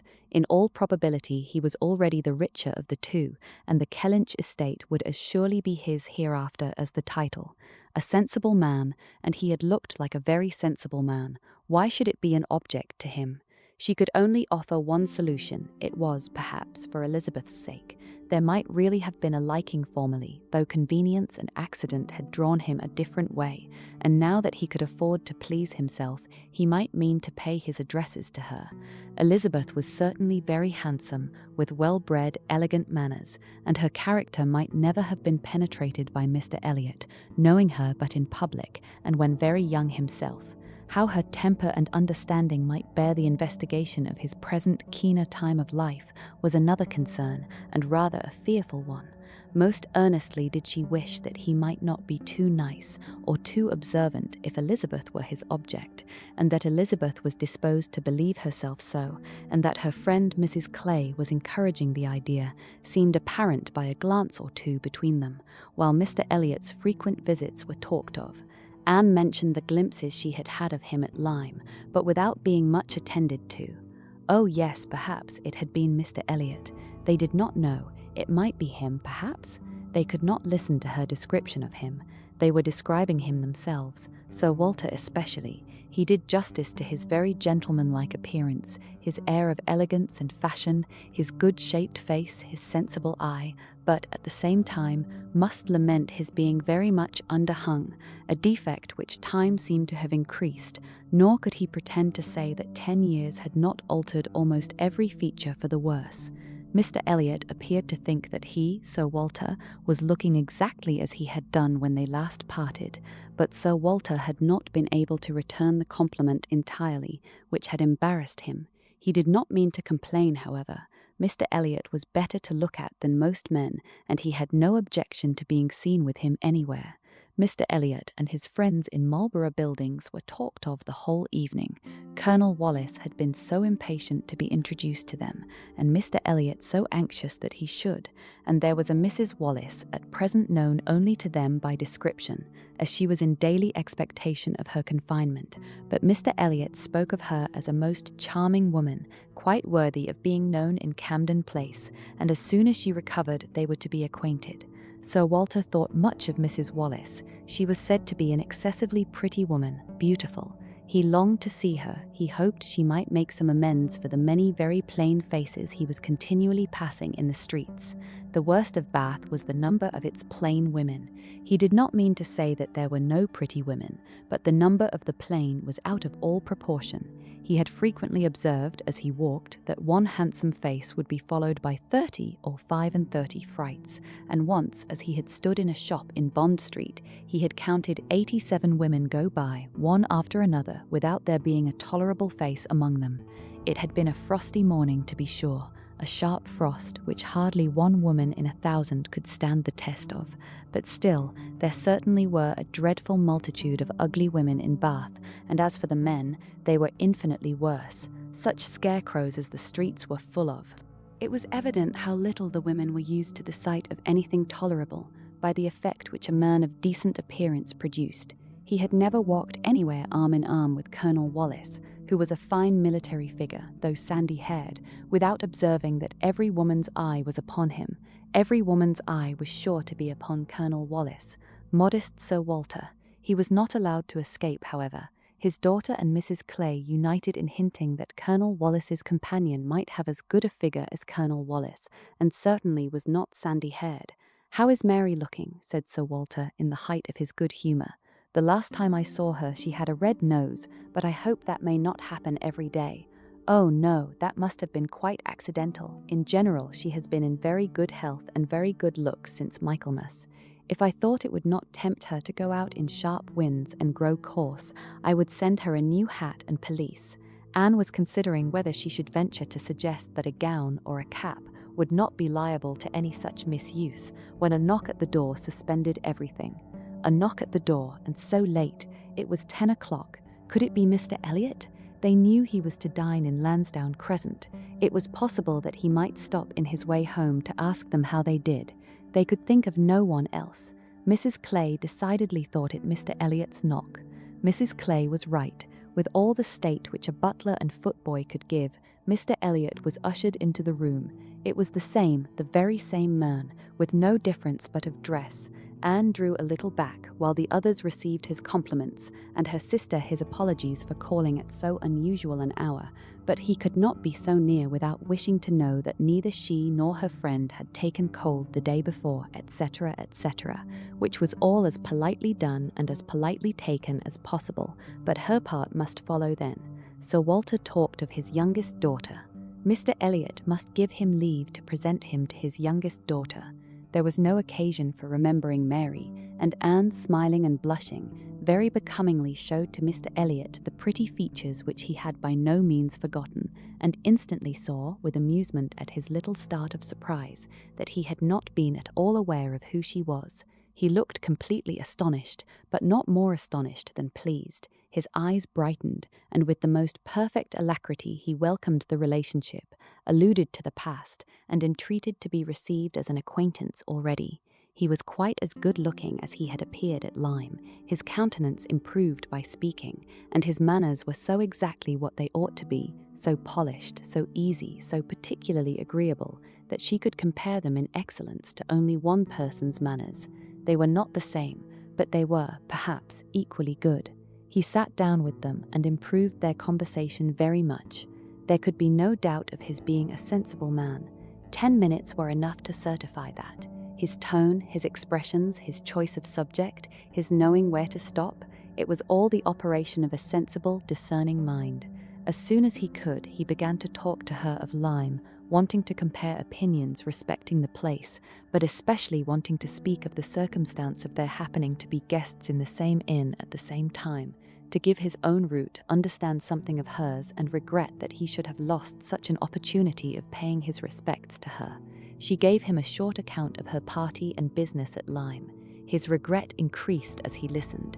He had spent his whole solitary evening in the room adjoining theirs, had heard voices, mirth continually, thought they must be a most delightful set of people, longed to be with them, but certainly without the smallest suspicion of his possessing the shadow of a right to introduce himself. If he had but asked who the party were, the name of Musgrove would have told him enough. Well, it would serve to cure him of an absurd practice of never asking a question at an inn, which he had adopted when quite a young man, on the principle of its being very ungenteel to be curious. The notions of a young man of 21 or 22, said he, as to what is necessary in manners to make him quite the thing, are more absurd, I believe, than those of any other set of beings in the world. The folly of the means they often employ is only to be equalled by the folly of what they have in view. But he must not be addressing his reflections to Anne alone. He knew it. He was soon diffused again among the others, and it was only at intervals that he could return to Lyme. His enquiries, however, produced at length an account of the scene she had been engaged in there, soon after his leaving the place. Having alluded to an accident, he must hear the whole. When he questioned, Sir Walter and Elizabeth began to question also, but the difference in their manner of doing it could not be unfelt.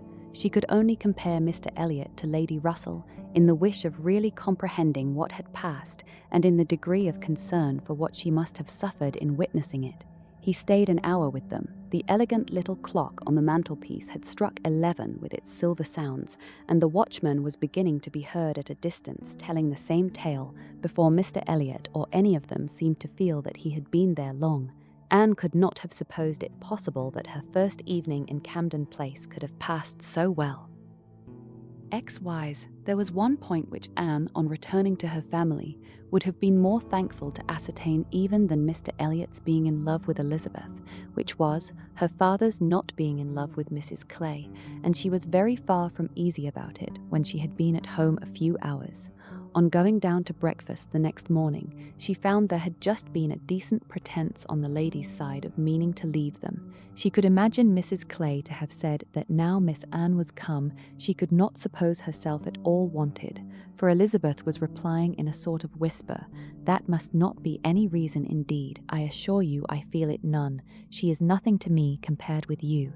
And she was in full time to hear her father say, "My dear madam, this must not be. As yet you have seen nothing of Bath. You have been here only to be useful. You must not run away from us now. You must stay to be acquainted with Mrs. Wallace, the beautiful Mrs. Wallace. To your fine mind, I well know the sight of beauty is a real gratification."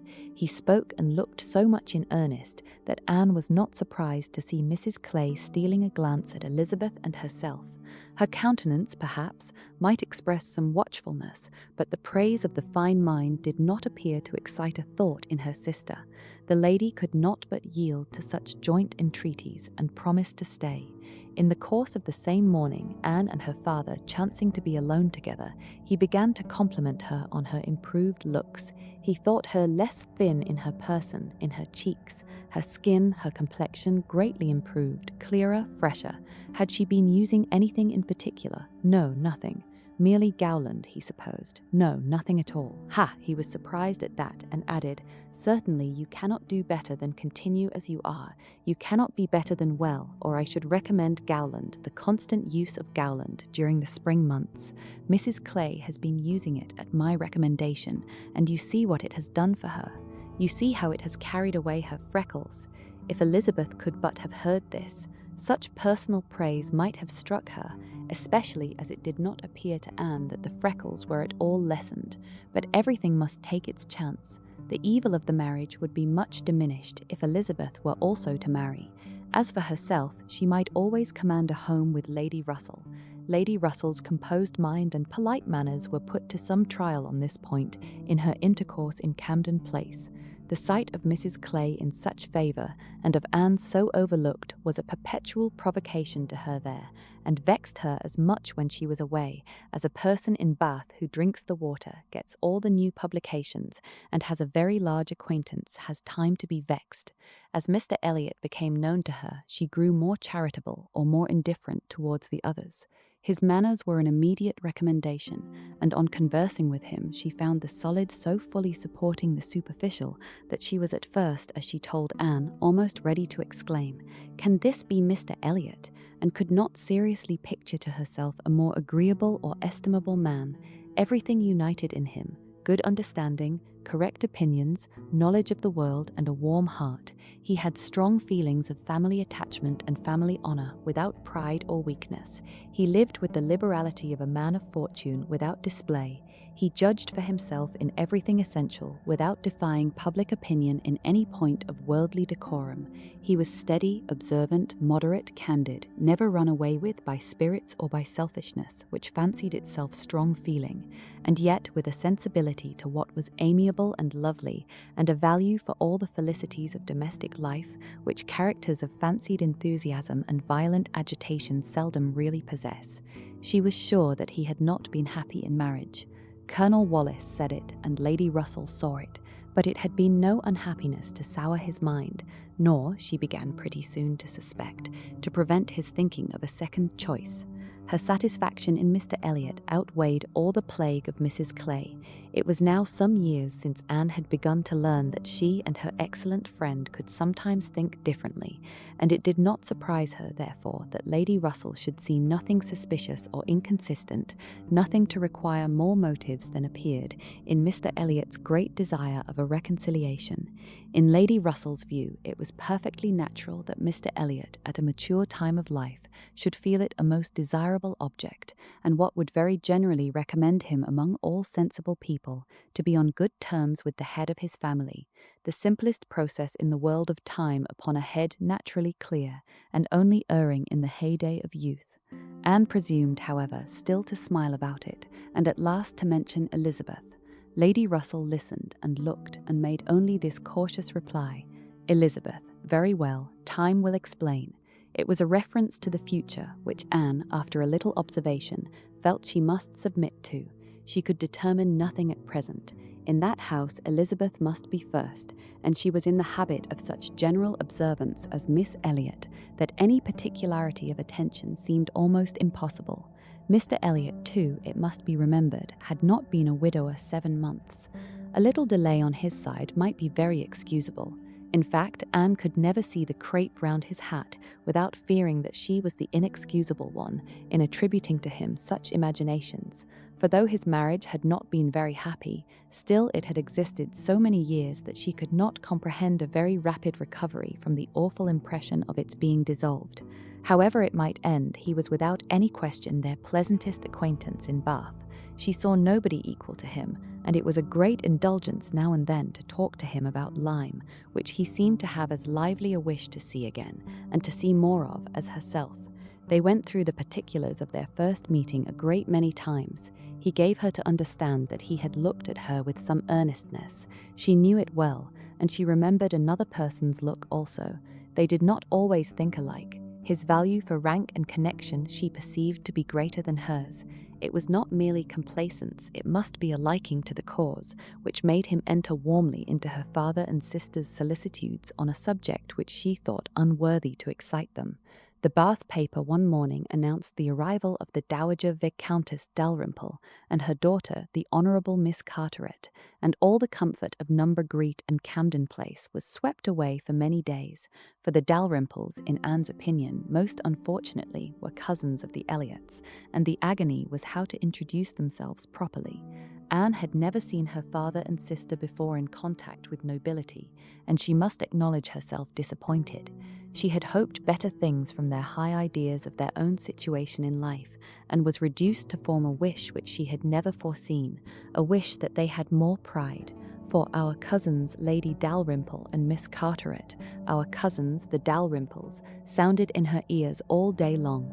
Sir Walter had once been in company with the late Viscount, but had never seen any of the rest of the family, and the difficulties of the case arose from there having been a suspension of all intercourse by letters of ceremony, ever since the death of that said late Viscount, when, in consequence of a dangerous illness of Sir Walter's at the same time, there had been an unlucky omission at Kellynch. No letter of condolence had been sent to Ireland. The neglect had been visited on the head of the sinner, for when poor Lady Elliot died herself, no letter of condolence was received at Kellynch, and consequently there was but too much reason to apprehend that the Dalrymples considered the relationship as closed. How to have this anxious business set to rights and be admitted as cousins again was the question, and it was a question which, in a more rational manner, neither Lady Russell nor Mr. Elliot thought unimportant.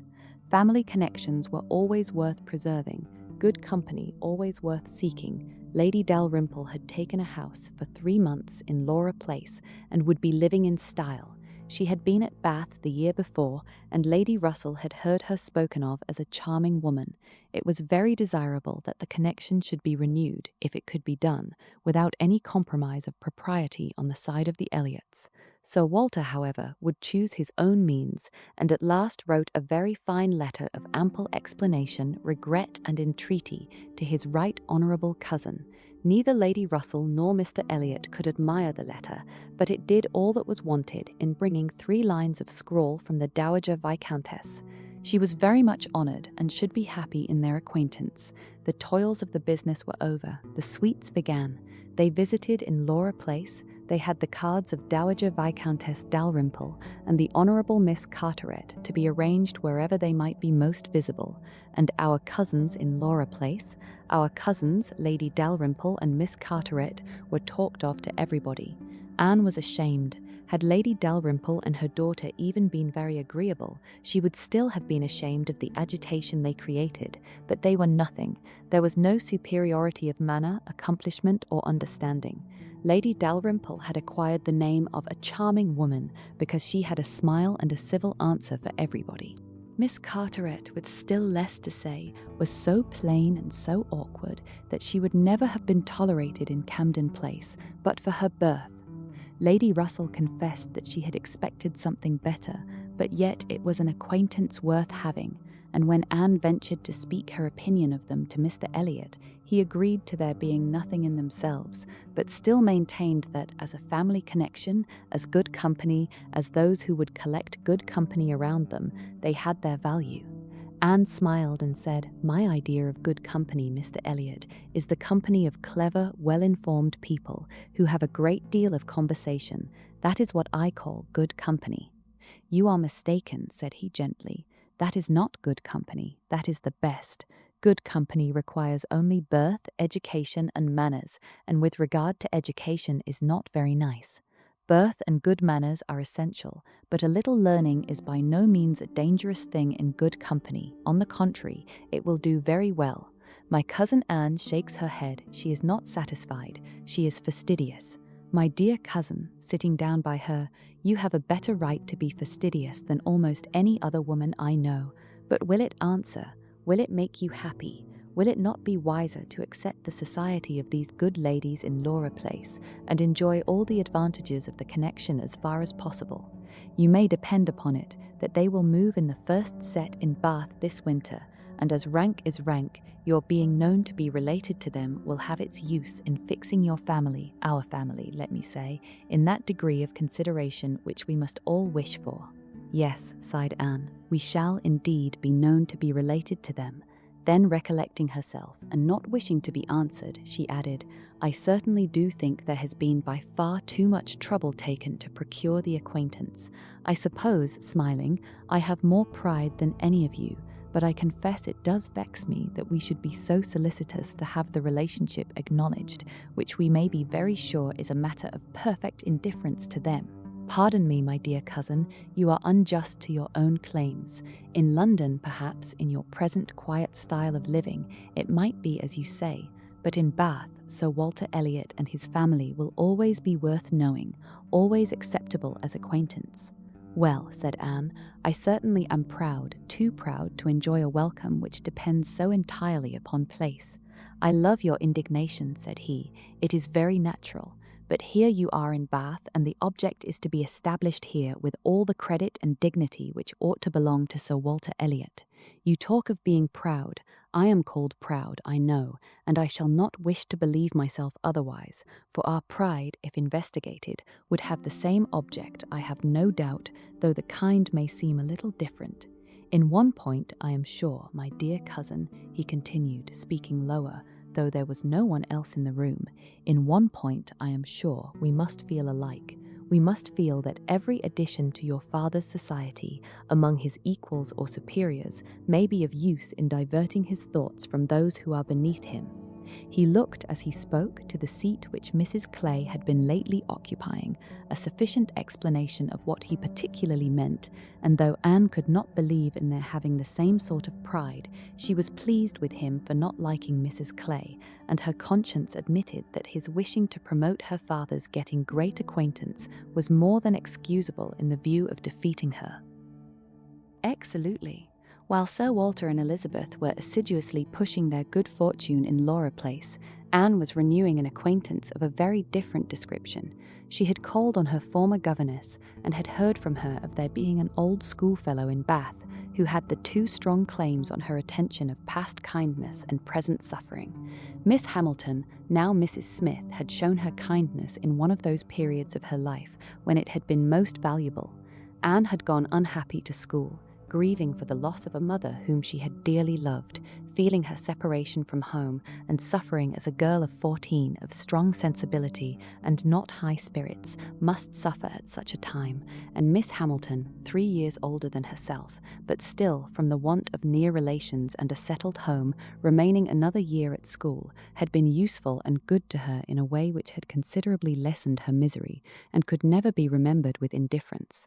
Miss Hamilton had left school, had married not long afterwards, was said to have married a man of fortune, and this was all that Anne had known of her, till now that their governess's account brought her situation forward in a more decided but very different form.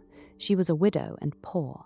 Her husband had been extravagant, and at his death about 2 years before had left his affairs dreadfully involved. She had had difficulties of every sort to contend with, and in addition to these distresses had been afflicted with a severe rheumatic fever, which, finally settling in her legs, had made her for the present a cripple.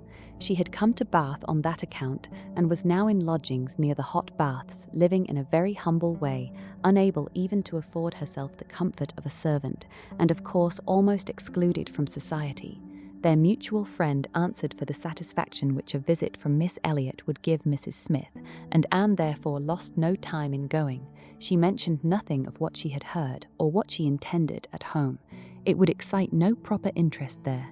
She only consulted Lady Russell, who entered thoroughly into her sentiments, and was most happy to convey her as near to Mrs. Smith's lodgings in Westgate Buildings as Anne chose to be taken. The visit was paid, their acquaintance re-established, their interest in each other more than rekindled. The first 10 minutes had its awkwardness and its emotion. 12 years were gone since they had parted, and each presented a somewhat different person from what the other had imagined. 12 years had changed Anne from the blooming, silent, unformed girl of 15 to the elegant little woman of 27, with every beauty excepting bloom, and with manners as consciously right as they were invariably gentle. And 12 years had transformed the fine-looking, well-grown Miss Hamilton, in all the glow of health and confidence of superiority, into a poor, infirm, helpless widow, receiving the visit of her former protégé as a favour. But all that was uncomfortable in the meeting had soon passed away, and left only the interesting charm of remembering former partialities and talking over old times. Anne found in Mrs. Smith the good sense and agreeable manners which she had almost ventured to depend on, and a disposition to converse and be cheerful beyond her expectation. Neither the dissipations of the past, and she had lived very much in the world, nor the restrictions of the present, neither sickness nor sorrow seemed to have closed her heart or ruined her spirits. In the course of a second visit she talked with great openness, and Anne's astonishment increased.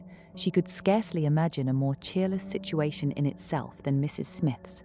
She had been very fond of her husband. She had buried him. She had been used to affluence. It was gone. She had no child to connect her with life and happiness again, no relations to assist in the arrangement of perplexed affairs, no health to make all the rest supportable.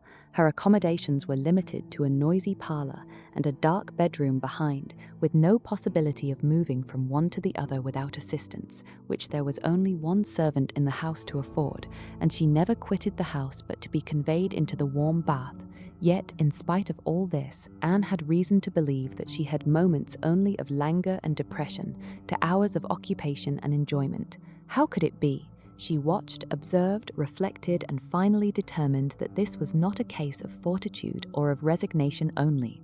A submissive spirit might be patient, a strong understanding would supply resolution, but here was something more. Here was that elasticity of mind, that disposition to be comforted, that power of turning readily from evil to good, and of finding employment which carried her out of herself, which was from nature alone. It was the choicest gift of heaven, and Anne viewed her friend as one of those instances in which, by a merciful appointment, it seems designed to counterbalance almost every other want. There had been a time, Mrs. Smith told her, when her spirits had nearly failed. She could not call herself an invalid now, compared with her state on first reaching Bath.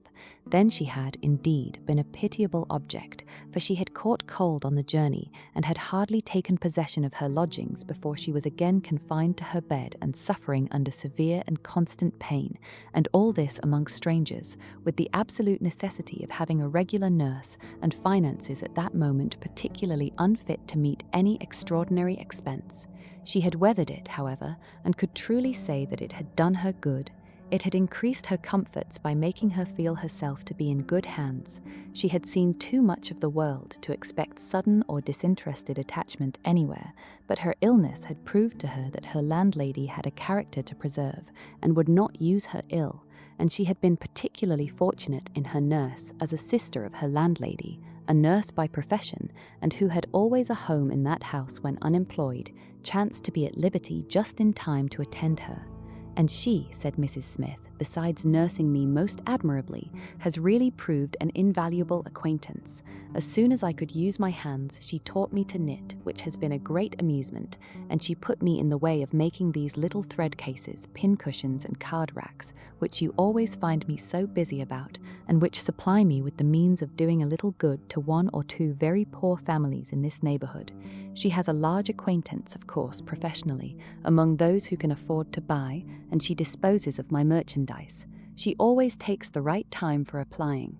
Everybody's heart is open, you know, when they have recently escaped from severe pain or are recovering the blessing of health, and Nurse Rooke thoroughly understands when to speak. She is a shrewd, intelligent, sensible woman.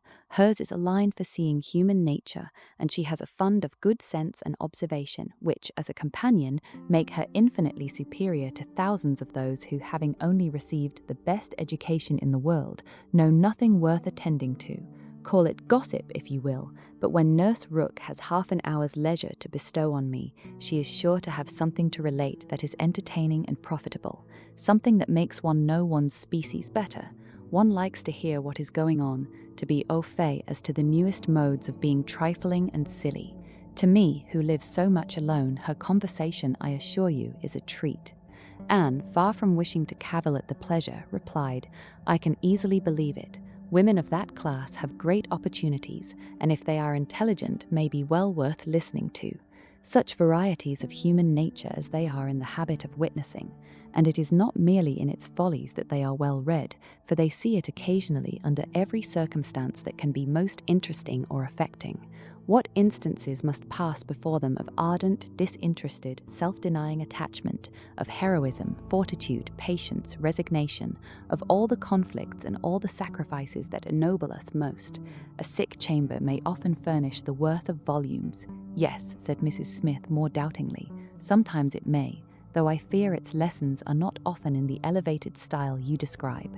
Here and there, human nature may be great in times of trial, but generally speaking, it is its weakness and not its strength that appears in a sick chamber. It is selfishness and impatience rather than generosity and fortitude that one hears of. There is so little real friendship in the world, and unfortunately, speaking low and tremulously, there are so many who forget to think seriously till it is almost too late." Anne saw the misery of such feelings. The husband had not been what he ought, and the wife had been led among that part of mankind which made her think worse of the world than she hoped it deserved. It was but a passing emotion, however, with Mrs. Smith. She shook it off and soon added in a different tone, "I do not suppose the situation my friend Mrs. Rooke is in at present will furnish much either to interest or edify me. She is only nursing Mrs. Wallis of Marlborough Buildings, a mere pretty, silly, expensive, fashionable woman, I believe, and of course will have nothing to report but of lace and finery. I mean to make my profit of Mrs. Wallis, however. She has plenty of money, and I intend she shall buy all the high-priced things I have in hand now. Anne had called several times on her friend before the existence of such a person was known in Camden Place. At last it became necessary to speak of her. Sir Walter, Elizabeth, and Mrs. Clay returned one morning from Laura Place with a sudden invitation from Lady Dalrymple for the same evening, and Anne was already engaged to spend that evening in Westgate Buildings. She was not sorry for the excuse. They were only asked, she was sure, because Lady Dalrymple, being kept at home by a bad cold, was glad to make use of the relationship which had been so pressed on her, and she declined on her own account with great alacrity. She was engaged to spend the evening with an old schoolfellow. They were not much interested in anything relative to Anne, but still there were questions enough asked to make it understood what this old schoolfellow was, and Elizabeth was disdainful and Sir Walter severe. "Westgate Buildings," said he, "and who is Miss Anne Elliot to be visiting in Westgate Buildings?" "A Mrs. Smith, a widow Mrs. Smith." "And who was her husband?" "One of the 5,000 Mr. Smiths whose names are to be met with everywhere." "And what is her attraction?" "That she is old and sickly." "Upon my word, Miss Anne Elliot, you have the most extraordinary taste. Everything that revolts other people, low company, paltry rooms, foul air, disgusting associations, are inviting to you. But surely you may put off this old lady till tomorrow. She is not so near her end, I presume, but that she may hope to see another day.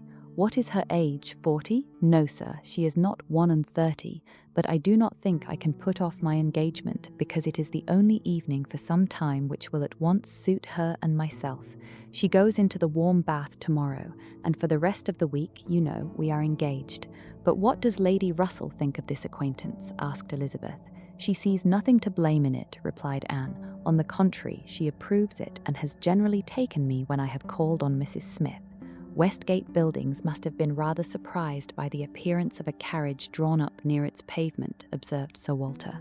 "Sir Henry Russell's widow, indeed, has no honours to distinguish her arms, but still it is a handsome equipage, and no doubt is well known to convey a Miss Elliot.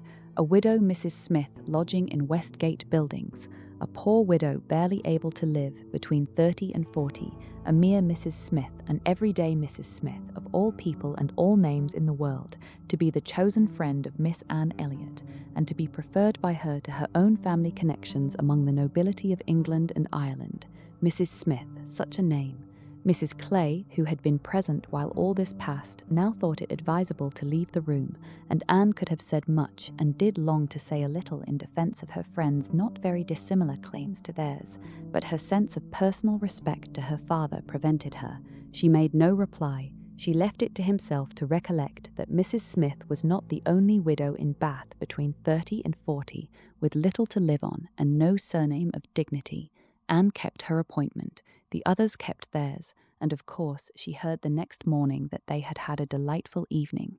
She had been the only one of the set absent, for Sir Walter and Elizabeth had not only been quite at her ladyship's service themselves, but had actually been happy to be employed by her in collecting others, and had been at the trouble of inviting both Lady Russell and Mr. Elliot, and Mr. Elliot had made a point of leaving Colonel Wallis early, and Lady Russell had fresh arranged all her evening engagements in order to wait on her. Anne had the whole history of all that such an evening could supply from Lady Russell. To her, its greatest interest must be in having been very much talked of between her friend and Mr. Elliot, in having been wished for, regretted, and at the same time honoured for staying away in such a cause. Her kind, compassionate visits to this old schoolfellow, sick and reduced, seemed to have quite delighted Mr. Elliot. He thought her a most extraordinary young woman, in her temper, manners, mind, a model of female excellence.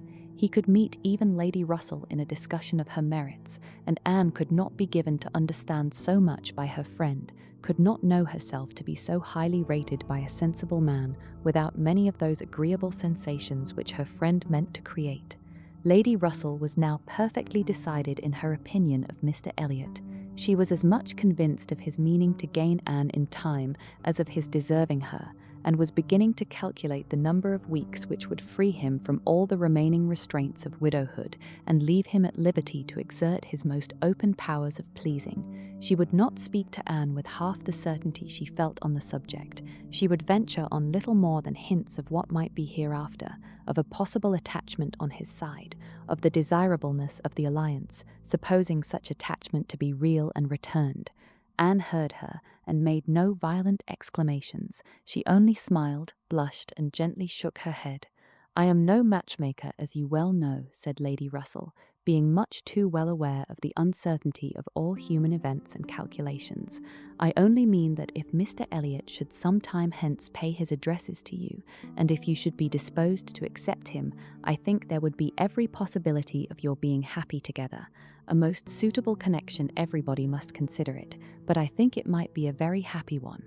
Mr. Elliot is an exceedingly agreeable man, and in many respects I think highly of him," said Anne, "but we should not suit."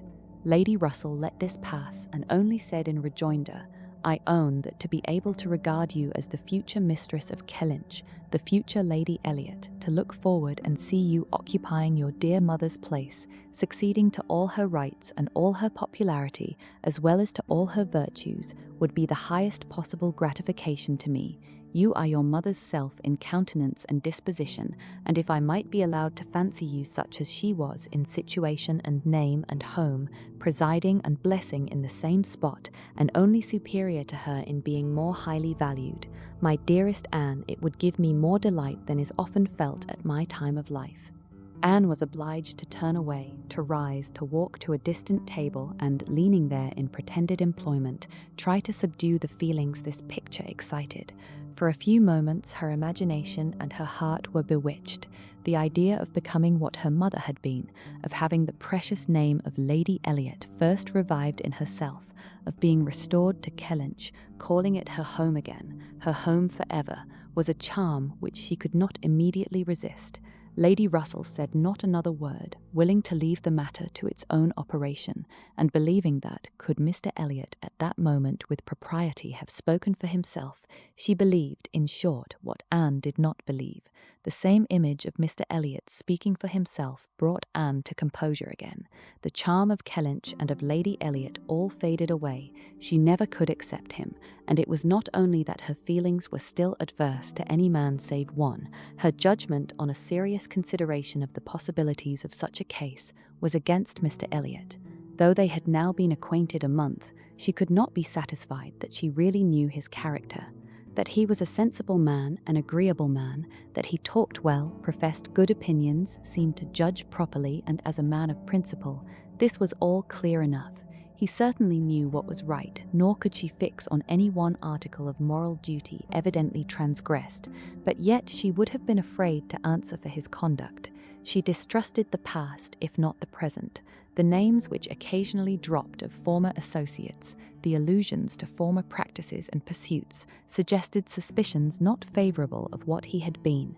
She saw that there had been bad habits, that Sunday travelling had been a common thing, that there had been a period of his life, and probably not a short one, when he had been, at least, careless on all serious matters, and, though he might now think very differently, who could answer for the true sentiments of a clever, cautious man, grown old enough to appreciate a fair character? How could it ever be ascertained that his mind was truly cleansed? Mr. Elliot was rational, discreet, polished, but he was not open. There was never any burst of feeling, any warmth of indignation or delight at the evil or good of others. This, to Anne, was a decided imperfection. Her early impressions were incurable. She prized the frank, the open-hearted, the eager character beyond all others. Warmth and enthusiasm did captivate her still. She felt that she could so much more depend upon the sincerity of those who sometimes looked or said a careless or a hasty thing, than of those whose presence of mind never varied, whose tongue never slipped. Mr. Elliot was too generally agreeable.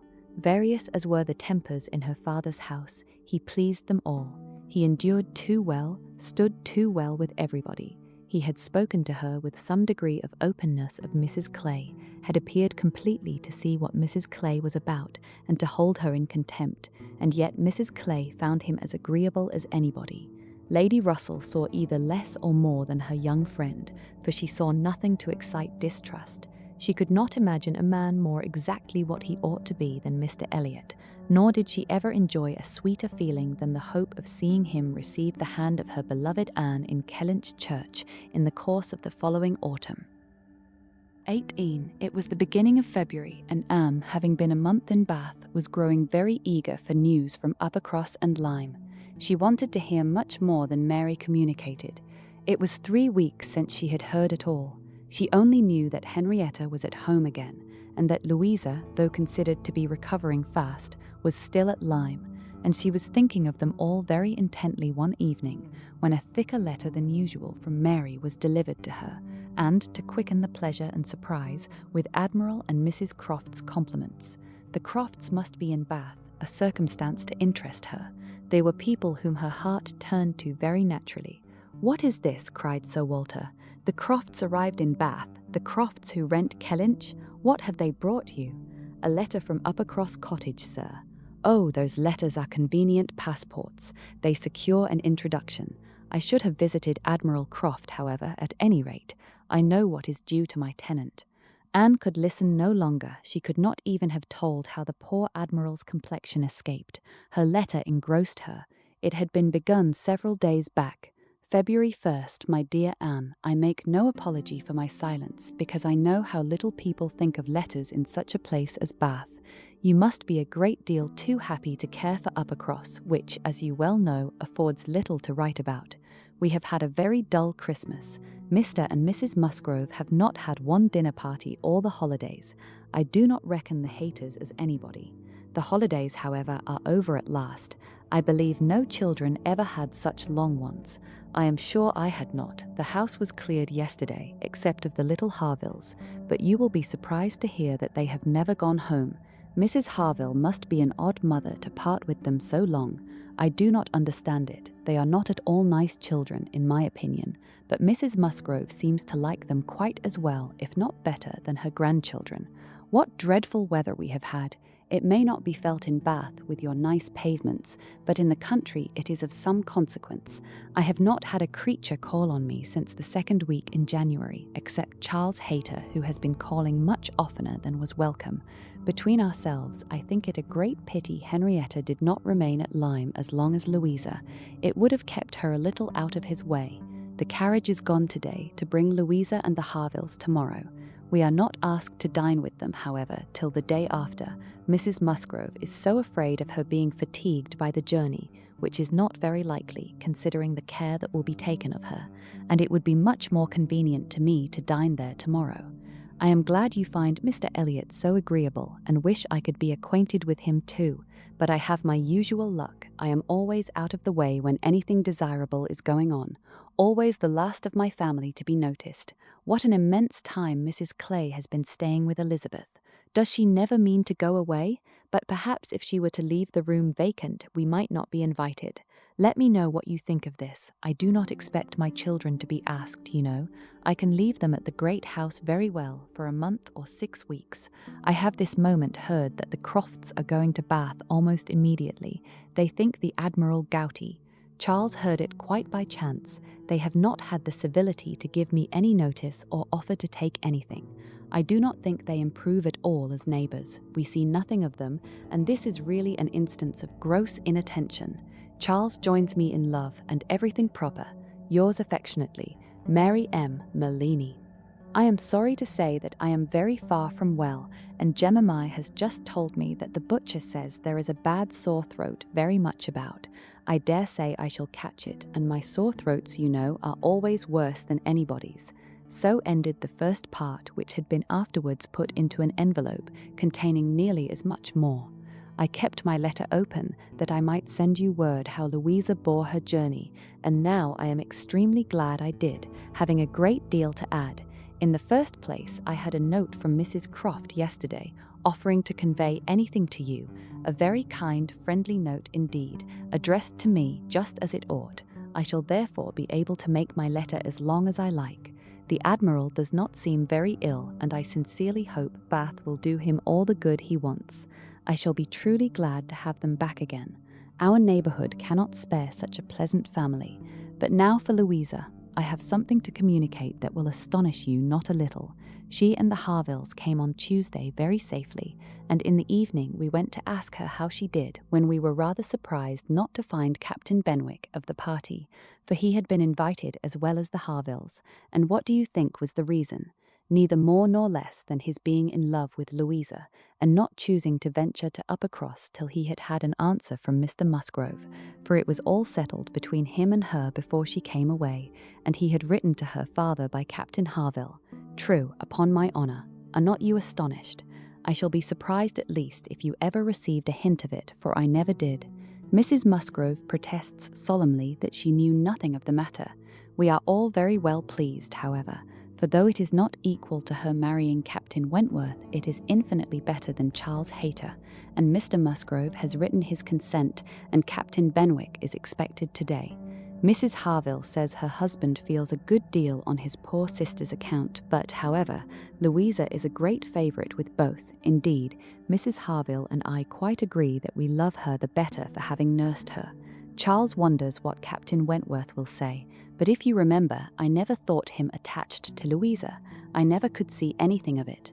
And this is the end, you see, of Captain Benwick's being supposed to be an admirer of yours. How Charles could take such a thing into his head was always incomprehensible to me.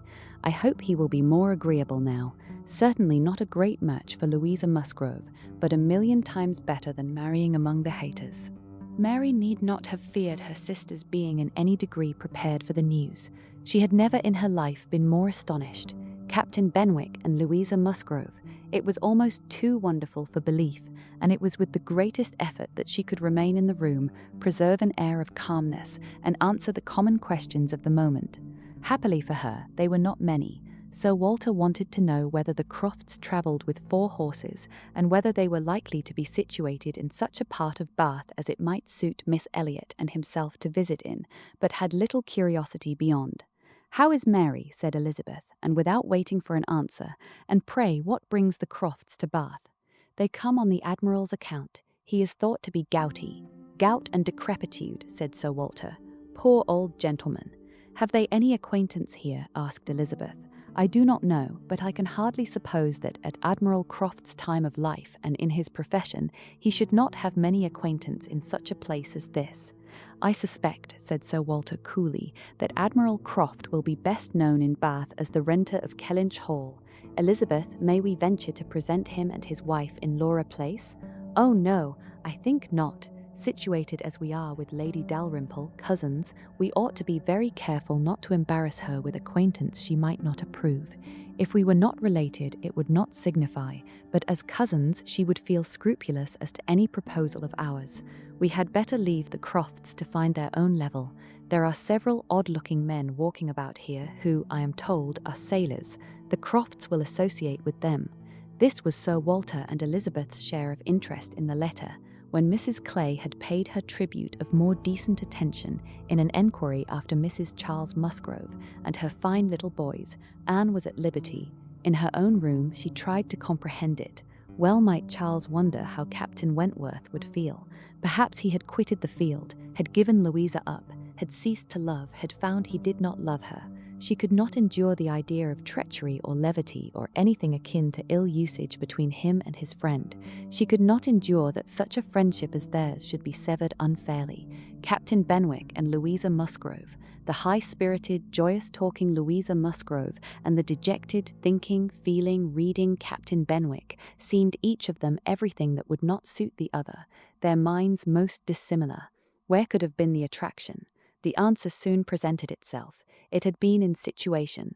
They had been thrown together several weeks. They had been living in the same small family party. Since Henrietta's coming away, they must have been depending almost entirely on each other, and Louisa, just recovering from illness, had been in an interesting state, and Captain Benwick was not inconsolable.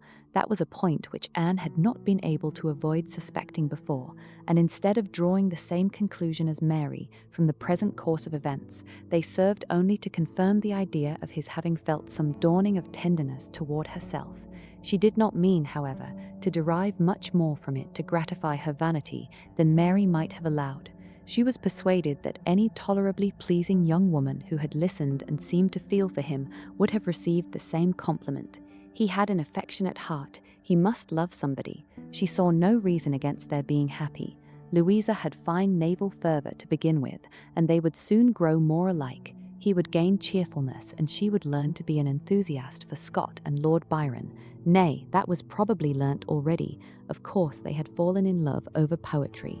The idea of Louisa Musgrove turned into a person of literary taste and sentimental reflection was amusing, but she had no doubt of its being so. The day at Lyme, the fall from the Cobb, might influence her health, her nerves, her courage, her character to the end of her life, as thoroughly as it appeared to have influenced her fate. The conclusion of the whole was that if the woman who had been sensible of Captain Wentworth's merits could be allowed to prefer another man, there was nothing in the engagement to excite lasting wonder, and if Captain Wentworth lost no friend by it, certainly nothing to be regretted. No, it was not regret which made Anne's heart beat in spite of herself, and brought the colour into her cheeks when she thought of Captain Wentworth unshackled and free. She had some feelings which she was ashamed to investigate. They were too much like joy, senseless joy. She longed to see the Crofts, but when the meeting took place, it was evident that no rumour of the news had yet reached them. The visit of ceremony was paid and returned, and Louisa Musgrove was mentioned, and Captain Benwick too, without even half a smile. The Crofts had placed themselves in lodgings in Gay Street, perfectly to Sir Walter's satisfaction. He was not at all ashamed of the acquaintance, and did, in fact, think and talk a great deal more about the Admiral than the Admiral ever thought or talked about him. The Crofts knew quite as many people in Bath as they wished for, and considered their intercourse with the Elliots as a mere matter of form, and not in the least likely to afford them any pleasure. They brought with them their country habit of being almost always together. He was ordered to walk to keep off the gout, and Mrs. Croft seemed to go shares with him in everything, and to walk for her life to do him good. Anne saw them wherever she went. Lady Russell took her out in her carriage almost every morning, and she never failed to think of them and never failed to see them. Knowing their feelings as she did, it was a most attractive picture of happiness to her. She always watched them as long as she could, delighted to fancy she understood what they might be talking of as they walked along in happy independence, or equally delighted to see the Admiral's hearty shake of the hand when he encountered an old friend, and observe their eagerness of conversation when occasionally forming into a little knot of the navy, Mrs. Croft looking as intelligent and keen as any of the officers around her. Anne was too much engaged with Lady Russell to be often walking herself, but it so happened that one morning, about a week or 10 days after the Crofts' arrival, it suited her best to leave her friend or her friend's carriage in the lower part of the town and return alone to Camden Place, and in walking up Milsom Street she had the good fortune to meet with the Admiral. He was standing by himself at a print shop window, with his hands behind him, in earnest contemplation of some print, and she not only might have passed him unseen, but was obliged to touch as well as address him before she could catch his notice. When he did perceive and acknowledge her, however, it was done with all his usual frankness and good humour. "Ha, is it you? Thank you, thank you. This is treating me like a friend. Here I am, you see, staring at a picture. I can never get by this shop without stopping. But what a thing here is, by way of a boat. Do look at it. Did you ever see the like? What queer fellows your fine painters must be, to think that anybody would venture their lives in such a shapeless old cockleshell as that. And yet here are two gentlemen stuck up in it mightily at their ease, and looking about them at the rocks and mountains, as if they were not to be upset the next moment, which they certainly must be. I wonder where that boat was built," laughing heartily. "I would not venture over a horse pond in it." Well, turning away. "Now, where are you bound? Can I go anywhere for you, or with you? Can I be of any use?" "None, I thank you, unless you will give me the pleasure of your company the little way our road lies together. I am going home." "That I will, with all my heart, and father too. Yes, yes, we will have a snug walk together, and I have something to tell you as we go along. There, take my arm, that's right. I do not feel comfortable if I have not a woman there. Lord, what a boat it is," taking a last look at the picture as they began to be in motion. "Did you say that you had something to tell me, sir?" "Yes, I have, presently. But here comes a friend, Captain Brigden. I shall only say, 'How ye do,' as we pass, however. I shall not stop. How ye do?" Brigden stairs to see anybody with me but my wife. She, poor soul, is tied by the leg. She has a blister on one of her heels as large as a 3-shilling piece. If you look across the street, you will see Admiral Brand coming down and his brother. Shabby fellows, both of them. I am glad they are not on this side of the way. Sophie cannot bear them. They played me a pitiful trick once, got away some of my best men. I will tell you the whole story another time. There comes old Sir Archibald Drew and his grandson. Look, he sees us. He kisses his hand to you. He takes you for my wife. Ah, the peace has come too soon for that yonker.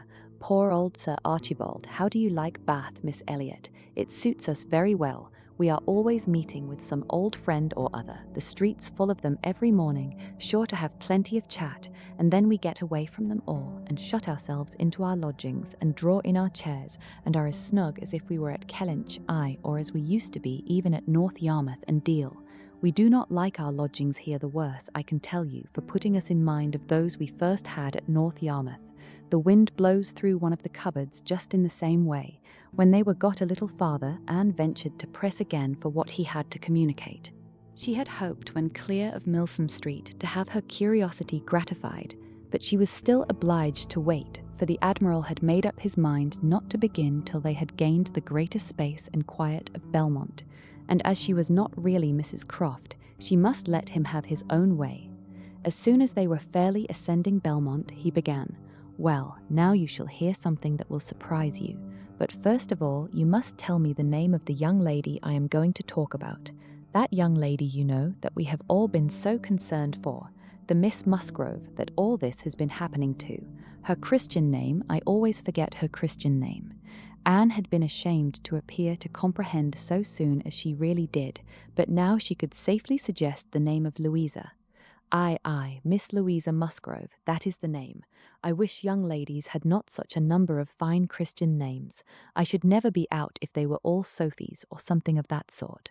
Well, this Miss Louisa, we all thought, you know, was to marry Frederick. He was courting her week after week. The only wonder was what they could be waiting for till the business at Lyme came.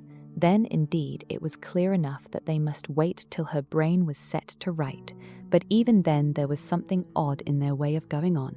Instead of staying at Lyme, he went off to Plymouth, and then he went off to see Edward. When we came back from Minehead, he was gone down to Edward's, and there he has been ever since.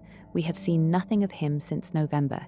Even Sophie could not understand it, but now the matter has taken the strangest turn of all. For this young lady, this same Miss Musgrove, instead of being to marry Frederick, is to marry James Benwick. You know James Benwick? A little. I am a little acquainted with Captain Benwick. Well, she is to marry him. Nay, most likely they are married already, for I do not know what they should wait for.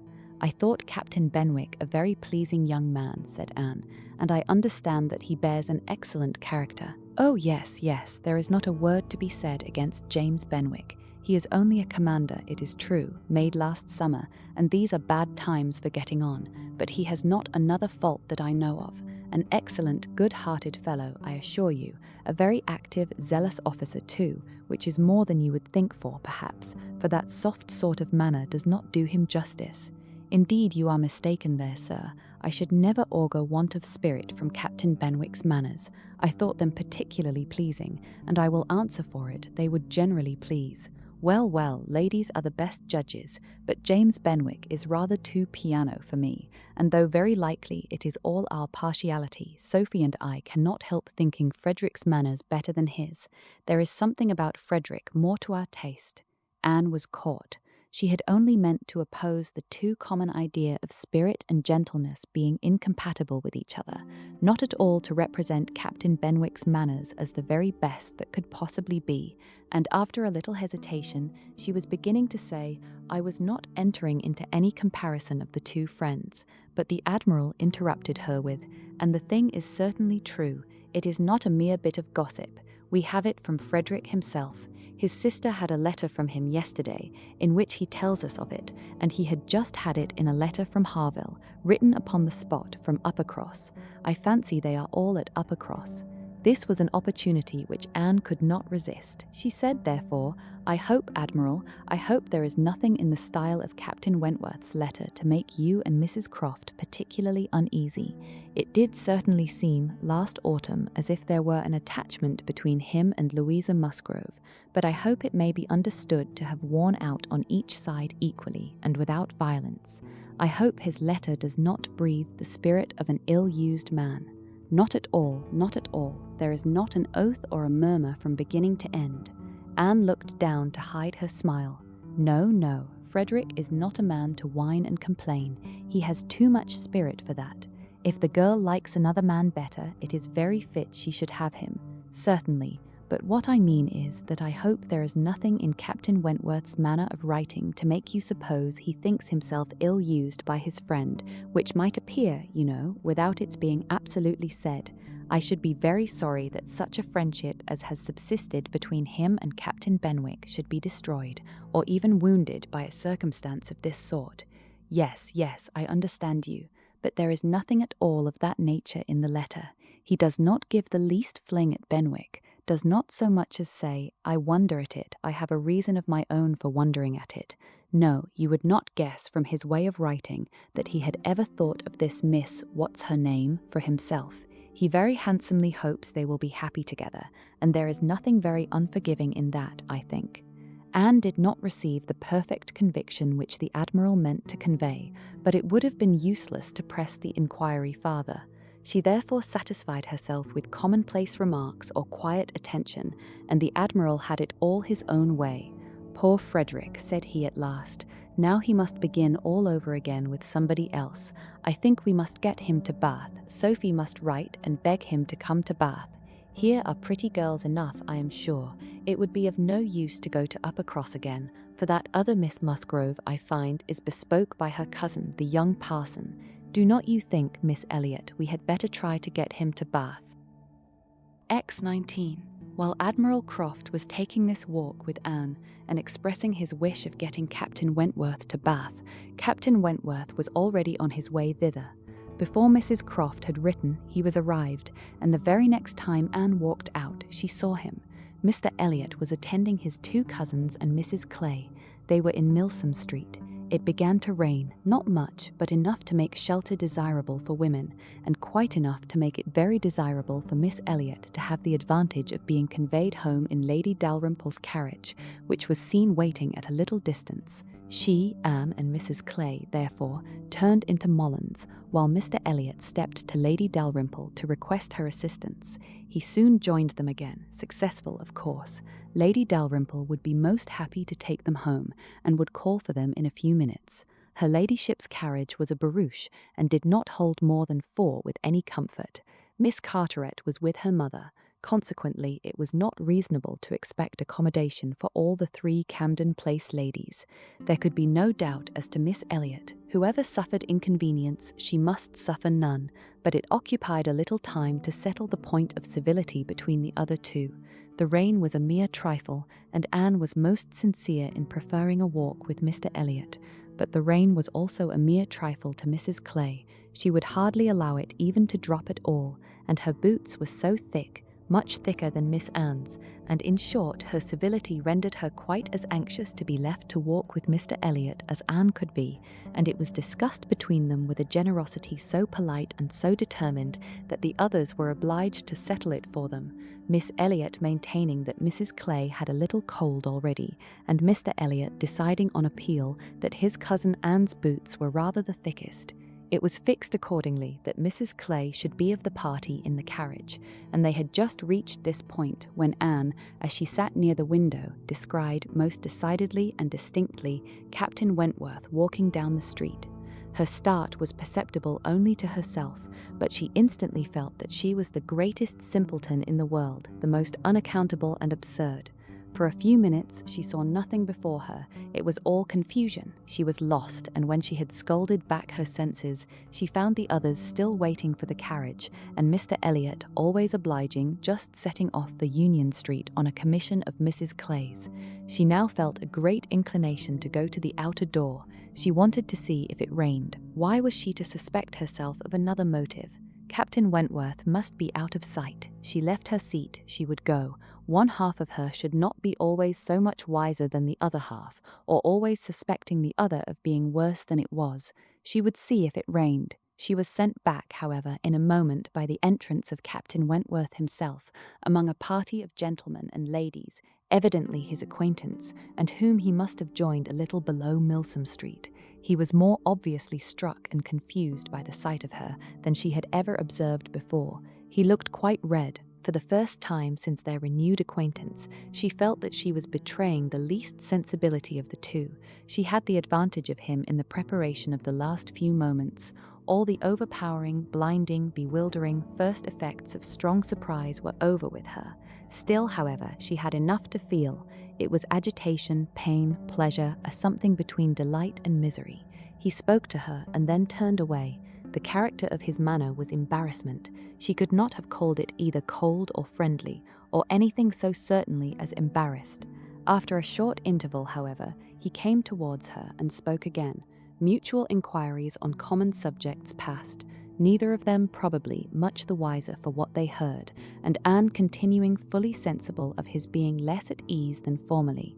They had, by dint of being so very much together, got to speak to each other with a considerable portion of apparent indifference and calmness, but he could not do it now. Time had changed him, or Louisa had changed him. There was consciousness of some sort or other.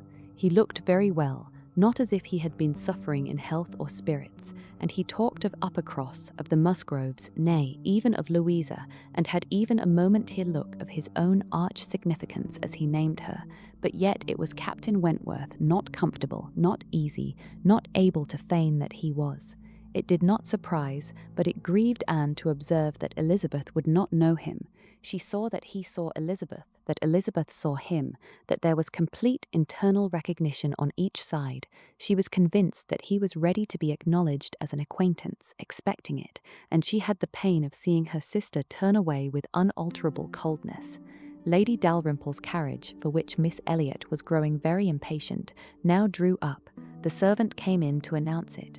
It was beginning to rain again, and altogether there was a delay and a bustle and a talking, which must make all the little crowd in the shop understand that Lady Dalrymple was calling to convey Miss Elliot.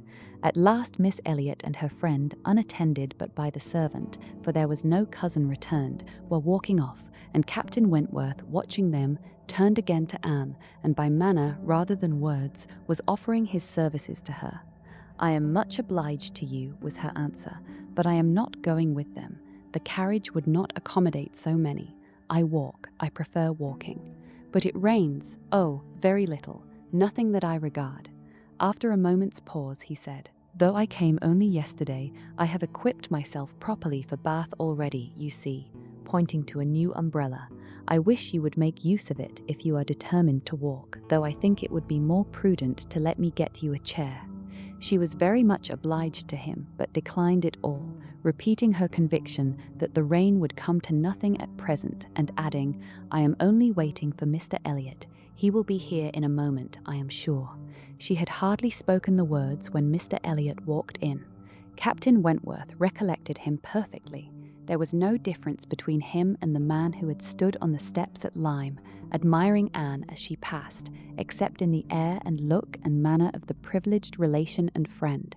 He came in with eagerness, appeared to see and think only of her, apologized for his stay, was grieved to have kept her waiting, and anxious to get her away without further loss of time, and before the rain increased, and in another moment they walked off together, her arm under his, a gentle and embarrassed glance, and a "good morning to you" being all that she had time for, as she passed away. As soon as they were out of sight, the ladies of Captain Wentworth's party began talking of them. "Mr. Elliot does not dislike his cousin, I fancy." "Oh, no, that is clear enough. One can guess what will happen there. He is always with them, half lives in the family, I believe." "What a very good-looking man!" "Yes, and Miss Atkinson, who dined with him once at the Wallaces, says he is the most agreeable man she ever was in company with. She is pretty, I think, Anne Elliot, very pretty, when one comes to look at her. It is not the fashion to say so, but I confess I admire her more than her sister." "Oh, so do I. And so do I, no comparison, but the men are all wild after Miss Elliot, Anne is too delicate for them. Anne would have been particularly obliged to her cousin if he would have walked by her side all the way to Camden Place without saying a word.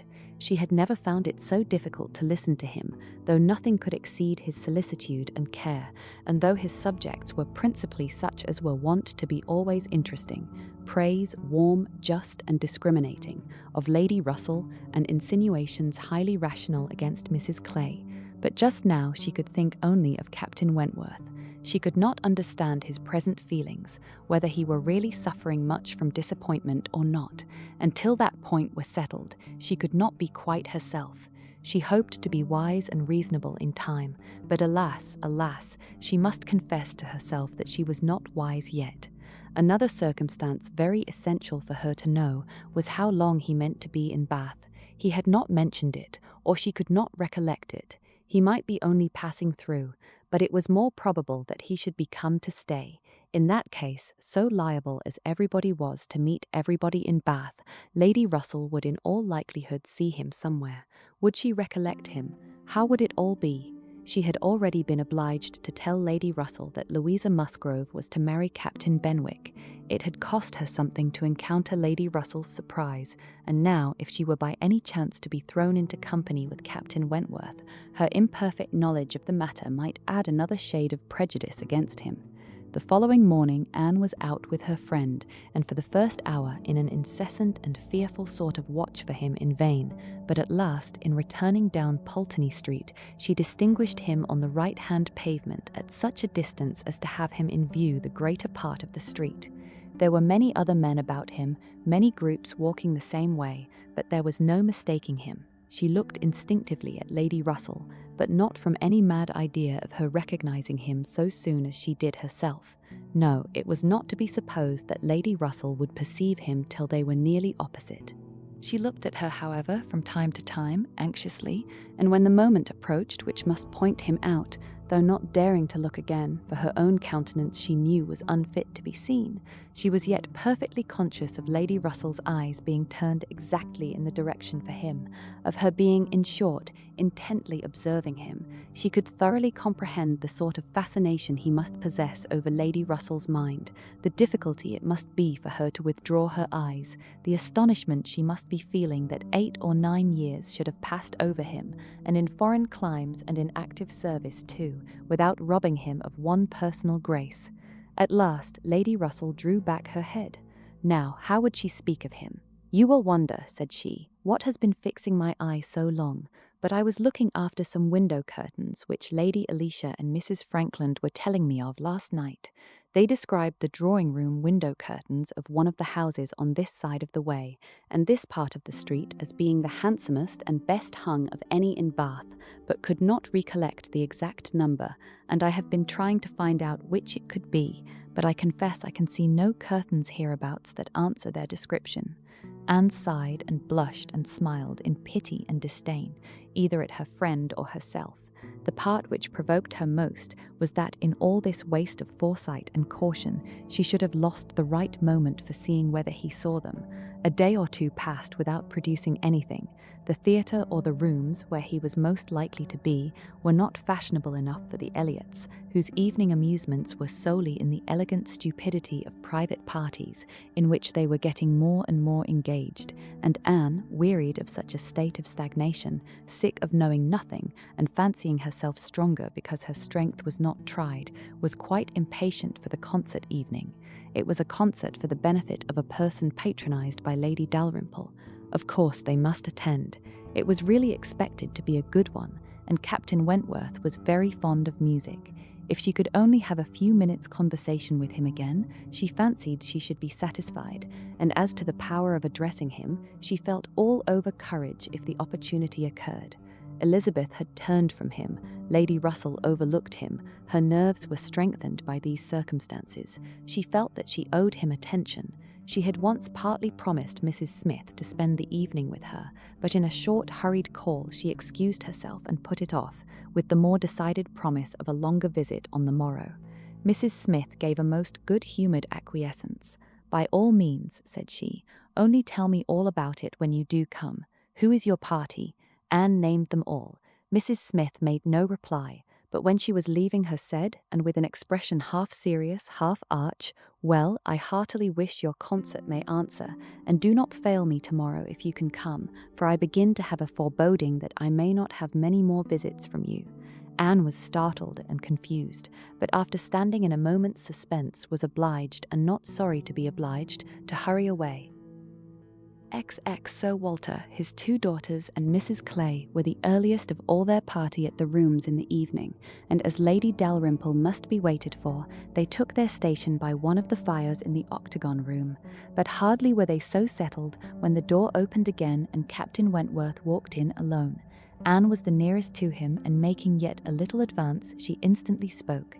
He was preparing only to bow and pass on, but her gentle "How do you do" brought him out of the straight line to stand near her and make enquiries in return, in spite of the formidable father and sister in the background. Their being in the background was a support to Anne. She knew nothing of their looks and felt equal to everything which she believed right to be done. While they were speaking, a whispering between her father and Elizabeth caught her ear. She could not distinguish, but she must guess the subject, and on Captain Wentworth's making a distant bow, she comprehended that her father had judged so well as to give him that simple acknowledgment of acquaintance, and she was just in time by a side glance to see a slight curtsy from Elizabeth herself. This, though late and reluctant and ungracious, was yet better than nothing, and her spirits improved. After talking, however, of the weather and Bath and the concert, their conversation began to flag, and so little was said at last that she was expecting him to go every moment, but he did not. He seemed in no hurry to leave her, and presently, with renewed spirit, with a little smile, a little glow, he said, "I have hardly seen you since our day at Lyme. I am afraid you must have suffered from the shock, and the more from its not overpowering you at the time." She assured him that she had not. "It was a frightful hour," said he, "a frightful day," and he passed his hand across his eyes as if the remembrance were still too painful, but in a moment, half smiling again, added, "The day has produced some effects, however, has had some consequences which must be considered as the very reverse of frightful. When you had the presence of mind to suggest that Benwick would be the properest person to fetch a surgeon, you could have little idea of his being eventually one of those most concerned in her recovery. Certainly I could have none, but it appears I should hope it would be a very happy match. There are on both sides good principles and good temper." "Yes," said he, looking not exactly forward, "but there, I think, ends the resemblance. With all my soul I wish them happy, and rejoice over every circumstance in favour of it. They have no difficulties to contend with at home, no opposition, no caprice, no delays. The Musgroves are behaving like themselves, most honourably and kindly, only anxious with true parental hearts to promote their daughter's comfort. All this is much, very much in favour of their happiness, more than perhaps—" He stopped. A sudden recollection seemed to occur and to give him some taste of that emotion which was reddening Anne's cheeks and fixing her eyes on the ground. After clearing his throat, however, he proceeded thus: "I confess that I do think there is a disparity, too great a disparity, and in a point no less essential than mind. I regard Louisa Musgrove as a very amiable, sweet-tempered girl, and not deficient in understanding, but Benwick is something more. He is a clever man, a reading man, and I confess that I do consider his attaching himself to her with some surprise. Had it been the effect of gratitude, had he learnt to love her because he believed her to be preferring him, it would have been another thing, but I have no reason to suppose it so.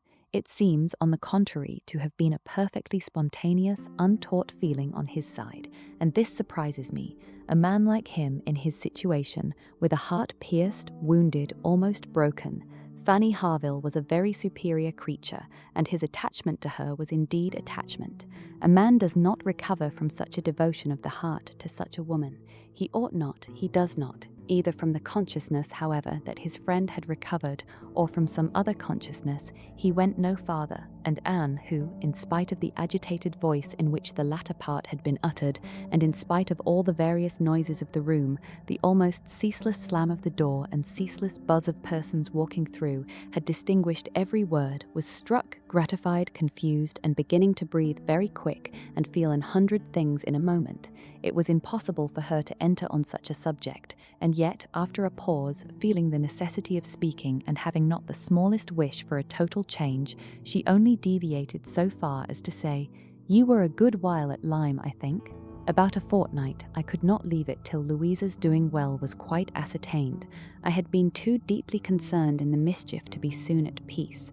It had been my doing, solely mine. She would not have been obstinate if I had not been weak. The country round Lyme is very fine. I walked and rode a great deal, and the more I saw, the more I found to admire.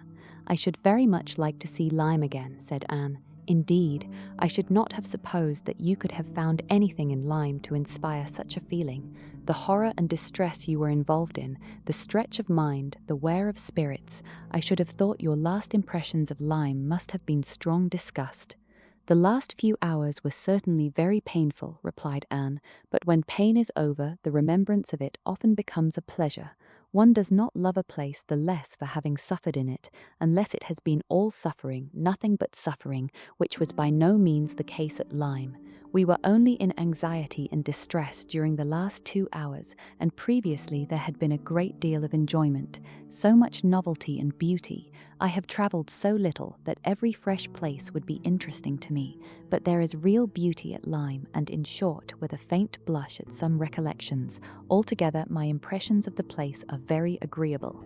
As she ceased, the entrance door opened again, and the very party appeared for whom they were waiting. Lady Dalrymple, was the rejoicing sound, and with all the eagerness compatible with anxious elegance, Sir Walter and his 2 ladies stepped forward to meet her. Lady Dalrymple and Miss Carteret, escorted by Mr. Elliot and Colonel Wallis, who had happened to arrive nearly at the same instant, advanced into the room. The others joined them, and it was a group in which Anne found herself also necessarily included. She was divided from Captain Wentworth. Their interesting, almost too interesting conversation must be broken up for a time, but slight was the penance compared with the happiness which brought it on. She had learnt in the last 10 minutes more of his feelings towards Louisa, more of all his feelings than she dared to think of, and she gave herself up to the demands of the party, to the needful civilities of the moment, with exquisite though agitated sensations.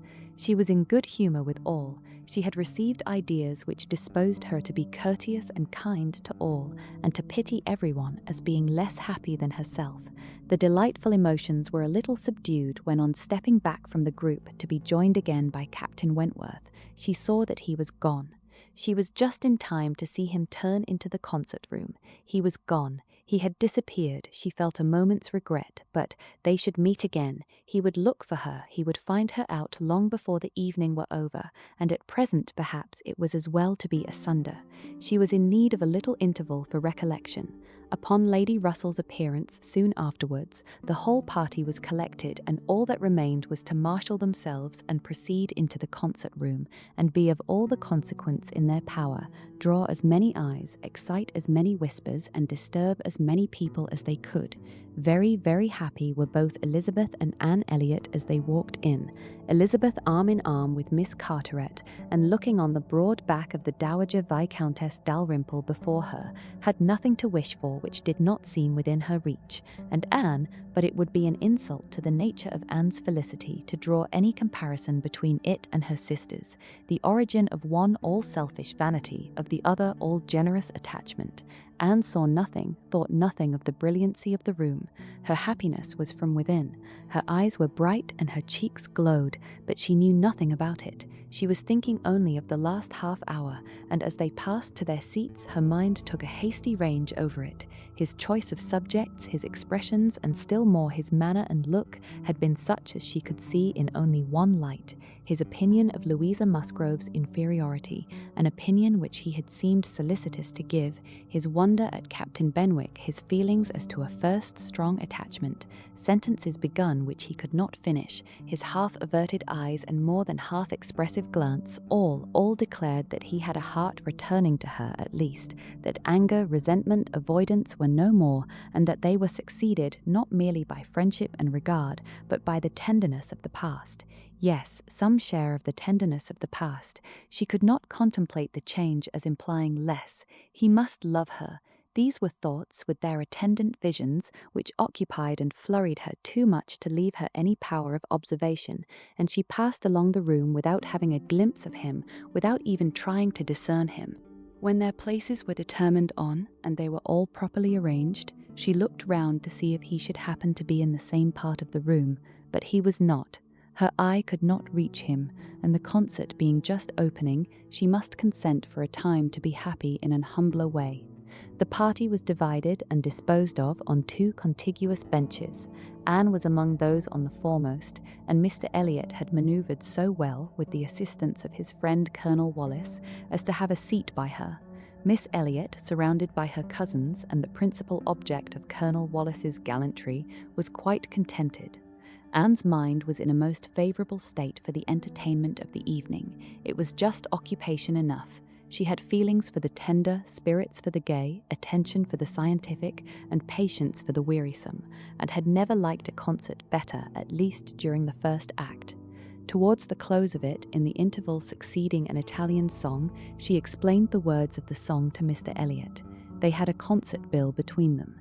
"This," said she, "is nearly the sense, or rather the meaning of the words, for certainly the sense of an Italian love song must not be talked of, but it is as nearly the meaning as I can give, for I do not pretend to understand the language. I am a very poor Italian scholar." "Yes, yes, I see you are. I see you know nothing of the matter. You have only knowledge enough of the language to translate at sight these inverted, transposed, curtailed Italian lines into clear, comprehensible, elegant English.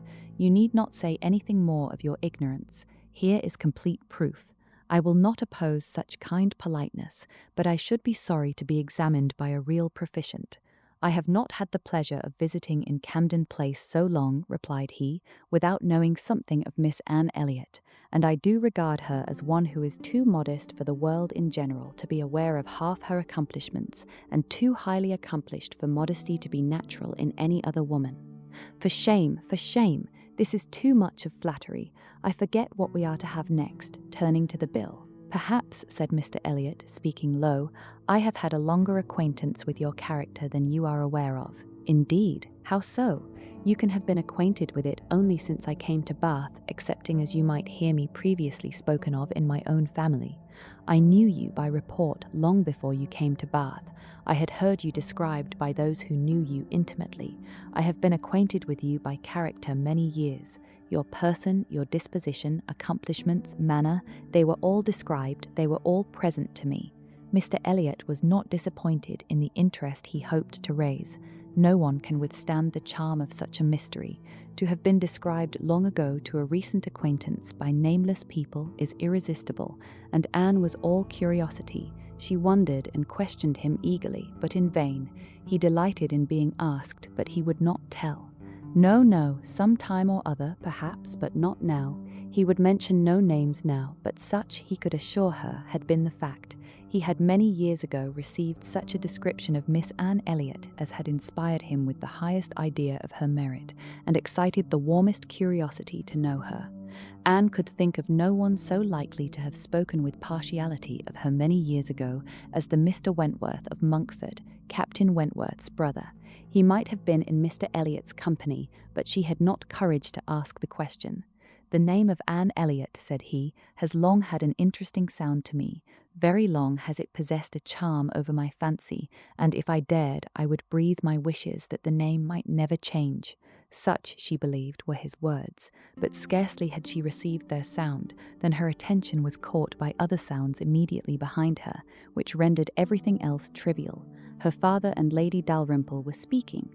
"A well-looking man," said Sir Walter, "a very well-looking man." "A very fine young man indeed," said Lady Dalrymple. "More air than one often sees in Bath. Irish, I dare say." "No, I just know his name. A bowing acquaintance. Wentworth, Captain Wentworth of the Navy. His sister married my tenant in Somersetshire, the Croft, who rents Kellynch."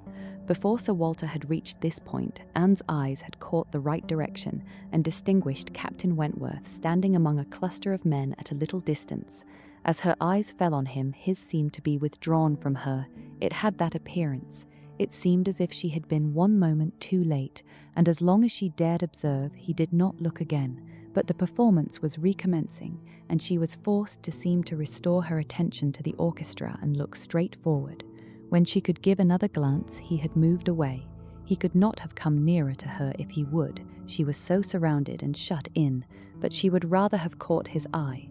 Mr. Elliot's speech, too, distressed her. She had no longer any inclination to talk to him. She wished him not so near her. The first act was over. Now she hoped for some beneficial change, and after a period of nothing saying amongst the party, some of them did decide on going in quest of tea. Anne was one of the few who did not choose to move. She remained in her seat, and so did Lady Russell, but she had the pleasure of getting rid of Mr. Elliot, and she did not mean, whatever she might feel on Lady Russell's account, to shrink from conversation with Captain Wentworth if he gave her the opportunity. She was persuaded by Lady Russell's countenance that she had seen him. He did not come, however. Anne sometimes fancied she discerned him at a distance, but he never came. The anxious interval wore away unproductively. The others returned, the room filled again, benches were reclaimed and repossessed, and another hour of pleasure or of penance was to be sat out. Another hour of music was to give delight or the gapes, as real or affected taste for it prevailed. To Anne, it chiefly wore the prospect of an hour of agitation. She could not quit that room in peace without seeing Captain Wentworth once more, without the interchange of one friendly look.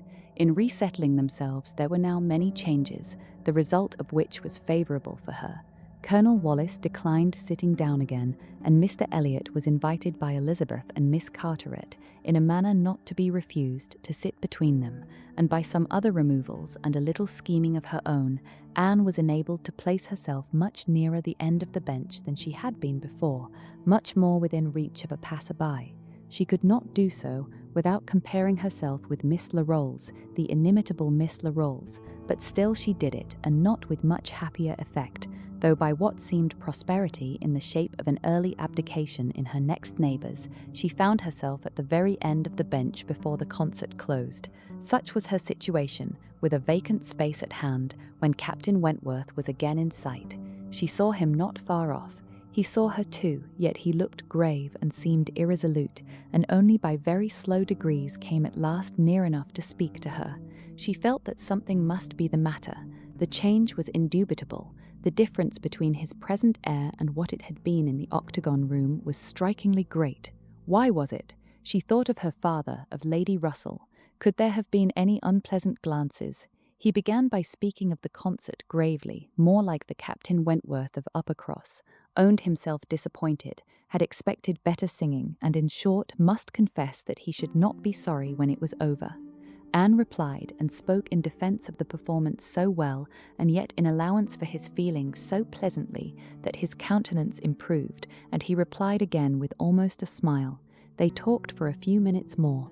The improvement held. He even looked down towards the bench as if he saw a place on it well worth occupying, when at that moment a touch on her shoulder obliged Anne to turn round. It came from Mr. Elliot. He begged her pardon, but she must be applied to explain Italian again. Miss Carteret was very anxious to have a general idea of what was next to be sung. Anne could not refuse, but never had she sacrificed to politeness with a more suffering spirit. A few minutes, though as few as possible, were inevitably consumed, and when her own mistress again, when able to turn and look as she had done before, she found herself accosted by Captain Wentworth in a reserved yet hurried sort of farewell. He must wish her good night. He was going. He should get home as fast as he could. "Is not this song worth staying for?" said Anne, suddenly struck by an idea which made her yet more anxious to be encouraging. "No," he replied impressively, "there is nothing worth my staying for," and he was gone directly. Jealousy of Mr. Elliot, it was the only intelligible motive. Captain Wentworth jealous of her affection. Could she have believed it a week ago, 3 hours ago?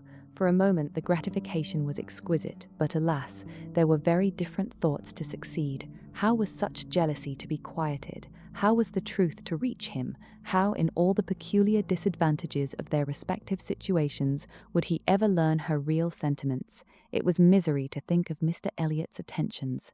Their evil was incalculable. XXI. Anne recollected with pleasure the next morning her promise of going to Mrs. Smith, meaning that it should engage her from home at the time when Mr. Elliot would be most likely to call. for to avoid Mr. Elliot was almost a first object. She felt a great deal of goodwill towards him. In spite of the mischief of his attentions, she owed him gratitude and regard, perhaps compassion. She could not help thinking much of the extraordinary circumstances attending their acquaintance, of the right which he seemed to have to interest her, by everything in situation, by his own sentiments, by his early prepossession. It was altogether very extraordinary, flattering but painful. There was much to regret. How she might have felt had there been no Captain Wentworth in the case was not worth enquiry, for there was a Captain Wentworth, and be the conclusion of the present suspense good or bad, her affection would be his forever. Their union, she believed, could not divide her more from other men than their final separation. Prettier musings of high-wrought love and eternal constancy could never have passed along the streets of Bath than Anne was sporting with from Camden Place to Westgate Buildings.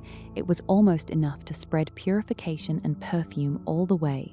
She was sure of a pleasant reception, and her friend seemed this morning particularly obliged to her for coming, seemed hardly to have expected her, though it had been an appointment. An account of the concert was immediately claimed, and Anne's recollections of the concert were quite happy enough to animate her features and make her rejoice to talk of it. All that she could tell she told most gladly, but the all was little for one who had been there, and unsatisfactory for such an enquirer as Mrs. Smith, who had already heard, through the short-cut of a laundress and a waiter, rather more of the general success and produce of the evening than Anne could relate, and who now asked in vain for several particulars of the company. Everybody of any consequence or notoriety in Bath was well known by name to Mrs. Smith. The little Durans were there, I conclude, said she, with their mouths open to catch the music, like unfledged sparrows ready to be fed. They never miss a concert. Yes, I did not see them myself, but I heard Mr. Elliot say they were in the room. The Ibbotsons, were they there, and the two new beauties with the tall Irish officer who is talked of for one of them? I do not know, I do not think they were. Old Lady Mary Maclean, I need not ask after her, she never misses, I know, and you must have seen her, she must have been in your own circle, for as you went with Lady Dalrymple, you were in the seats of grandeur, round the orchestra, of course. No, that was what I dreaded. It would have been very unpleasant to me in every respect, but happily Lady Dalrymple always chooses to be farther off, and we were exceedingly well placed, that is, for hearing. I must not say for seeing, because I appear to have seen very little. Oh, you saw enough for your own amusement. I can understand. There is a sort of domestic enjoyment to be known even in a crowd, and this you had. You were a large party in yourselves, and you wanted nothing beyond. But I ought to have looked about me more, said Anne, conscious while she spoke that there had in fact been no want of looking about, that the object only had been deficient. No, no, you were better employed. You need not tell me that you had a pleasant evening. I see it in your eye. I perfectly see how the hours passed, that you had always something agreeable to listen to. In the intervals of the concert, it was conversation. Anne half smiled and said, Do you see that in my eye? Yes, I do. Your countenance perfectly informs me that you were in company last night with the person whom you think the most agreeable in the world, the person who interests you at this present time more than all the rest of the world put together. A blush overspread Anne's cheeks. She could say nothing. And such being the case, continued Mrs. Smith after a short pause, I hope you believe that I do know how to value your kindness in coming to me this morning. It is really very good of you to come and sit with me when you must have so many pleasanter demands upon your time. Anne heard nothing of this. She was still in the astonishment and confusion excited by her friend's penetration, unable to imagine how any report of Captain Wentworth could have reached her. After another short silence, Pray, said Mrs. Smith, is Mr. Elliot aware of your acquaintance with me? Does he know that I am in Bath? Mr. Elliot, repeated Anne, looking up surprised. A moment's reflection showed her the mistake she had been under. She caught it instantaneously, and recovering courage with the feeling of safety, soon added, more composedly, Are you acquainted with Mr. Elliot? I have been a good deal acquainted with him, replied Mrs. Smith gravely, but it seems worn out now. It is a great while since we met. I was not at all aware of this. You never mentioned it before. Had I known it, I would have had the pleasure of talking to him about you. To confess the truth, said Mrs. Smith, assuming her usual air of cheerfulness, that is exactly the pleasure I want you to have.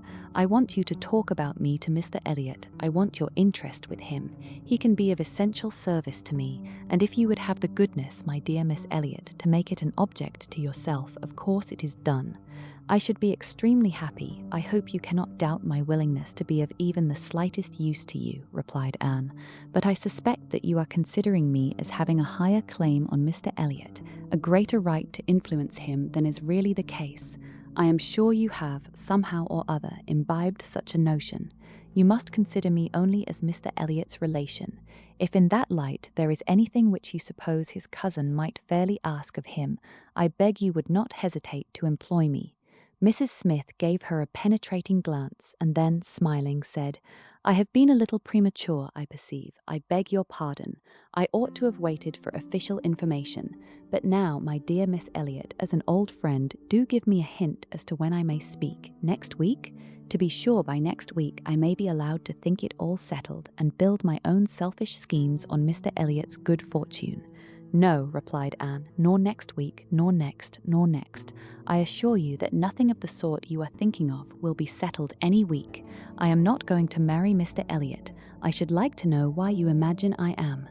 Mrs. Smith looked at her again, looked earnestly, smiled, shook her head, and exclaimed, "Now, how I do wish I understood you. How I do wish I knew what you were at. I have a great idea that you do not design to be cruel when the right moment comes. Till it does come, you know, we women never mean to have anybody. It is a thing of course among us that every man is refused till he offers. But why should you be cruel? Let me plead for my present friend, I cannot call him, but for my former friend. Where can you look for a more suitable match? Where could you expect a more gentlemanlike, agreeable man? Let me recommend Mr. Elliot. I am sure you hear nothing but good of him from Colonel Wallis, and who can know him better than Colonel Wallis? My dear Mrs. Smith, Mr. Elliot's wife has not been dead much above half a year. He ought not to be supposed to be paying his addresses to anyone." "Oh, if these are your only objections," cried Mrs. Smith archly, "Mr. Elliot is safe, and I shall give myself no more trouble about him. Do not forget me when you are married, that's all. Let him know me to be a friend of yours, and then he will think little of the trouble required, which it is very natural for him now, with so many affairs and engagements of his own, to avoid and get rid of as he can. Very natural, perhaps. 99 out of 100 would do the same. Of course, he cannot be aware of the importance to me. Well, my dear Miss Elliot, I hope and trust you will be very happy. Mr. Elliot has sense to understand the value of such a woman. Your peace will not be shipwrecked as mine has been. You are safe in all worldly matters and safe in his character. He will not be led astray. He will not be misled by others to his ruin." "No," said Anne, "I can readily believe all that of my cousin. He seems to have a calm, decided temper, not at all open to dangerous impressions. I consider him with great respect. I have no reason, from anything that has fallen within my observation, to do otherwise. But I have not known him long, and he is not a man, I think, to be known intimately soon. Will not this manner of speaking of him, Mrs. Smith, convince you that he is nothing to me? Surely this must be calm enough, and upon my word, he is nothing to me. Should he ever propose to me, which I have very little reason to imagine he has any thought of doing, I shall not accept him. I assure you I shall not. I assure you Mr. Elliot had not the share which you have been supposing, in whatever pleasure the concert of last night might afford. Not Mr. Elliot. It is not Mr. Elliot that—" She stopped, regretting with a deep blush that she had implied so much, but less would hardly have been sufficient. Mrs. Smith would hardly have believed so soon in Mr. Elliot's failure, but from the perception of there being a somebody else. As it was, she instantly submitted, and with all the semblance of seeing nothing beyond, and Anne, eager to escape farther notice, was impatient to know why Mrs. Smith should have fancied she was to marry Mr. Elliot, where she could have received the idea, or from whom she could have heard it. "Do tell me how it first came into your head." "It first came into my head," replied Mrs. Smith, "upon finding how much you were together, and feeling it to be the most probable thing in the world to be wished for by everybody belonging to either of you, and you may depend upon it that all your acquaintance have disposed of you in the same way, but I never heard it spoken of till 2 days ago." "And has it indeed been spoken of? Did you observe the woman who opened the door to you when you called yesterday?" "No." Was not it Mrs. Speed as usual, or the maid? I observed no one in particular. It was my friend Mrs. Rook, Nurse Rook, who, by the by, had a great curiosity to see you, and was delighted to be in the way to let you in. She came away from Marlborough Buildings only on Sunday, and she it was who told me you were to marry Mr. Elliot. She had had it from Mrs. Wallace herself, which did not seem bad authority. She sat an hour with me on Monday evening, and gave me the whole history. The whole history, repeated Anne, laughing. She could not make a very long history, I think, of one such little article of unfounded news. Mrs. Smith said nothing. But, continued Anne presently, though there is no truth in my having this claim on Mr. Elliot, I should be extremely happy to be of use to you in any way that I could. Shall I mention to him your being in Bath? Shall I take any message? No, I thank you. No, certainly not. In the warmth of the moment, and under a mistaken impression, I might perhaps have endeavoured to interest you in some circumstances, but not now. No, I thank you, I have nothing to trouble you with. I think you spoke of having known Mr. Elliot many years? I did. Not before he was married, I suppose. Yes, he was not married when I knew him first. And were you much acquainted? Intimately. Indeed, then do tell me what he was at that time of life. I have a great curiosity to know what Mr. Elliot was as a very young man. Was he at all such as he appears now? I have not seen Mr. Elliot these 3 years, was Mrs. Smith's answer, given so gravely that it was impossible to pursue the subject farther, and Anne felt that she had gained nothing but an increase of curiosity. They were both silent, Mrs. Smith very thoughtful. At last, I beg your pardon, my dear Miss Elliot, she cried, in her natural tone of cordiality. I beg your pardon for the short answers I have been giving you, but I have been uncertain what I ought to do. I have been doubting and considering as to what I ought to tell you. There were many things to be taken into the account. One hates to be officious, to be giving bad impressions, making mischief. Even the smooth surface of family union seems worth preserving, though there may be nothing durable beneath.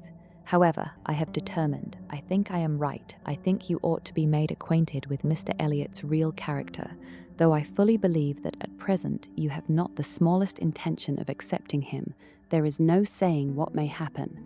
You might, some time or other, be differently affected towards him. Hear the truth, therefore, now, while you are unprejudiced. Mr. Elliot is a man without heart or conscience, a designing, wary, cold-blooded being, who thinks only of himself, who, for his own interest or ease, would be guilty of any cruelty or any treachery that could be perpetrated without risk of his general character. He has no feeling for others. Those whom he has been the chief cause of leading into ruin, he can neglect and desert without the smallest compunction. He is totally beyond the reach of any sentiment of justice or compassion. Oh, he is black at heart, hollow and black. Anne's astonished air and exclamation of wonder made her pause, and in a calmer manner she added, My expressions startle you. You must allow for an injured, angry woman, but I will try to command myself. I will not abuse him. I will only tell you what I have found him. Facts shall speak. He was the intimate friend of my dear husband, who trusted and loved him, and thought him as good as himself. The intimacy had been formed before our marriage. I found them most intimate friends, and I, too, became excessively pleased with Mr. Elliot, and entertained the highest opinion of him. At 19, you know, one does not think very seriously, but Mr. Elliot appeared to me quite as good as others, and much more agreeable than most others, and we were almost always together. We were principally in town, living in very good style. He was then the inferior in circumstances. He was then the poor one. He had chambers in the Temple, and it was as much as he could do to support the appearance of a gentleman. He had always a home with us whenever he chose it. He was always welcome. He was like a brother. My poor Charles, who had the finest, most generous spirit in the world, would have divided his last farthing with him, and I know that his purse was open to him. I know that he often assisted him. This must have been about that very period of Mr. Elliot's life, said Anne, which has always excited my particular curiosity. It must have been about the same time that he became known to my father and sister. I never knew him myself, I only heard of him, but there was a something in his conduct then, with regard to my father and sister, and afterwards in the circumstances of his marriage, which I never could quite reconcile with present times. It seemed to announce a different sort of man. I know it all, I know it all, cried Mrs. Smith. He had been introduced to Sir Walter and your sister before I was acquainted with him, but I heard him speak of them forever. I know he was invited and encouraged, and I know he did not choose to go.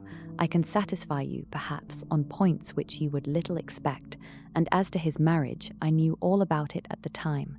I was privy to all the fors and againsts. I was the friend to whom he confided his hopes and plans, and though I did not know his wife previously, her inferior situation in society, indeed, rendered that impossible, yet I knew her all her life afterwards, or at least till within the last 2 years of her life, and can answer any question you wish to put. Nay, said Anne, I have no particular inquiry to make about her.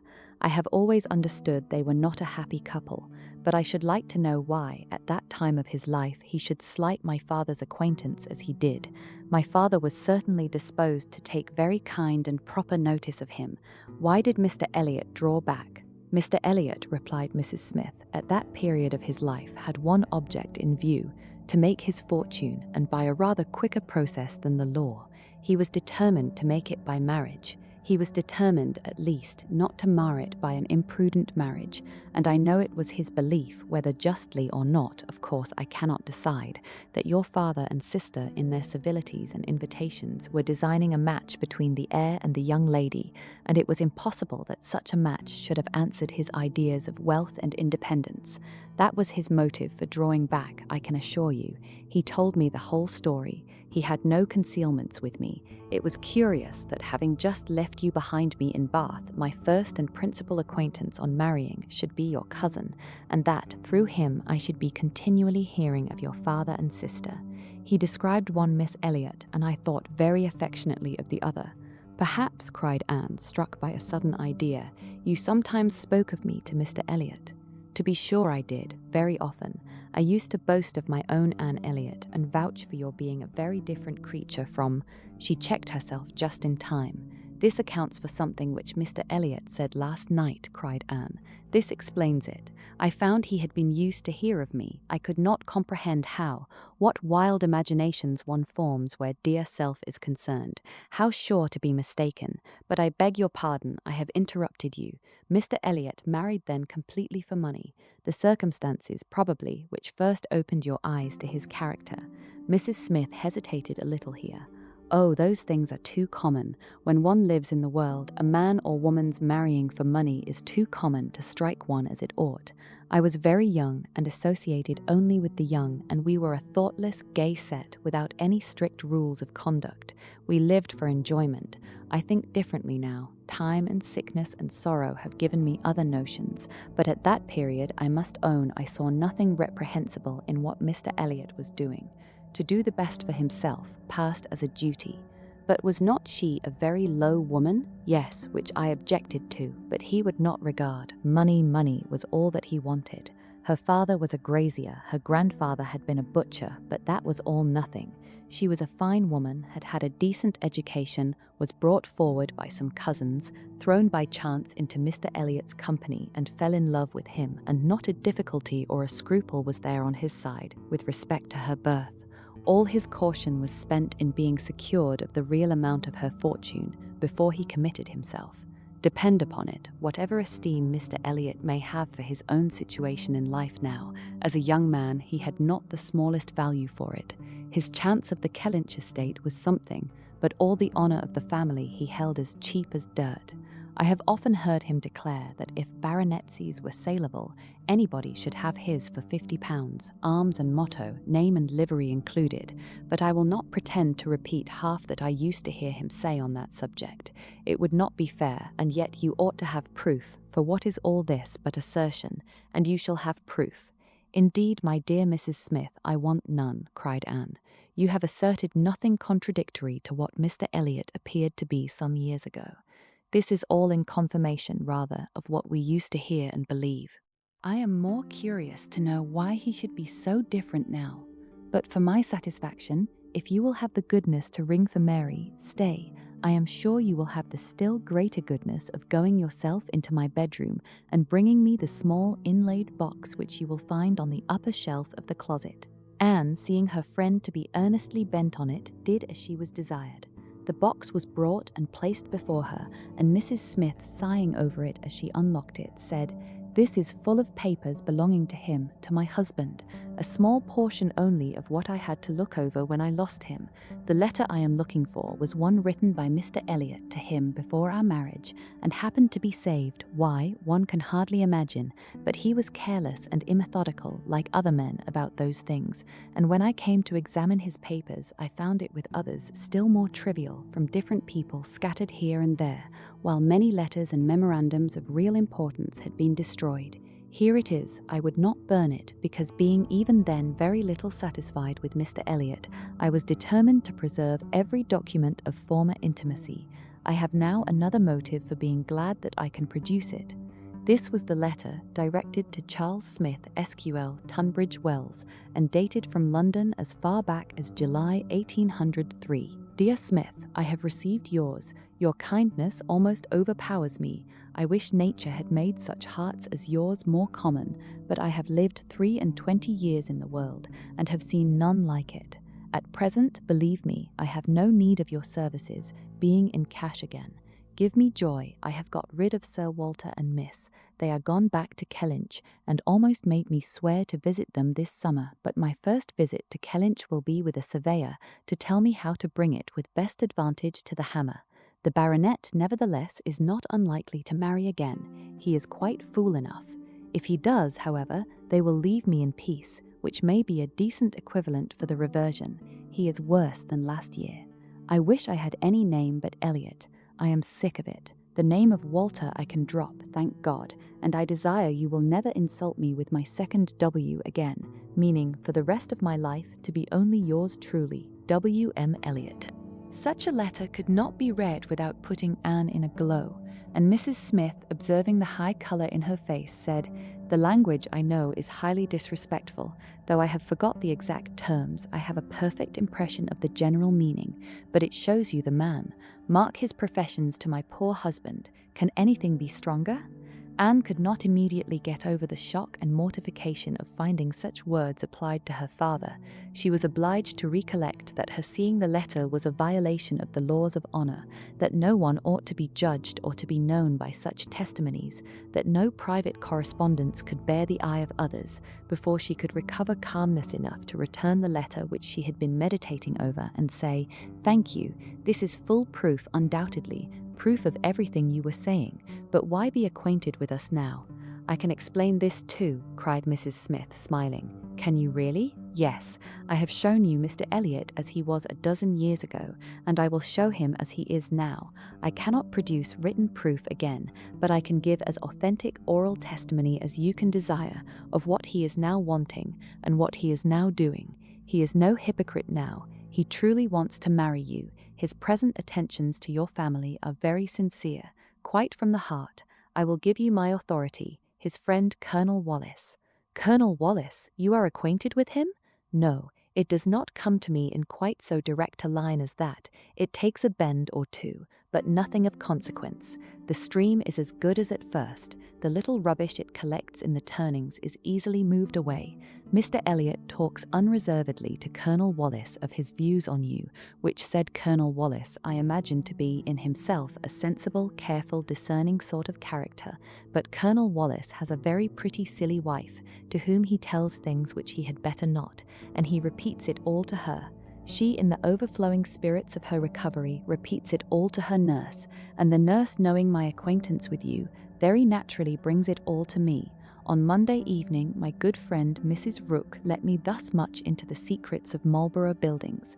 When I talked of a whole history, therefore, you see I was not romancing so much as you supposed. My dear Mrs. Smith, your authority is deficient. This will not do.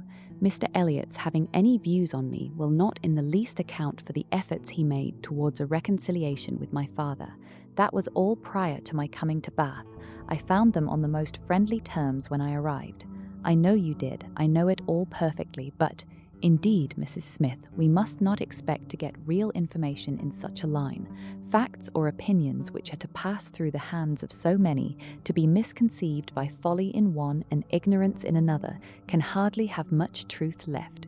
Only give me a hearing. You will soon be able to judge of the general credit due by listening to some particulars which you can yourself immediately contradict or confirm.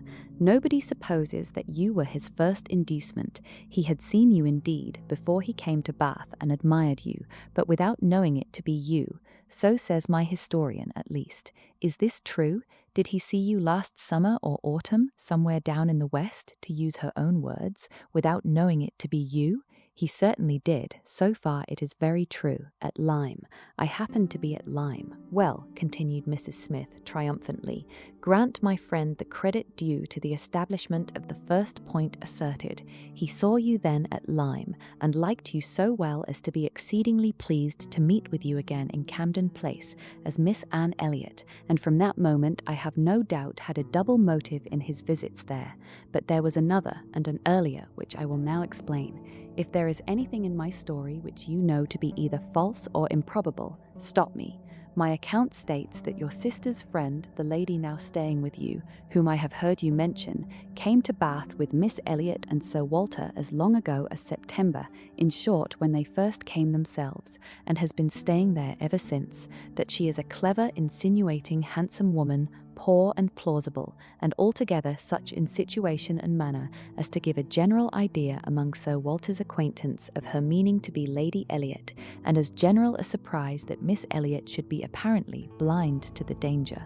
Here Mrs. Smith paused a moment, but Anne had not a word to say, and she continued, "This was the light in which it appeared to those who knew the family long before you returned to it, and Colonel Wallis had his eye upon your father enough to be sensible of it, though he did not then visit in Camden Place, but his regard for Mr. Elliot gave him an interest in watching all that was going on there, and when Mr. Elliot came to Bath for a day or two, as he happened to do a little before Christmas, Colonel Wallis made him acquainted with the appearance of things, and the reports beginning to prevail.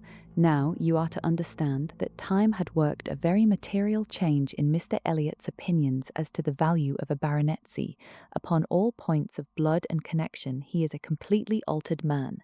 Having long had as much money as he could spend, nothing to wish for on the side of avarice or indulgence, he has been gradually learning to pin his happiness upon the consequence he is heir to. I thought it coming on before our acquaintance ceased, but it is now a confirmed feeling. He cannot bear the idea of not being Sir William. You may guess, therefore, that the news he heard from his friend could not be very agreeable, and you may guess what it produced, the resolution of coming back to Bath as soon as possible, and of fixing himself here for a time, with the view of renewing his former acquaintance and recovering such a footing in the family as might give him the means of ascertaining the degree of his danger, and of circumventing the lady if he found it material. This was agreed upon between the two friends as the only thing to be done, and Colonel Wallis was to assist in every way that he could. He was to be introduced, and Mrs. Wallis was to be introduced, and everybody was to be introduced. Mr. Elliot came back accordingly, and on application was forgiven, as you know, and readmitted into the family, and there it was his constant object, and his only object, till your arrival added another motive, to watch Sir Walter and Mrs. Clay. He omitted no opportunity of being with them, threw himself in their way, called at all hours, but I need not be particular on this subject. You can imagine what an artful man would do, and with this guide perhaps may recollect what you have seen him do. Yes, said Anne, you tell me nothing which does not accord with what I have known or could imagine. There is always something offensive in the details of cunning. The manoeuvres of selfishness and duplicity must ever be revolting, but I have heard nothing which really surprises me. I know those who would be shocked by such a representation of Mr. Elliot, who would have difficulty in believing it, but I have never been satisfied. I have always wanted some other motive for his conduct than appeared. I should like to know his present opinion as to the probability of the event he has been in dread of, whether he considers the danger to be lessening or not. Lessening, I understand, replied Mrs. Smith. He thinks Mrs. Clay afraid of him, aware that he sees through her, and not daring to proceed as she might do in his absence. But since he must be absent some time or other, I do not perceive how he can ever be secure while she holds her present influence. Mrs. Wallis has an amusing idea, as nurse tells me, that it is to be put into the marriage articles when you and Mr. Elliot marry, that your father is not to marry Mrs. Clay. a scheme worthy of Mrs. Wallace's understanding by all accounts, but my sensible nurse Rook sees the absurdity of it. Why, to be sure, ma'am, said she, it would not prevent his marrying anybody else. And indeed, to own the truth, I do not think nurse in her heart is a very strenuous opposer of Sir Walter's making a second match. She must be allowed to be a favourer of matrimony, you know, and since self will intrude, who can say that she may not have some flying visions of attending the next Lady Elliot through Mrs. Wallace's recommendation? I am very glad to know all this, said Anne, after a little thoughtfulness. It will be more painful to me in some respects to be in company with him, but I shall know better what to do. My line of conduct will be more direct. Mr. Elliot is evidently a disingenuous, artificial, worldly man who has never had any better principle to guide him than selfishness. But Mr. Elliot was not yet done with. Mrs. Smith had been carried away from her first direction, and Anne had forgotten, in the interest of her own family concerns, how much had been originally implied against him, but her attention was now called to the explanation of those first hints, and she listened to a recital which, if it did not perfectly justify the unqualified bitterness of Mrs. Smith, proved him to have been very unfeeling in his conduct towards her, very deficient both in justice and compassion. She learned that, the intimacy between them continuing unimpaired by Mr. Elliot's marriage, they had been as before always together, and Mr. Elliot had led his friend into expenses much beyond his fortune. Mrs. Smith did not want to take blame to herself, and was most tender of throwing any on her husband, but Anne could collect that their income had never been equal to their style of living, and that from the first there had been a great deal of general and joint extravagance. From his wife's account of him, she could discern Mr. Smith to have been a man of warm feelings, easy temper, careless habits, and not strong understanding, much more amiable than his friend, and very unlike him, led by him and probably despised by him. Mr. Elliot, raised by his marriage to great affluence and disposed to every gratification of pleasure and vanity which could be commanded without involving himself, for with all his self-indulgence he had become a prudent man, and beginning to be rich, just as his friend ought to have found himself to be poor, seemed to have had no concern at all for that friend's probable finances, but, on the contrary, had been prompting and encouraging expenses which could end only in ruin, and the Smiths accordingly had been ruined.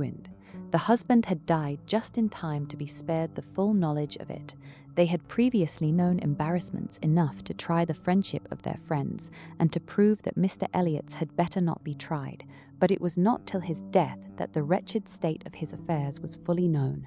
With a confidence in Mr. Elliot's regard more creditable to his feelings than his judgment, Mr. Smith had appointed him the executor of his will, but Mr. Elliot would not act, and the difficulties and distresses which this refusal had heaped on her, in addition to the inevitable sufferings of her situation, had been such as could not be related without anguish of spirit, or listened to without corresponding indignation. Anne was shown some letters of his on the occasion, answers to urgent applications from Mrs. Smith, which all breathed the same stern resolution of not engaging in a fruitless trouble, and under a cold civility the same hard-hearted indifference to any of the evils it might bring on her. It was a dreadful picture of ingratitude and inhumanity, and Anne felt at some moments that no flagrant open crime could have been worse. She had a great deal to listen to, all the particulars of past sad scenes, all the minutiae of distress upon distress, which in former conversations had been merely hinted at, were dwelt on now with a natural indulgence. Anne could perfectly comprehend the exquisite relief, and was only the more inclined to wonder at the composure of her friend's usual state of mind. There was one circumstance in the history of her grievances of particular irritation. She had good reason to believe that some property of her husband in the West Indies, which had been for many years under a sort of sequestration for the payment of its own encumbrances, might be recoverable by proper measures, and this property, though not large, would be enough to make her comparatively rich, but there was nobody to stir in it. Mr. Elliot would do nothing, and she could do nothing herself, equally disabled from personal exertion by her state of bodily weakness, and from employing others by her want of money. She had no natural connections to assist her even with their counsel, and she could not afford to purchase the assistance of the law. This was a cruel aggravation of actually straitened means, to feel that she ought to be in better circumstances, that a little trouble in the right place might do it, and to fear that delay might be even weakening her claims, was hard to bear. It was on this point that she had hoped to engage Anne's good offices with Mr. Elliot. She had previously, in the anticipation of their marriage, been very apprehensive of losing her friend by it, but on being assured that he could have made no attempt of that nature, since he did not even know her to be in Bath, it immediately occurred that something might be done in her favour by the influence of the woman he loved, and she had been hastily preparing to interest Anne's feelings, as far as the observances due to Mr. Elliot's character would allow, when Anne's refutation of the supposed engagement changed the face of everything, and while it took from her the new-formed hope of succeeding in the object of her first anxiety, left her at least the comfort of telling the whole story her own way. After listening to this full description of Mr. Elliot, Anne could not but express some surprise at Mrs. Smith's having spoken of him so favourably in the beginning of their conversation. She had seemed to recommend and praise him. "My dear," was Mrs. Smith's reply, "there was nothing else to be done. I considered your marrying him as certain, though he might not yet have made the offer, and I could no more speak the truth of him than if he had been your husband. My heart bled for you as I talked of happiness, and yet he is sensible, he is agreeable, and with such a woman as you, it was not absolutely hopeless. He was very unkind to his first wife. They were wretched together, but she was too ignorant and giddy for respect, and he had never loved her. I was willing to hope that you must fare better." Anne could just acknowledge within herself such a possibility of having been induced to marry him as made her shudder at the idea of the misery which must have followed. It was just possible that she might have been persuaded by Lady Russell, and under such a supposition, which would have been most miserable when time had disclosed all too late, it was very desirable that Lady Russell should be no longer deceived, and one of the concluding arrangements of this important conference, which carried them through the greater part of the morning, was, that Anne had full liberty to communicate to her friend everything relative to Mrs. Smith in which his conduct was involved. XXII. Anne went home to think over all that she had heard. In one point her feelings were relieved by this knowledge of Mr. Elliot. There was no longer anything of tenderness due to him. He stood as opposed to Captain Wentworth in all his own unwelcome obtrusiveness, and the evil of his attentions last night, the irremediable mischief he might have done, was considered with sensations unqualified, unperplexed. Pity for him was all over, but this was the only point of relief. In every other respect, in looking around her or penetrating forward, she saw more to distrust and to apprehend. She was concerned for the disappointment and pain Lady Russell would be feeling, for the mortifications which must be hanging over her father and sister, and had all the distress of foreseeing many evils without knowing how to avert any one of them. She was most thankful for her own knowledge of him. She had never considered herself as entitled to reward for not slighting an old friend like Mrs. Smith, but here was a reward indeed springing from it. Mrs. Smith had been able to tell her what no one else could have done. Could the knowledge have been extended through her family? But this was a vain idea. She must talk to Lady Russell, tell her, consult with her, and having done her best, wait the event with as much composure as possible. And after all, her greatest want of composure would be in that quarter of the mind which could not be opened to Lady Russell, in that flow of anxieties and fears which must be all to herself. She found on reaching home that she had, as she intended, escaped seeing Mr. Elliot, that he had called and paid them a long morning visit, but hardly had she congratulated herself and felt safe when she heard that he was coming again in the evening. "I had not the smallest intention of asking him," said Elizabeth with affected carelessness, "but he gave so many hints, so Mrs. Clay says at least. Indeed, I do say it, I never saw anybody in my life spell harder for an invitation. Poor ma'am, I was really in pain for him, for your hard-hearted sister, Miss Anne, seems bent on cruelty." "Oh," cried Elizabeth, "I have been rather too much used to the game to be soon overcome by a gentleman's hints. However, when I found how excessively he was regretting that he should miss my father this morning, I gave way immediately, for I would never really omit an opportunity of bringing him and Sir Walter together. They appear to so much advantage in company with each other. each behaving so pleasantly, Mr. Elliot looking up with so much respect. "Quite delightful," cried Mrs. Clay, not daring, however, to turn her eyes towards Anne. "Exactly like father and son. Dear Miss Elliot, may I not say father and son? Oh, I lay no embargo on anybody's words, if you will have such ideas, but upon my word I am scarcely sensible of his attentions being beyond those of other men." "My dear Miss Elliot," exclaimed Mrs. Clay, lifting up her hands and eyes and sinking all the rest of her astonishment in a convenient silence. "Well, my dear Penelope, you need not be so alarmed about him. I did invite him, you know. I sent him away with smiles. When I found he was really going to his friends at Thornbury Park for the whole day tomorrow, I had compassion on him." Anne admired the good acting of the friend in being able to show such pleasure as she did, in the expectation and in the actual arrival of the very person whose presence must really be interfering with her prime object. It was impossible but that Mrs. Clay must hate the sight of Mr. Elliot, and yet she could assume a most obliging, placid look and appear quite satisfied with the curtailed license of devoting herself only half as much to Sir Walter as she would have done otherwise. To Anne herself it was most distressing to see Mr. Elliot enter the room, and quite painful to have him approach and speak to her. She had been used before to feel that he could not be always quite sincere, but now she saw insincerity in everything. His attentive deference to her father, contrasted with his former language, was odious, and when she thought of his cruel conduct towards Mrs. Smith, she could hardly bear the sight of his present smiles and mildness, or the sound of his artificial good sentiments. She meant to avoid any such alteration of manners as might provoke a remonstrance on his side. It was a great object with her to escape all inquiry or éclat, but it was her intention to be as decidedly cool to him as might be compatible with their relationship, and to retrace, as quietly as she could, the few steps of unnecessary intimacy she had been gradually led along. She was accordingly more guarded and more cool than she had been the night before. He wanted to animate her curiosity again as to how and where he could have heard her formerly praised, wanted very much to be gratified by more solicitation, but the charm was broken. He found that the heat and animation of a public room was necessary to kindle his modest cousin's vanity.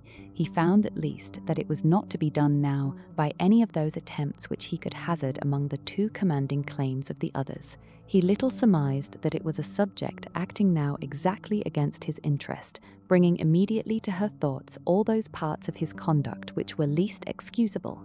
She had some satisfaction in finding that he was really going out of Bath the next morning, going early, and that he would be gone the greater part of 2 days. He was invited again to Camden Place the very evening of his return, but from Thursday to Saturday evening his absence was certain.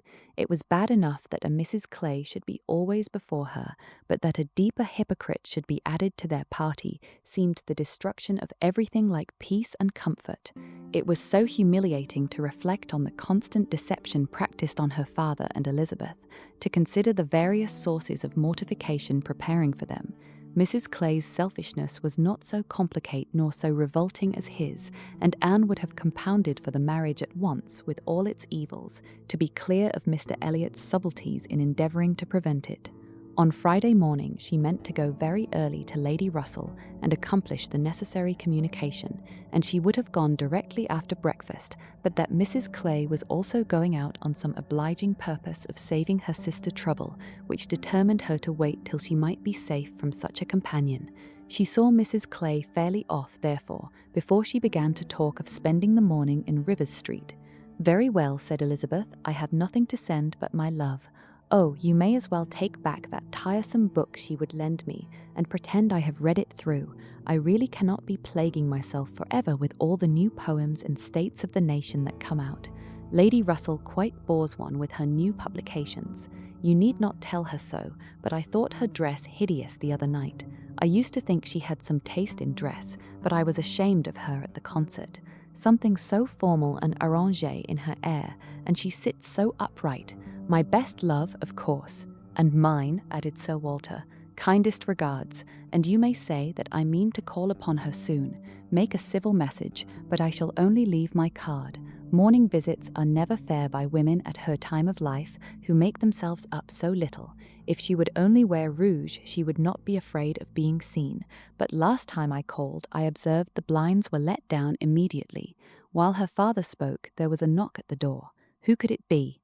Anne, remembering the preconcerted visits at all hours of Mr. Elliot, would have expected him, but for his known engagement 7 miles off. After the usual period of suspense, the usual sounds of approach were heard, and Mr. and Mrs. Charles Musgrove were ushered into the room. Surprise was the strongest emotion raised by their appearance, but Anne was really glad to see them, and the others were not so sorry but that they could put on a decent air of welcome.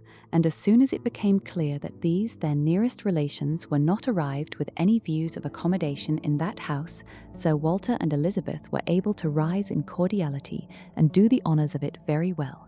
They were come to Bath for a few days with Mrs. Musgrove, and were at the White Hart. So much was pretty soon understood, but till Sir Walter and Elizabeth were walking Mary into the other drawing-room and regaling themselves with her admiration, Anne could not draw upon Charles's brain for a regular history of their coming, or an explanation of some smiling hints of particular business which had been ostentatiously dropped by Mary, as well as of some apparent confusion as to whom their party consisted of.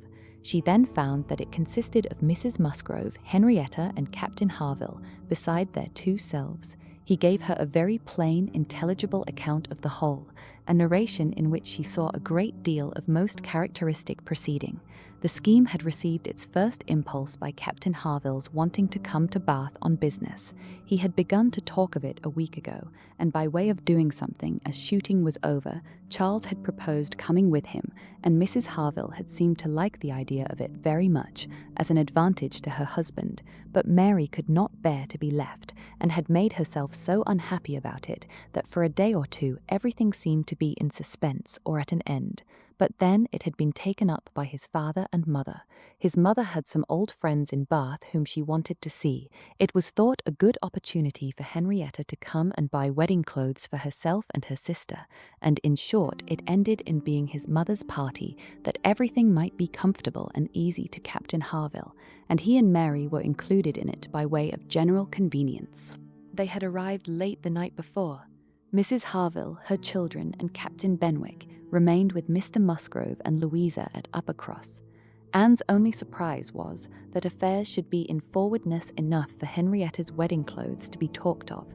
She had imagined such difficulties of fortune to exist there as must prevent the marriage from being near at hand, but she learned from Charles that, very recently, since Mary's last letter to herself, Charles Hayter had been applied to by a friend to hold a living for a youth who could not possibly claim it under many years, and that on the strength of this present income, with almost a certainty of something more permanent long before the term in question, the 2 families had consented to the young people's wishes, and that their marriage was likely to take place in a few months, quite as soon as Louisa's.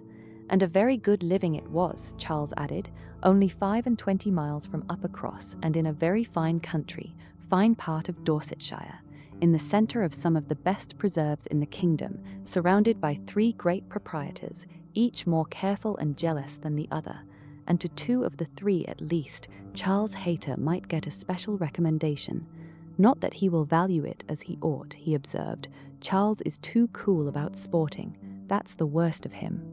I am extremely glad indeed, cried Anne, particularly glad that this should happen, and that of 2 sisters who both deserve equally well, and who have always been such good friends, the pleasant prospects of one should not be dimming those of the other, that they should be so equal in their prosperity and comfort.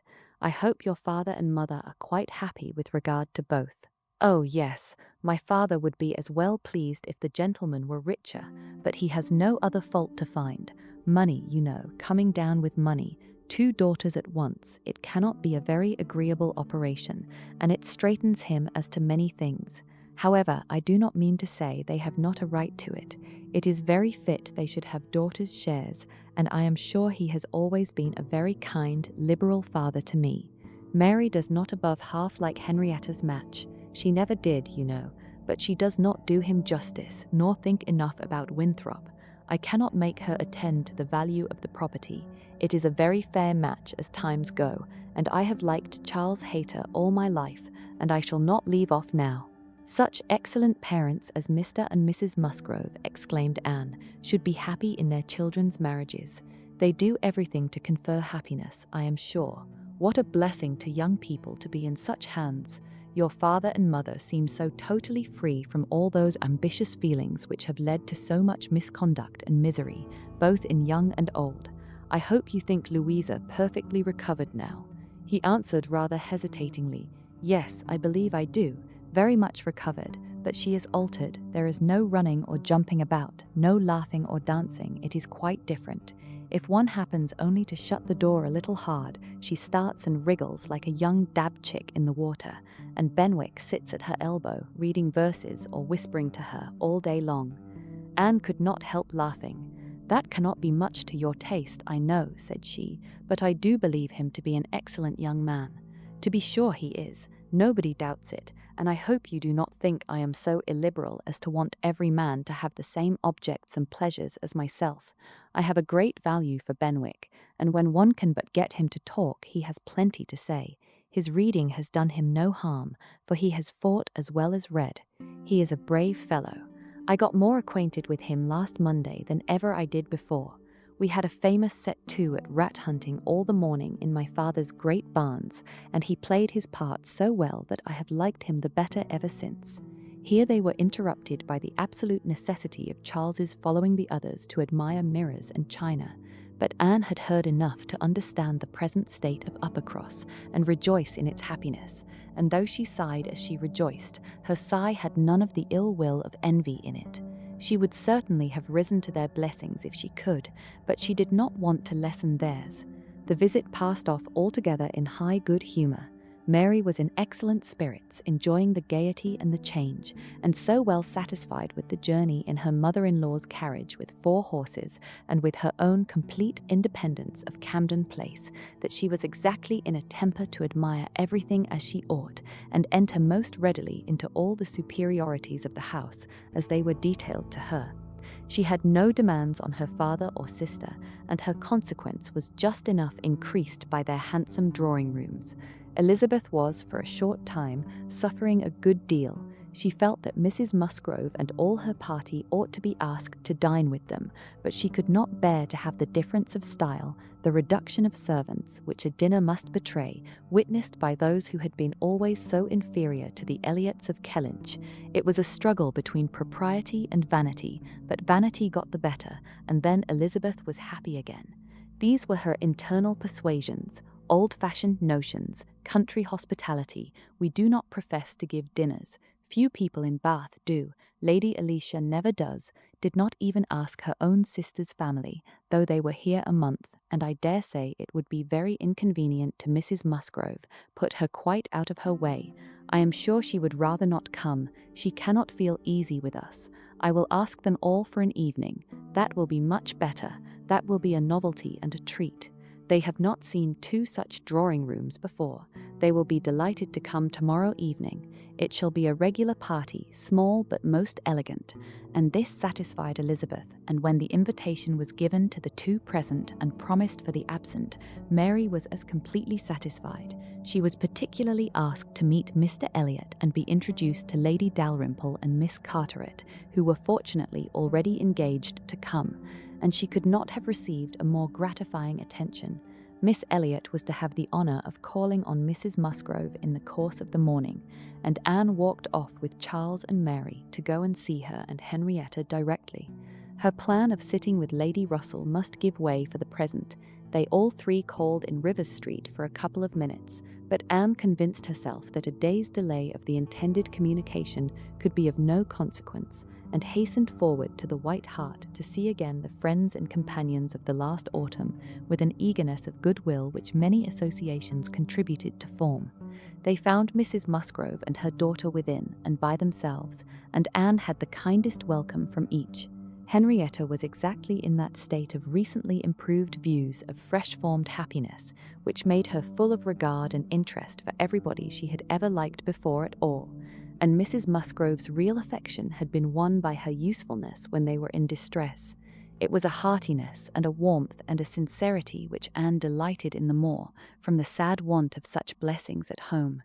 She was entreated to give them as much of her time as possible, invited for every day and all day long, or rather claimed as a part of the family, and in return, she naturally fell into all her wonted ways of attention and assistance, and on Charles's leaving them together, was listening to Mrs. Musgrove's history of Louisa and to Henrietta's of herself, giving opinions on business and recommendations to shops, with intervals of every help which Mary required, from altering her ribbon to settling her accounts, from finding her keys and assorting her trinkets, to trying to convince her that she was not ill-used by anybody, which Mary, well amused as she generally was in her station at a window overlooking the entrance to the pump-room, could not but have her moments of imagining. A morning of thorough confusion was to be expected. A large party in an hotel ensured a quick, changing, unsettled scene. 5 minutes brought a note, the next a parcel, and Anne had not been there half an hour when their dining-room, spacious as it was, seemed more than half filled.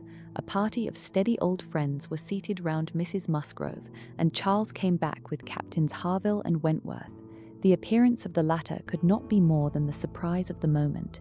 It was impossible for her to have forgotten to feel that this arrival of their common friends must be soon bringing them together again. Their last meeting had been most important in opening his feelings. She had derived from it a delightful conviction, but she feared from his looks that the same unfortunate persuasion which had hastened him away from the concert-room still governed. He did not seem to want to be near enough for conversation. She tried to be calm and leave things to take their course, and tried to dwell much on this argument of rational dependence. Surely, if there be constant attachment on each side, our hearts must understand each other ere long. We are not boy and girl to be captiously irritable, misled by every moment's inadvertence, and wantonly playing with our own happiness. And yet, a few minutes afterwards, she felt as if their being in company with each other, under their present circumstances, could only be exposing them to inadvertencies and misconstructions of the most mischievous kind. "Anne," cried Mary, still at her window, "there is Mrs. Clay, I am sure, standing under the colonnade, and a gentleman with her. I saw them turn the corner from Bath Street just now. They seem deep in talk. Who is it? Come and tell me. Good heavens, I recollect, it is Mr. Elliot himself." "No," cried Anne quickly, "it cannot be Mr. Elliot, I assure you. He was to leave Bath at 9 this morning, and does not come back till tomorrow." As she spoke, she felt that Captain Wentworth was looking at her, the consciousness of which vexed and embarrassed her, and made her regret that she had said so much, simple as it was. Mary, resenting that she should be supposed not to know her own cousin, began talking very warmly about the family features, and protesting still more positively that it was Mr. Elliot, calling again upon Anne to come and look herself. But Anne did not mean to stir, and tried to be cool and unconcerned. Her distress returned, however, on perceiving smiles and intelligent glances pass between 2 or 3 of the lady visitors, as if they believed themselves quite in the secret. It was evident that the report concerning her had spread, and a short pause succeeded, which seemed to ensure that it would now spread farther. "Do come, Anne," cried Mary. "Come and look yourself. You will be too late if you do not make haste. They are parting, they are shaking hands. He is turning away. Not know Mr. Elliot, indeed. You seem to have forgot all about Lyme." To pacify Mary and perhaps screen her own embarrassment, Anne did move quietly to the window. She was just in time to ascertain that it really was Mr. Elliot, which she had never believed before he disappeared on one side as Mrs. Clay walked quickly off on the other, and checking the surprise which she could not but feel at such an appearance of friendly conference between 2 persons of totally opposite interests, she calmly said, "Yes, it is Mr. Elliot, certainly. He has changed his hour of going, I suppose, that is all, or I may be mistaken, I might not attend," and walked back to her chair, recomposed and with the comfortable hope of having acquitted herself well. The visitors took their leave, and Charles, having civilly seen them off, and then made a face at them and abused them for coming, began with, "Well, mother, I have done something for you that you will like. I have been to the theatre and secured a box for tomorrow night. And I a good boy? I know you love a play, and there is room for us all. It holds 9. I have engaged Captain Wentworth. Anne will not be sorry to join us, I am sure. We all like a play. Have not I done well, mother?" Mrs. Musgrove was good-humouredly beginning to express her perfect readiness for the play, if Henrietta and all the others liked it, when Mary eagerly interrupted her by exclaiming, "Good heavens, Charles, how can you think of such a thing?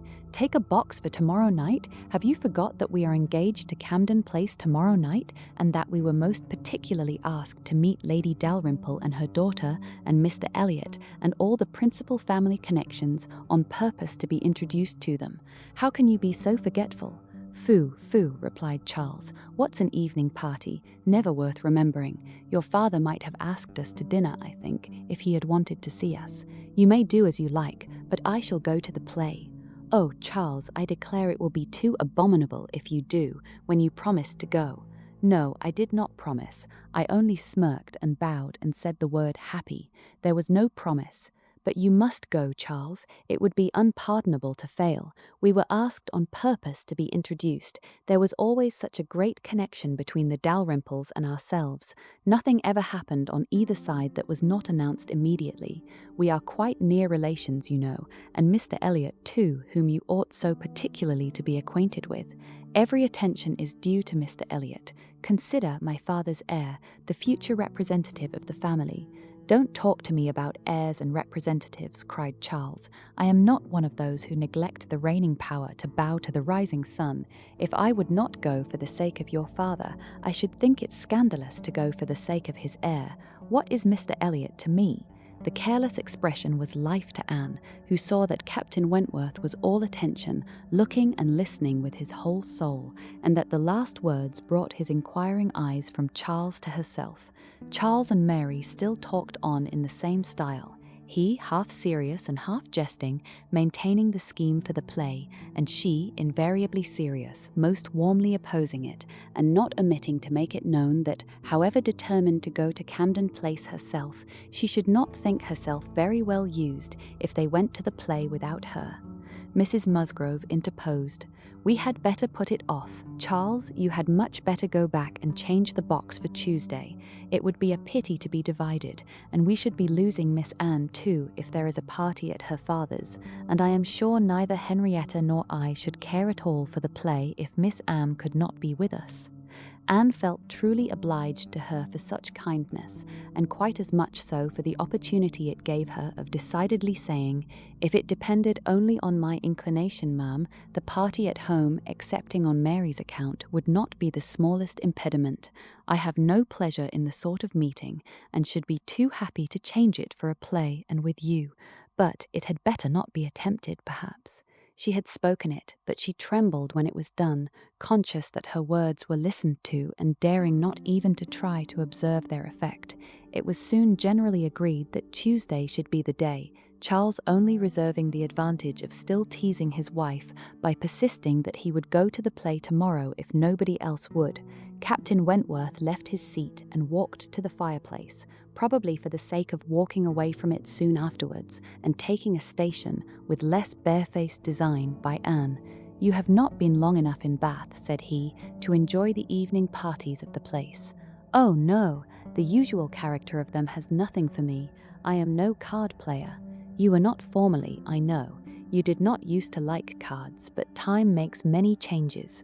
"I am not yet so much changed," cried Anne, and stopped, fearing she hardly knew what misconstruction. After waiting a few moments, he said, and as if it were the result of immediate feeling, "It is a period indeed. 8 years and a half is a period." Whether he would have proceeded farther was left to Anne's imagination to ponder over in a calmer hour, for while still hearing the sounds he had uttered, she was startled to other subjects by Henrietta, eager to make use of the present leisure for getting out, and calling on her companions to lose no time, lest somebody else should come in. They were obliged to move. Anne talked of being perfectly ready, and tried to look it, but she felt that could Henrietta have known the regret and reluctance of her heart in quitting that chair, in preparing to quit the room, she would have found in all her own sensations for her cousin, in the very security of his affection, wherewith to pity her. Their preparations, however, were stopped short. Alarming sounds were heard, other visitors approached, and the door was thrown open for Sir Walter and Miss Elliot, whose entrance seemed to give a general chill. Anne felt an instant oppression, and wherever she looked saw symptoms of the same. The comfort, the freedom, the gaiety of the room was over, hushed into cold composure, determined silence, or insipid talk to meet the heartless elegance of her father and sister. How mortifying to feel that it was so! Her jealous eye was satisfied in one particular. Captain Wentworth was acknowledged again by each, by Elizabeth more graciously than before. She even addressed him once and looked at him more than once. Elizabeth was, in fact, revolving a great measure. The sequel explained it. After the waste of a few minutes in saying the proper nothings, she began to give the invitation which was to comprise all the remaining dues of the Musgroves. Tomorrow evening, to meet a few friends, no formal party. It was all said very gracefully, and the cards with which she had provided herself, the Miss Elliot at home, were laid on the table with a courteous, comprehensive smile to all, and one smile and one card more decidedly for Captain Wentworth. The truth was that Elizabeth had been long enough in Bath to understand the importance of a man of such an air and appearance as his. The past was nothing. The present was that Captain Wentworth would move about well in her drawing-room. The card was pointedly given, and Sir Walter and Elizabeth arose and disappeared. The interruption had been short, though severe, and ease and animation returned to most of those they left as the door shut them out, but not to Anne.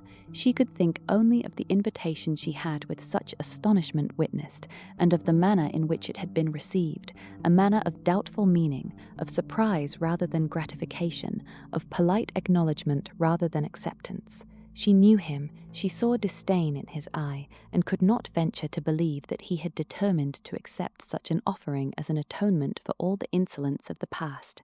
Her spirits sank. He held the card in his hand after they were gone, as if deeply considering it. "Only think of Elizabeth's including everybody," whispered Mary very audibly. "I do not wonder Captain Wentworth is delighted. You see, he cannot put the card out of his hand." Anne caught his eye, saw his cheeks glow, and his mouth form itself into a momentary expression of contempt, and turned away, that she might neither see nor hear more to vex her. The party separated. The gentlemen had their own pursuits, the ladies proceeded on their own business, and they met no more while Anne belonged to them. She was earnestly begged to return and dine, and give them all the rest of the day, but her spirits had been so long exerted that at present she felt unequal to more, and fit only for home, where she might be sure of being as silent as she chose. Promising to be with them the whole of the following morning, therefore, she closed the fatigues of the present by a toilsome walk to Camden Place, there to spend the evening chiefly in listening to the busy arrangements of Elizabeth and Mrs. Clay for the morrow's party, the frequent enumeration of the persons invited, and the continually improving detail of all the embellishments which were to make it the most completely elegant of its kind in Bath, while harassing herself in secret with the never-ending question of whether Captain Wentworth would come or not. They were reckoning him as certain, but with her it was a gnawing solicitude never appeased for 5 minutes together. She generally thought he would come, because she generally thought he ought, but it was a case which she could not so shape into any positive act of duty or discretion as inevitably to defy the suggestions of very opposite feelings. She only roused herself from the broodings of this restless agitation to let Mrs. Clay know that she had been seen with Mr. Elliot 3 hours after his being supposed to be out of Bath. For having watched in vain for some intimation of the interview from the lady herself, she determined to mention it, and it seemed to her that there was guilt in Mrs. Clay's face as she listened. It was transient, cleared away in an instant, but Anne could imagine she read there the consciousness of having, by some complication of mutual trick or some overbearing authority of his, been obliged to attend, perhaps for half an hour, to his lectures and restrictions on her designs on Sir Walter. She exclaimed, however, with a very tolerable imitation of nature, "Oh dear, very true. Only think, Miss Elliot, to my great surprise I met with Mr. Elliot in Bath Street. I was never more astonished. He turned back and walked with me to the pump yard. He had been prevented setting off for Thornbury, but I really forget by what, for I was in a hurry and could not much attend, and I can only answer for his being determined not to be delayed in his return. He wanted to know how early he might be admitted tomorrow. He was full of tomorrow, and it is very evident that I have been full of it too, ever since I entered the house and learnt the extension of your plan and all that had happened, or my seeing him could never have gone so entirely out of my head. 23 one day only had passed since Anne's conversation with Mrs. Smith, but a keener interest had succeeded, and she was now so little touched by Mr. Elliot's conduct, except by its effects in one quarter, that it became a matter of course the next morning still to defer her explanatory visit in Rivers Street. She had promised to be with the Musgroves from breakfast to dinner. Her faith was plighted, and Mr. Elliot's character, like the Sultaness Scheherazade's head, must live another day. She could not keep her appointment punctually, however. The weather was unfavourable, and she had grieved over the rain on her friend's account, and felt it very much on her own, before she was able to attempt the walk. When she reached the White Hart and made her way to the proper apartment, she found herself neither arriving quite in time, nor the first to arrive. The party before her were Mrs. Musgrove, talking to Mrs. Croft, and Captain Harville to Captain Wentworth, and she immediately heard that Mary and Henrietta, too impatient to wait, had gone out the moment it had cleared, but would be back again soon, and that the strictest injunctions had been left with Mrs. Musgrove to keep her there till they returned. She had only to submit, sit down, be outwardly composed, and feel herself plunged at once in all the agitations which she had merely laid her account of tasting a little before the morning closed. There was no delay, no waste of time. She was deep in the happiness of such misery, or the misery of such happiness, instantly. 2 minutes after her entering the room, Captain Wentworth said, "We will write the letter we were talking of, Harville, now, if you will give me materials." Materials were all at hand on a separate table. He went to it, and nearly turning his back on them all, was engrossed by writing. Mrs. Musgrove was giving Mrs. Croft the history of her eldest daughter's engagement, and just in that inconvenient tone of voice which was perfectly audible while it pretended to be a whisper. Anne felt that she did not belong to the conversation, and yet, as Captain Harville seemed thoughtful and not disposed to talk, she could not avoid hearing many undesirable particulars, such as how Mr. Musgrove and my brother Hayter had met again and again to talk it over, what my brother Hayter had said one day, and what Mr. Musgrove had proposed the next, and what had occurred to my sister Hayter, and what the young people had wished, and what I said at first I never could consent to, but was afterwards persuaded to think might do very well, and a great deal in the same style of open-hearted communication, minutiae which, even with every advantage of taste and delicacy which good Mrs. Musgrove could not give, could be properly interesting only to the principals. Mrs. Croft was attending with great good humour, and whenever she spoke at all, it was very sensibly. Anne hoped the gentlemen might each be too much self-occupied to hear. "And so, ma'am, all these things considered," said Mrs. Musgrove in her powerful whisper, "though we could have wished it different, yet altogether we did not think it fair to stand out any longer, for Charles Hayter was quite wild about it, and Henrietta was pretty near as bad, and so we thought they had better marry at once and make the best of it, as many others have done before them. At any rate, said I, it will be better than a long engagement." "That is precisely what I was going to observe," cried Mrs. Croft. "I would rather have young people settle on a small income at once and have to struggle with a few difficulties together than be involved in a long engagement. I always think that no mutual—" "Oh, dear Mrs. Croft," cried Mrs. Musgrove, unable to let her finish her speech, "there is nothing I so abominate for young people as a long engagement. It is what I always protested against for my children. It is all very well, I used to say, for young people to be engaged, if there is a certainty of their being able to marry in 6 months, or even in 12, but a long engagement—" "Yes, dear ma'am," said Mrs. Croft, "or an uncertain engagement, an engagement which may be long.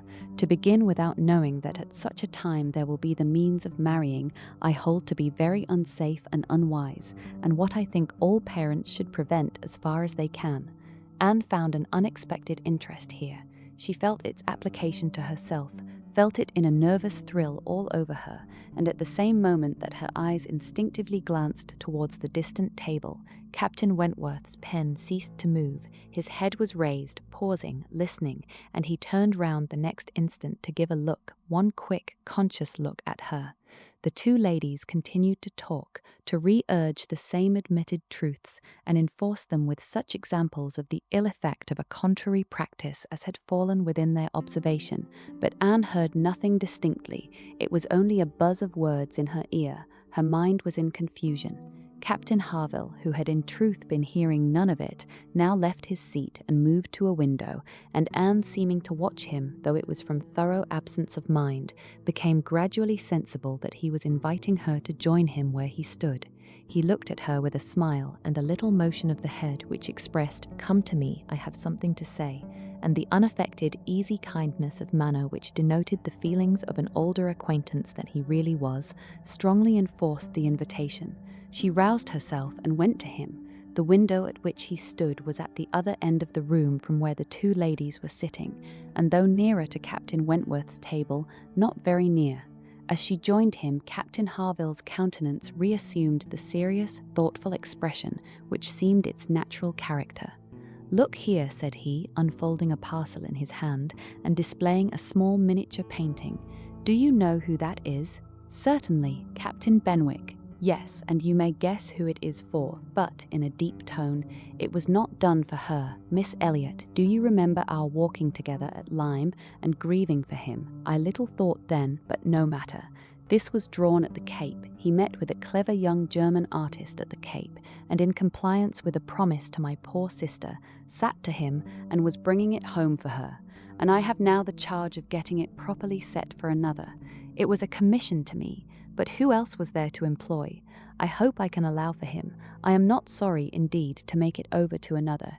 He undertakes it," looking towards Captain Wentworth. "He is writing about it now." And with a quivering lip he wound up the whole by adding, "Poor Fanny, she would not have forgotten him so soon." "No," replied Anne in a low, feeling voice. "That I can easily believe. It was not in her nature. She doted on him. It would not be the nature of any woman who truly loved." Captain Harville smiled, as much as to say, "Do you claim that for your sex?" And she answered the question, smiling also, "Yes, we certainly do not forget you so soon as you forget us. It is perhaps our fate rather than our merit. We cannot help ourselves. We live at home, quiet, confined, and our feelings prey upon us. You are forced on exertion. You have always a profession, pursuits, business of some sort or other to take you back into the world immediately, and continual occupation and change soon weaken impressions. Granting your assertion that the world does all this so soon for men, which, however, I do not think I shall grant, it does not apply to Benwick. He has not been forced upon any exertion. The peace turned him on shore at the very moment, and he has been living with us in our little family circle ever since." "True," said Anne, "very true. I did not recollect. But what shall we say now, Captain Harville? If the change be not from outward circumstances, it must be from within. It must be nature, man's nature, which has done the business for Captain Benwick."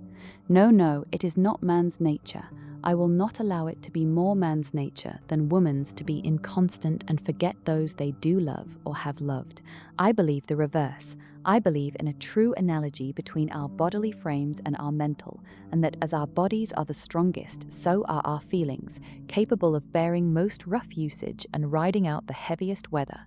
"Your feelings may be the strongest," replied Anne, "but the same spirit of analogy will authorize me to assert that ours are the most tender. Man is more robust than woman, but he is not longer lived, which exactly explains my view of the nature of their attachments. Nay, it would be too hard upon you if it were otherwise. You have difficulties and privations and dangers enough to struggle with. You are always labouring and toiling, exposed to every risk and hardship. Your home, country, friends, all quitted, neither time nor health nor life to be called your own. It would be too hard, indeed," with a faltering voice, "if woman's feelings were to be added to all this." "We shall never agree upon this question," Captain Harville was beginning to say, when a slight noise called their attention to Captain Wentworth's hitherto perfectly quiet division of the room. It was nothing more than that his pen had fallen down, but Anne was startled at finding him nearer than she had supposed, and half inclined to suspect that the pen had only fallen because he had been occupied by them, striving to catch sounds which yet she did not think he could have caught. "Have you finished your letter?" said Captain Harville. "Not quite, a few lines more. I shall have done in 5 minutes. There is no hurry on my side. I am only ready whenever you are. I am in very good anchorage here," smiling at Anne, "well supplied and want for nothing. No hurry for a signal at all." "Well, Miss Elliot," lowering his voice, "as I was saying, we shall never agree, I suppose, upon this point. No man and woman would, probably, but let me observe that all histories are against you. All stories, prose and verse. If I had such a memory as Benwick, I could bring you 50 quotations in a moment on my side the argument, and I do not think I ever opened a book in my life which had not something to say upon woman's inconstancy. Songs and proverbs all talk of woman's fickleness. But perhaps you will say these were all written by men. Perhaps I shall, yes, if you please. No reference to examples in books. Men have had every advantage of us in telling their own story. Education has been theirs in so much higher a degree. The pen has been in their hands. I will not allow books to prove anything. But how shall we prove anything? We never shall, we never can expect to prove anything upon such a point. It is a difference of opinion which does not admit of proof. We each begin, probably, with a little bias towards our own sex, and upon that bias build every circumstance in favor of it which has occurred within our own circle. Many of which circumstances, perhaps those very cases which strike us the most, may be precisely such as cannot be brought forward without betraying a confidence, or in some respects saying what should not be said."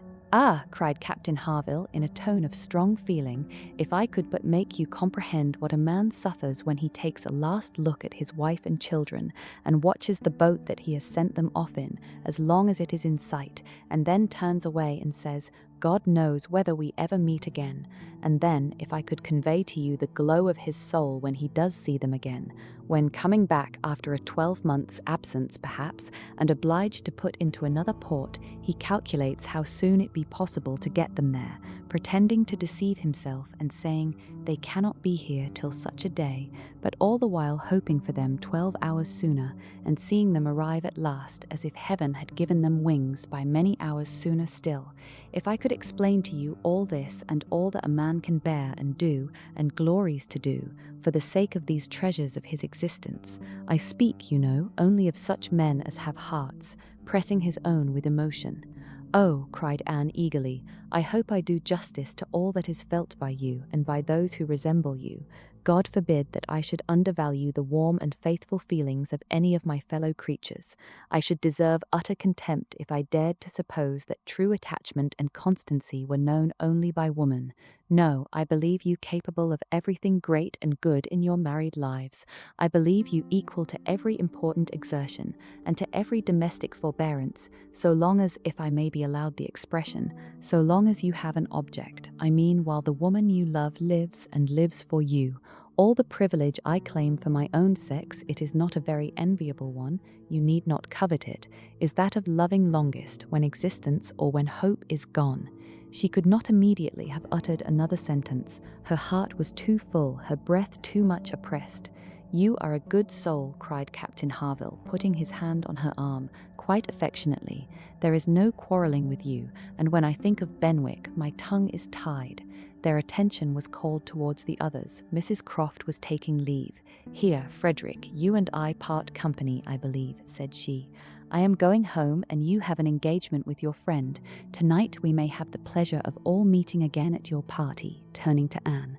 "We had your sister's card yesterday, and I understood Frederick had a card too, though I did not see it. And you are disengaged, Frederick, are you not, as well as ourselves?" Captain Wentworth was folding up a letter in great haste, and either could not or would not answer fully. "Yes," said he, "very true, here we separate, but Harville and I shall soon be after you. That is, Harville, if you are ready, I am in half a minute. I know you will not be sorry to be off. I shall be at your service in half a minute." Mrs. Croft left them, and Captain Wentworth, having sealed his letter with great rapidity, was indeed ready, and had even a hurried, agitated air, which showed impatience to be gone. Anne knew not how to understand it. She had the kindest "Good morning, God bless you," from Captain Harville, but from him not a word, nor a look. He had passed out of the room without a look. She had only time, however, to move closer to the table where he had been writing, when footsteps were heard returning. The door opened, it was himself. He begged their pardon, but he had forgotten his gloves, and instantly crossing the room to the writing table and standing with his back towards Mrs. Musgrove, he drew out a letter from under the scattered paper, placed it before Anne with eyes of glowing entreaty fixed on her for a time, and hastily collecting his gloves, was again out of the room, almost before Mrs. Musgrove was aware of his being in it. The work of an instant, the revolution which one instant had made in Anne, was almost beyond expression. The letter, with a direction hardly legible, to Miss A.E. C. People, was evidently the one which he had been folding so hastily. While supposed to be writing only to Captain Benwick, he had been also addressing her. On the contents of that letter depended all which this world could do for her. Anything was possible, anything might be defied rather than suspense. Mrs. Musgrove had little arrangements of her own at her own table. To their protection she must trust, and sinking into the chair which he had occupied, succeeding to the very spot where he had leaned and written, her eyes devoured the following words: "I can listen no longer in silence. I must speak to you by such means as are within my reach. You pierce my soul. I am half agony, half hope. Tell me not that I am too late, that such precious feelings are gone forever. I offer myself to you again with a heart even more your own than when you almost broke it 8 years and a half ago. Dare not say that man forgets sooner than woman, that his love has an earlier death. I have loved none but you. Unjust I may have been, weak and resentful I have been, but never inconstant. You alone have brought me to Bath. For you alone I think and plan.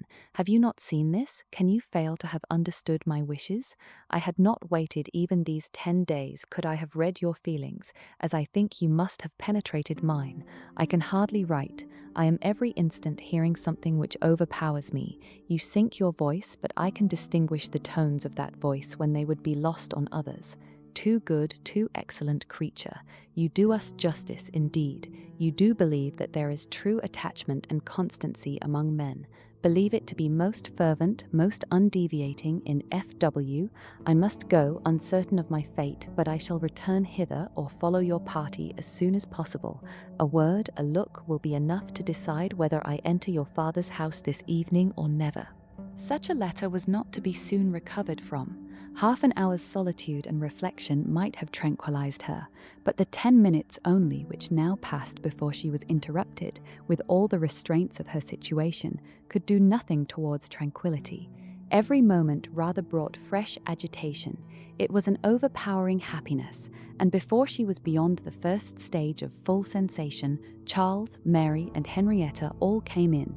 The absolute necessity of seeming like herself produced then an immediate struggle, but after a while she could do no more. She began not to understand a word they said, and was obliged to plead indisposition and excuse herself. They could then see that she looked very ill, were shocked and concerned, and would not stir without her for the world. This was dreadful. Would they only have gone away and left her in the quiet possession of that room, it would have been her cure. But to have them all standing or waiting around her was distracting, and in desperation she said she would go home. "By all means, my dear," cried Mrs. Musgrove, "go home directly and take care of yourself, that you may be fit for the evening. I wish Sarah was here to doctor you, but I am no doctor myself. Charles, ring and order a chair. She must not walk, but the chair would never do. Worse than all, to lose the possibility of speaking 2 words to Captain Wentworth in the course of her quiet, solitary progress up the town, and she felt almost certain of meeting him, could not be borne. The chair was earnestly protested against, and Mrs. Musgrove, who thought only of one sort of illness, having assured herself with some anxiety that there had been no fall in the case, that Anne had not at any time lately slipped down and got a blow on her head, that she was perfectly convinced of having had no fall, could part with her cheerfully and depend on finding her better at night. Anxious to omit no possible precaution, Anne struggled and said, "I am afraid, ma'am, that it is not perfectly understood. Pray be so good as to mention to the other gentlemen that we hope to see your whole party this evening. I am afraid there has been some mistake, and I wish you particularly to assure Captain Harville and Captain Wentworth that we hope to see them both." "Oh, my dear, it is quite understood. I give you my word. Captain Harville has no thought but of going." "Do you think so? But I am afraid, and I should be so very sorry. Will you promise me to mention it when you see them again? You will see them both again this morning, I dare say. Do promise me." "To be sure I will, if you wish it. Charles, if you see Captain Harville anywhere, remember to give Miss Anne's message. But indeed, my dear, you need not be uneasy. Captain Harville holds himself quite engaged, I'll answer for it, and Captain Wentworth the same, I dare say." Anne could do no more, but her heart prophesied some mischance to damp the perfection of her felicity. It could not be very lasting, however. Even if he did not come to Camden Place himself, it would be in her power to send an intelligible sentence by Captain Harville. Another momentary vexation occurred. Charles, in his real concern and good nature, would go home with her. There was no preventing him. This was almost cruel, but she could not be long ungrateful. He was sacrificing an engagement at a gunsmith's to be of use to her, and she set off with him with no feeling but gratitude apparent. They were in Union Street when a quicker step behind, a something of familiar sound, gave her 2 moments' preparation for the sight of Captain Wentworth. He joined them, but, as if irresolute whether to join or to pass on, said nothing, only looked. Anne could command herself enough to receive that look, and not repulsively. The cheeks which had been pale now glowed, and the movements which had hesitated were decided. He walked by her side. Presently, struck by a sudden thought, Charles said, "Captain Wentworth, which way are you going?" "Only to Gay Street, or farther up the town." "I hardly know," replied Captain Wentworth, surprised. "Are you going as high as Belmont? Are you going near Camden Place? Because if you are, I shall have no scruple in asking you to take my place and give Anne your arm to her father's door.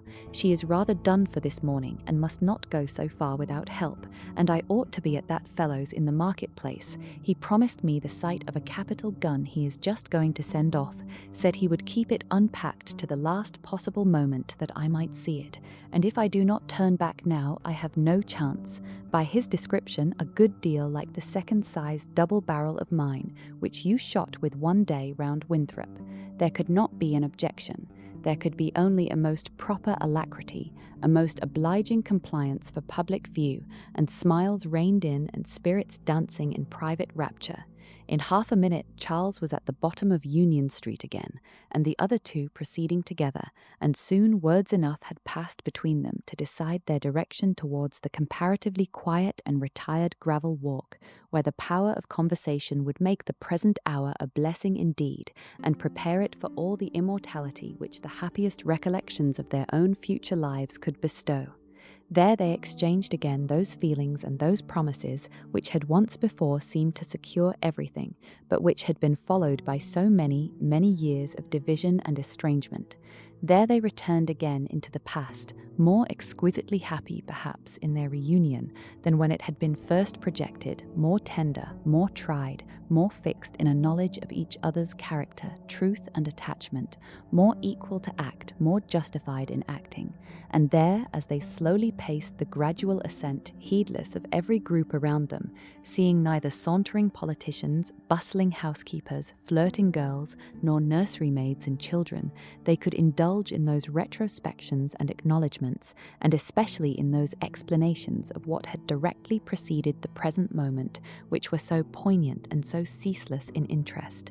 All the little variations of the last week were gone through, and of yesterday and today there could scarcely be an end. She had not mistaken him. Jealousy of Mr. Elliot had been the retarding weight, the doubt, the torment. That had begun to operate in the very hour of first meeting her in Bath. That had returned after a short suspension to ruin the concert, and that had influenced him in everything he had said and done, or omitted to say and do, in the last 24 hours. It had been gradually yielding to the better hopes which her looks or words or actions occasionally encouraged.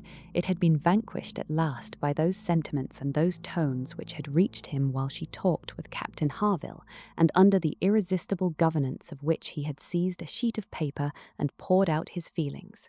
Of what he had then written, nothing was to be retracted or qualified. He persisted in having loved none but her. She had never been supplanted. He never even believed himself to see her equal. Thus much, indeed, he was obliged to acknowledge, that he had been constant unconsciously, nay, unintentionally, that he had meant to forget her and believed it to be done. He had imagined himself indifferent when he had only been angry, and he had been unjust to her merits because he had been a sufferer from them. Her character was now fixed on his mind as perfection itself, maintaining the loveliest medium of fortitude and gentleness, but he was obliged to acknowledge that only at Uppercross had he learnt to do her justice, and only at Lyme had he begun to understand himself. At Lyme he had received lessons of more than one sort. The passing admiration of Mr. Elliot had at least roused him, and the scenes on the Cobb and at Captain Harville's had fixed her superiority.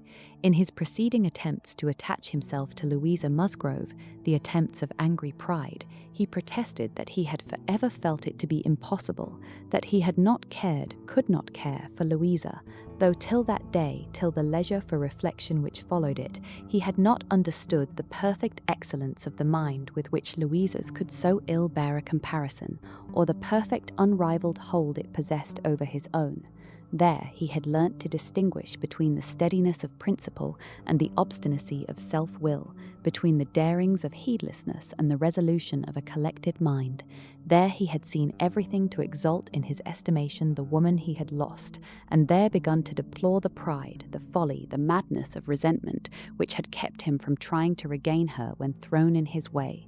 From that period his penance had become severe. He had no sooner been free from the horror and remorse attending the first few days of Louisa's accident, no sooner begun to feel himself alive again, than he had begun to feel himself, though alive, not at liberty. "I found," said he, "that I was considered by Harville an engaged man, that neither Harville nor his wife entertained a doubt of our mutual attachment. I was startled and shocked. To a degree I could contradict this instantly, but when I began to reflect that others might have felt the same, her own family, nay, perhaps herself, I was no longer at my own disposal. I was hers in honour if she wished it. I had been unguarded. I had not thought seriously on this subject before. I had not considered that my excessive intimacy must have its danger of ill consequence in many ways, and that I had no right to be trying whether I could attach myself to either of the girls, at the risk of raising even an unpleasant report, were there no other ill effects. I had been grossly wrong and must abide the consequences. He found too late, in short, that he had entangled himself, and that precisely as he became fully satisfied of his not caring for Louisa at all, he must regard himself as bound to her, if her sentiments for him were what the Harvilles supposed. It determined him to leave Lyme and await her complete recovery elsewhere. He would gladly weaken, by any fair means, whatever feelings or speculations concerning him might exist, and he went, therefore, to his brother's, meaning after a while to return to Kellynch and act as circumstances might require. "I was 6 weeks with Edward," said he, "and saw him happy. I could have no other pleasure. I deserved none. He inquired after you very particularly, asked even if you were personally altered, little suspecting that to my eye you could never alter."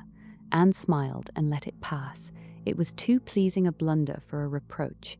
It is something for a woman to be assured in her 28th year that she has not lost one charm of earlier youth, but the value of such homage was inexpressibly increased to Anne by comparing it with former words, and feeling it to be the result, not the cause, of a revival of his warm attachment.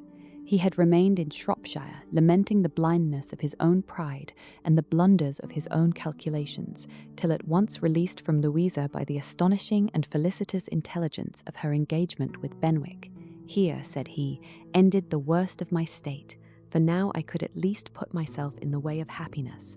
I could exert myself, I could do something, but to be waiting so long in inaction, and waiting only for evil, had been dreadful. Within the first 5 minutes, I said, 'I will be at Bath on Wednesday,' and I was. Was it unpardonable to think it worth my while to come, and to arrive with some degree of hope? You were single. It was possible that you might retain the feelings of the past as I did, and one encouragement happened to be mine. I could never doubt that you would be loved and sought by others, but I knew to a certainty that you had refused one man at least of better pretensions than myself, and I could not help often saying, 'Was this for me?' Their first meeting in Milsom Street afforded much to be said, but the concert still more. That evening seemed to be made up of exquisite moments.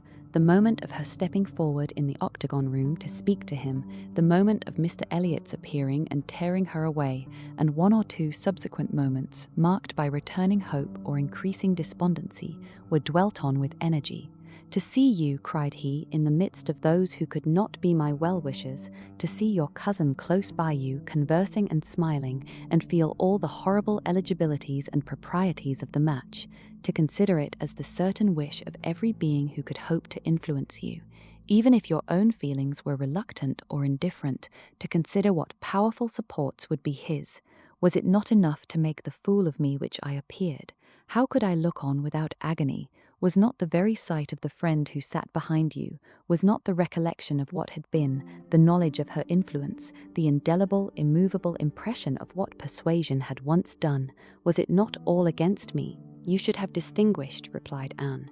"You should not have suspected me now, the case so different and my age so different. If I was wrong in yielding to Persuasion once, remember that it was to persuasion exerted on the side of safety, not of risk. When I yielded, I thought it was to duty, but no duty could be called in aid here.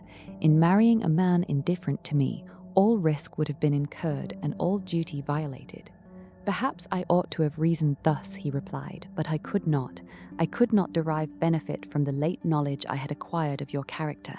I could not bring it into play. It was overwhelmed, buried, lost in those earlier feelings which I had been smarting under year after year. I could think of you only as one who had yielded, who had given me up, who had been influenced by anyone rather than by me. I saw you with the very person who had guided you in that year of misery. I had no reason to believe her of less authority now. The force of habit was to be added." "I should have thought," said Anne, "that my manner to yourself might have spared you much or all of this."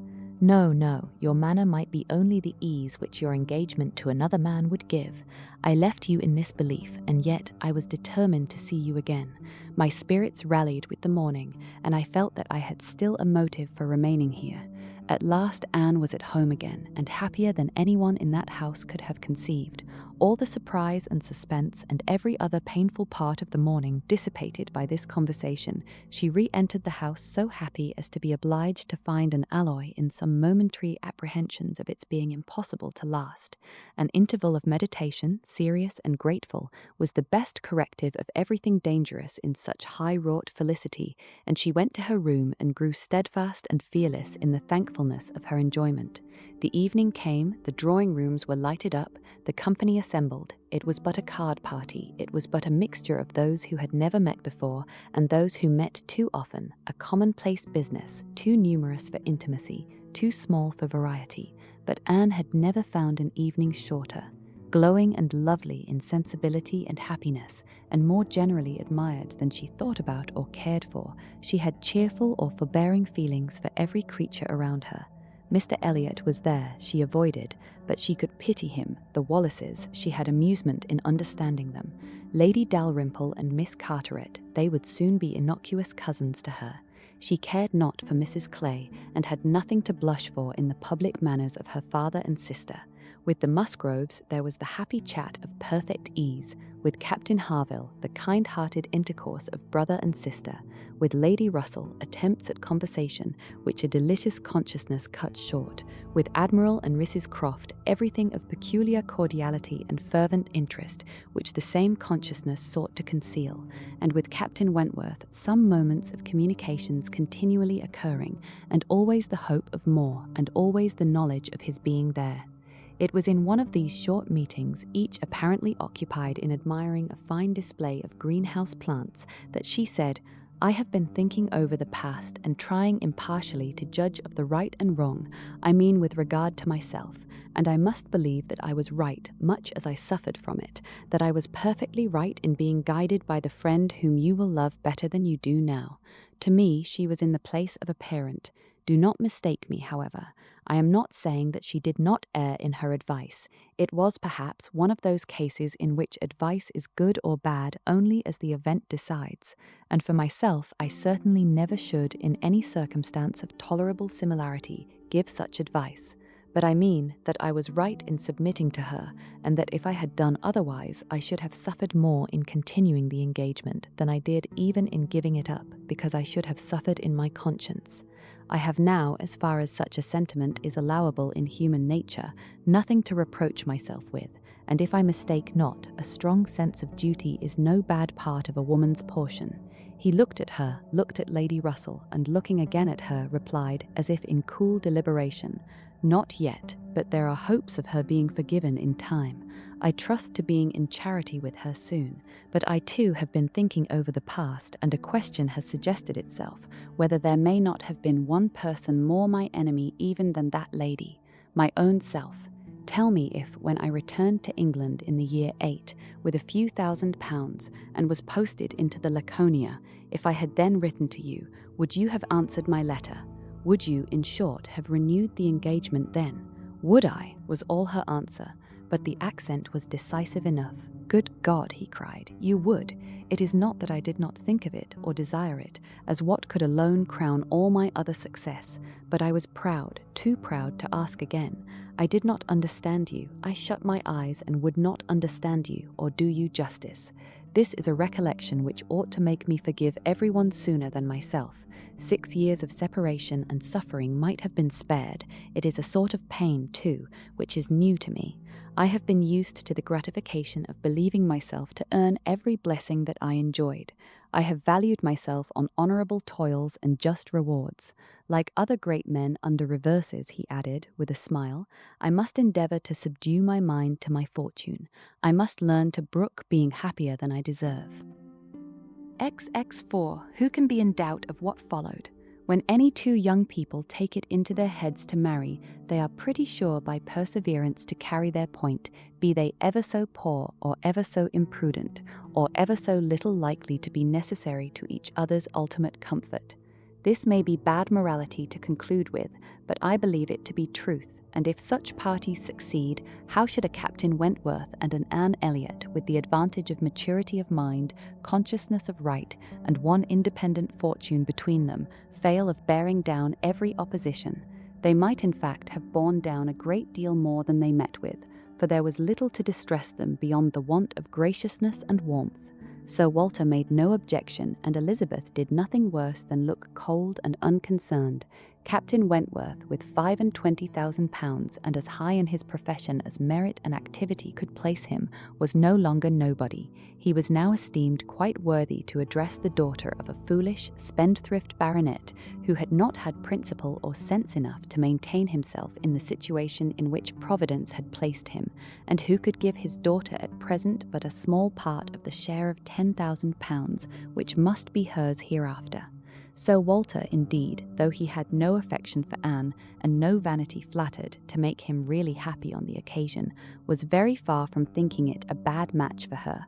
On the contrary, when he saw more of Captain Wentworth, saw him repeatedly by daylight, and eyed him well, he was very much struck by his personal claims, and felt that his superiority of appearance might be not unfairly balanced against her superiority of rank, and all this, assisted by his well-sounding name, enabled Sir Walter at last to prepare his pen, with a very good grace, for the insertion of the marriage in the volume of honour. The only one among them whose opposition of feeling could excite any serious anxiety was Lady Russell. Anne knew that Lady Russell must be suffering some pain in understanding and relinquishing Mr. Elliot, and be making some struggles to become truly acquainted with and do justice to Captain Wentworth. This, however, was what Lady Russell had now to do.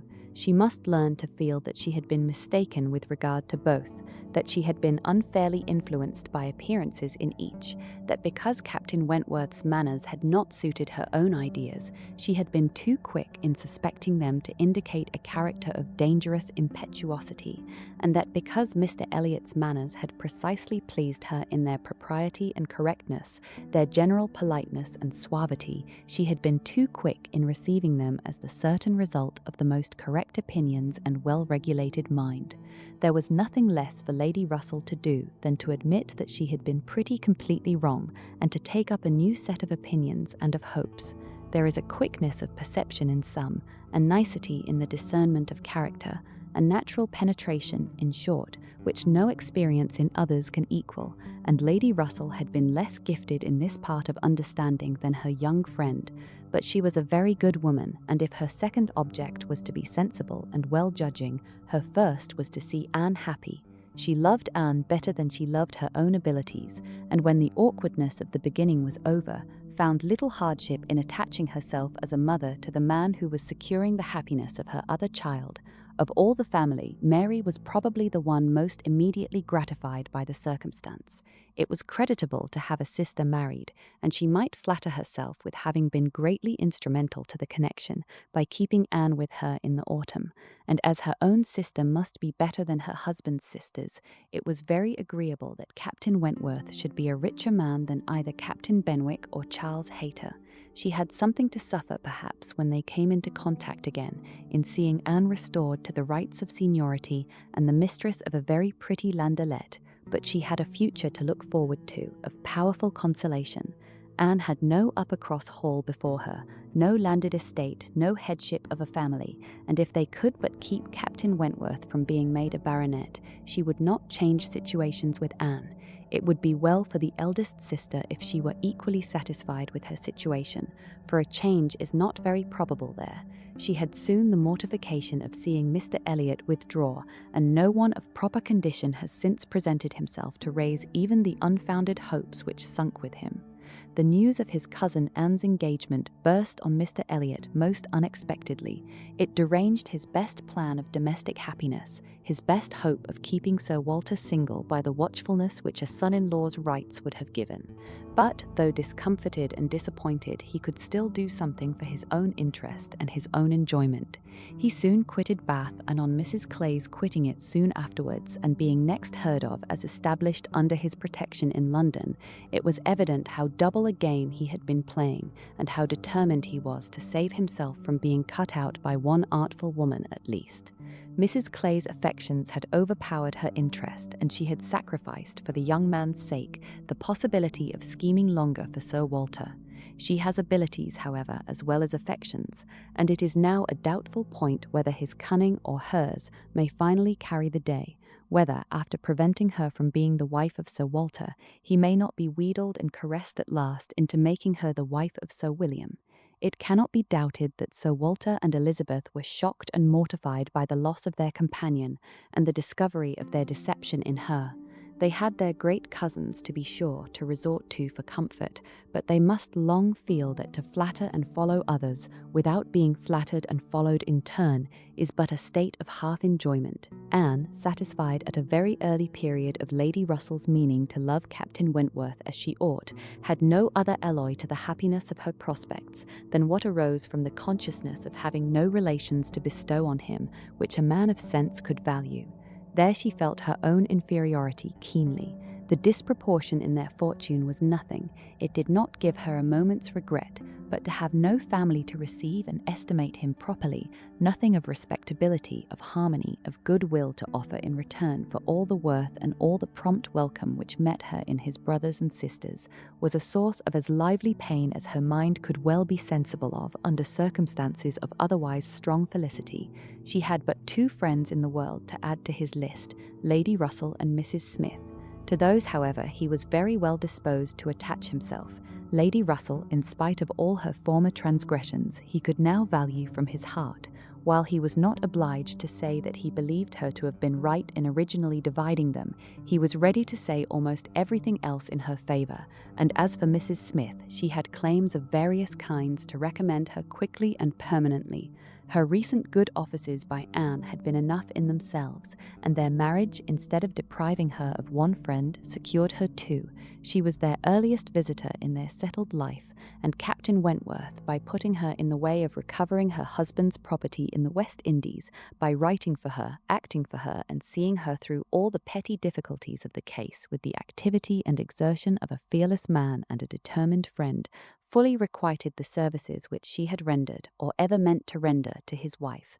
Mrs. Smith's enjoyments were not spoiled by this improvement of income, with some improvement of health, and the acquisition of such friends to be often with, for her cheerfulness and mental alacrity did not fail her, and while these prime supplies of good remained, she might have bid defiance even to greater accessions of worldly prosperity. She might have been absolutely rich and perfectly healthy and yet be happy. Her spring of felicity was in the glow of her spirits, as her friend Anne's was in the warmth of her heart. Anne was tenderness itself, and she had the full worth of it in Captain Wentworth's affection. His profession was all that could ever make her friends wish that tenderness less, the dread of a future war all that could dim her sunshine. She gloried in being a sailor's wife, but she must pay the tax of quick alarm for belonging to that profession which is, if possible, more distinguished in its domestic virtues than in its national importance.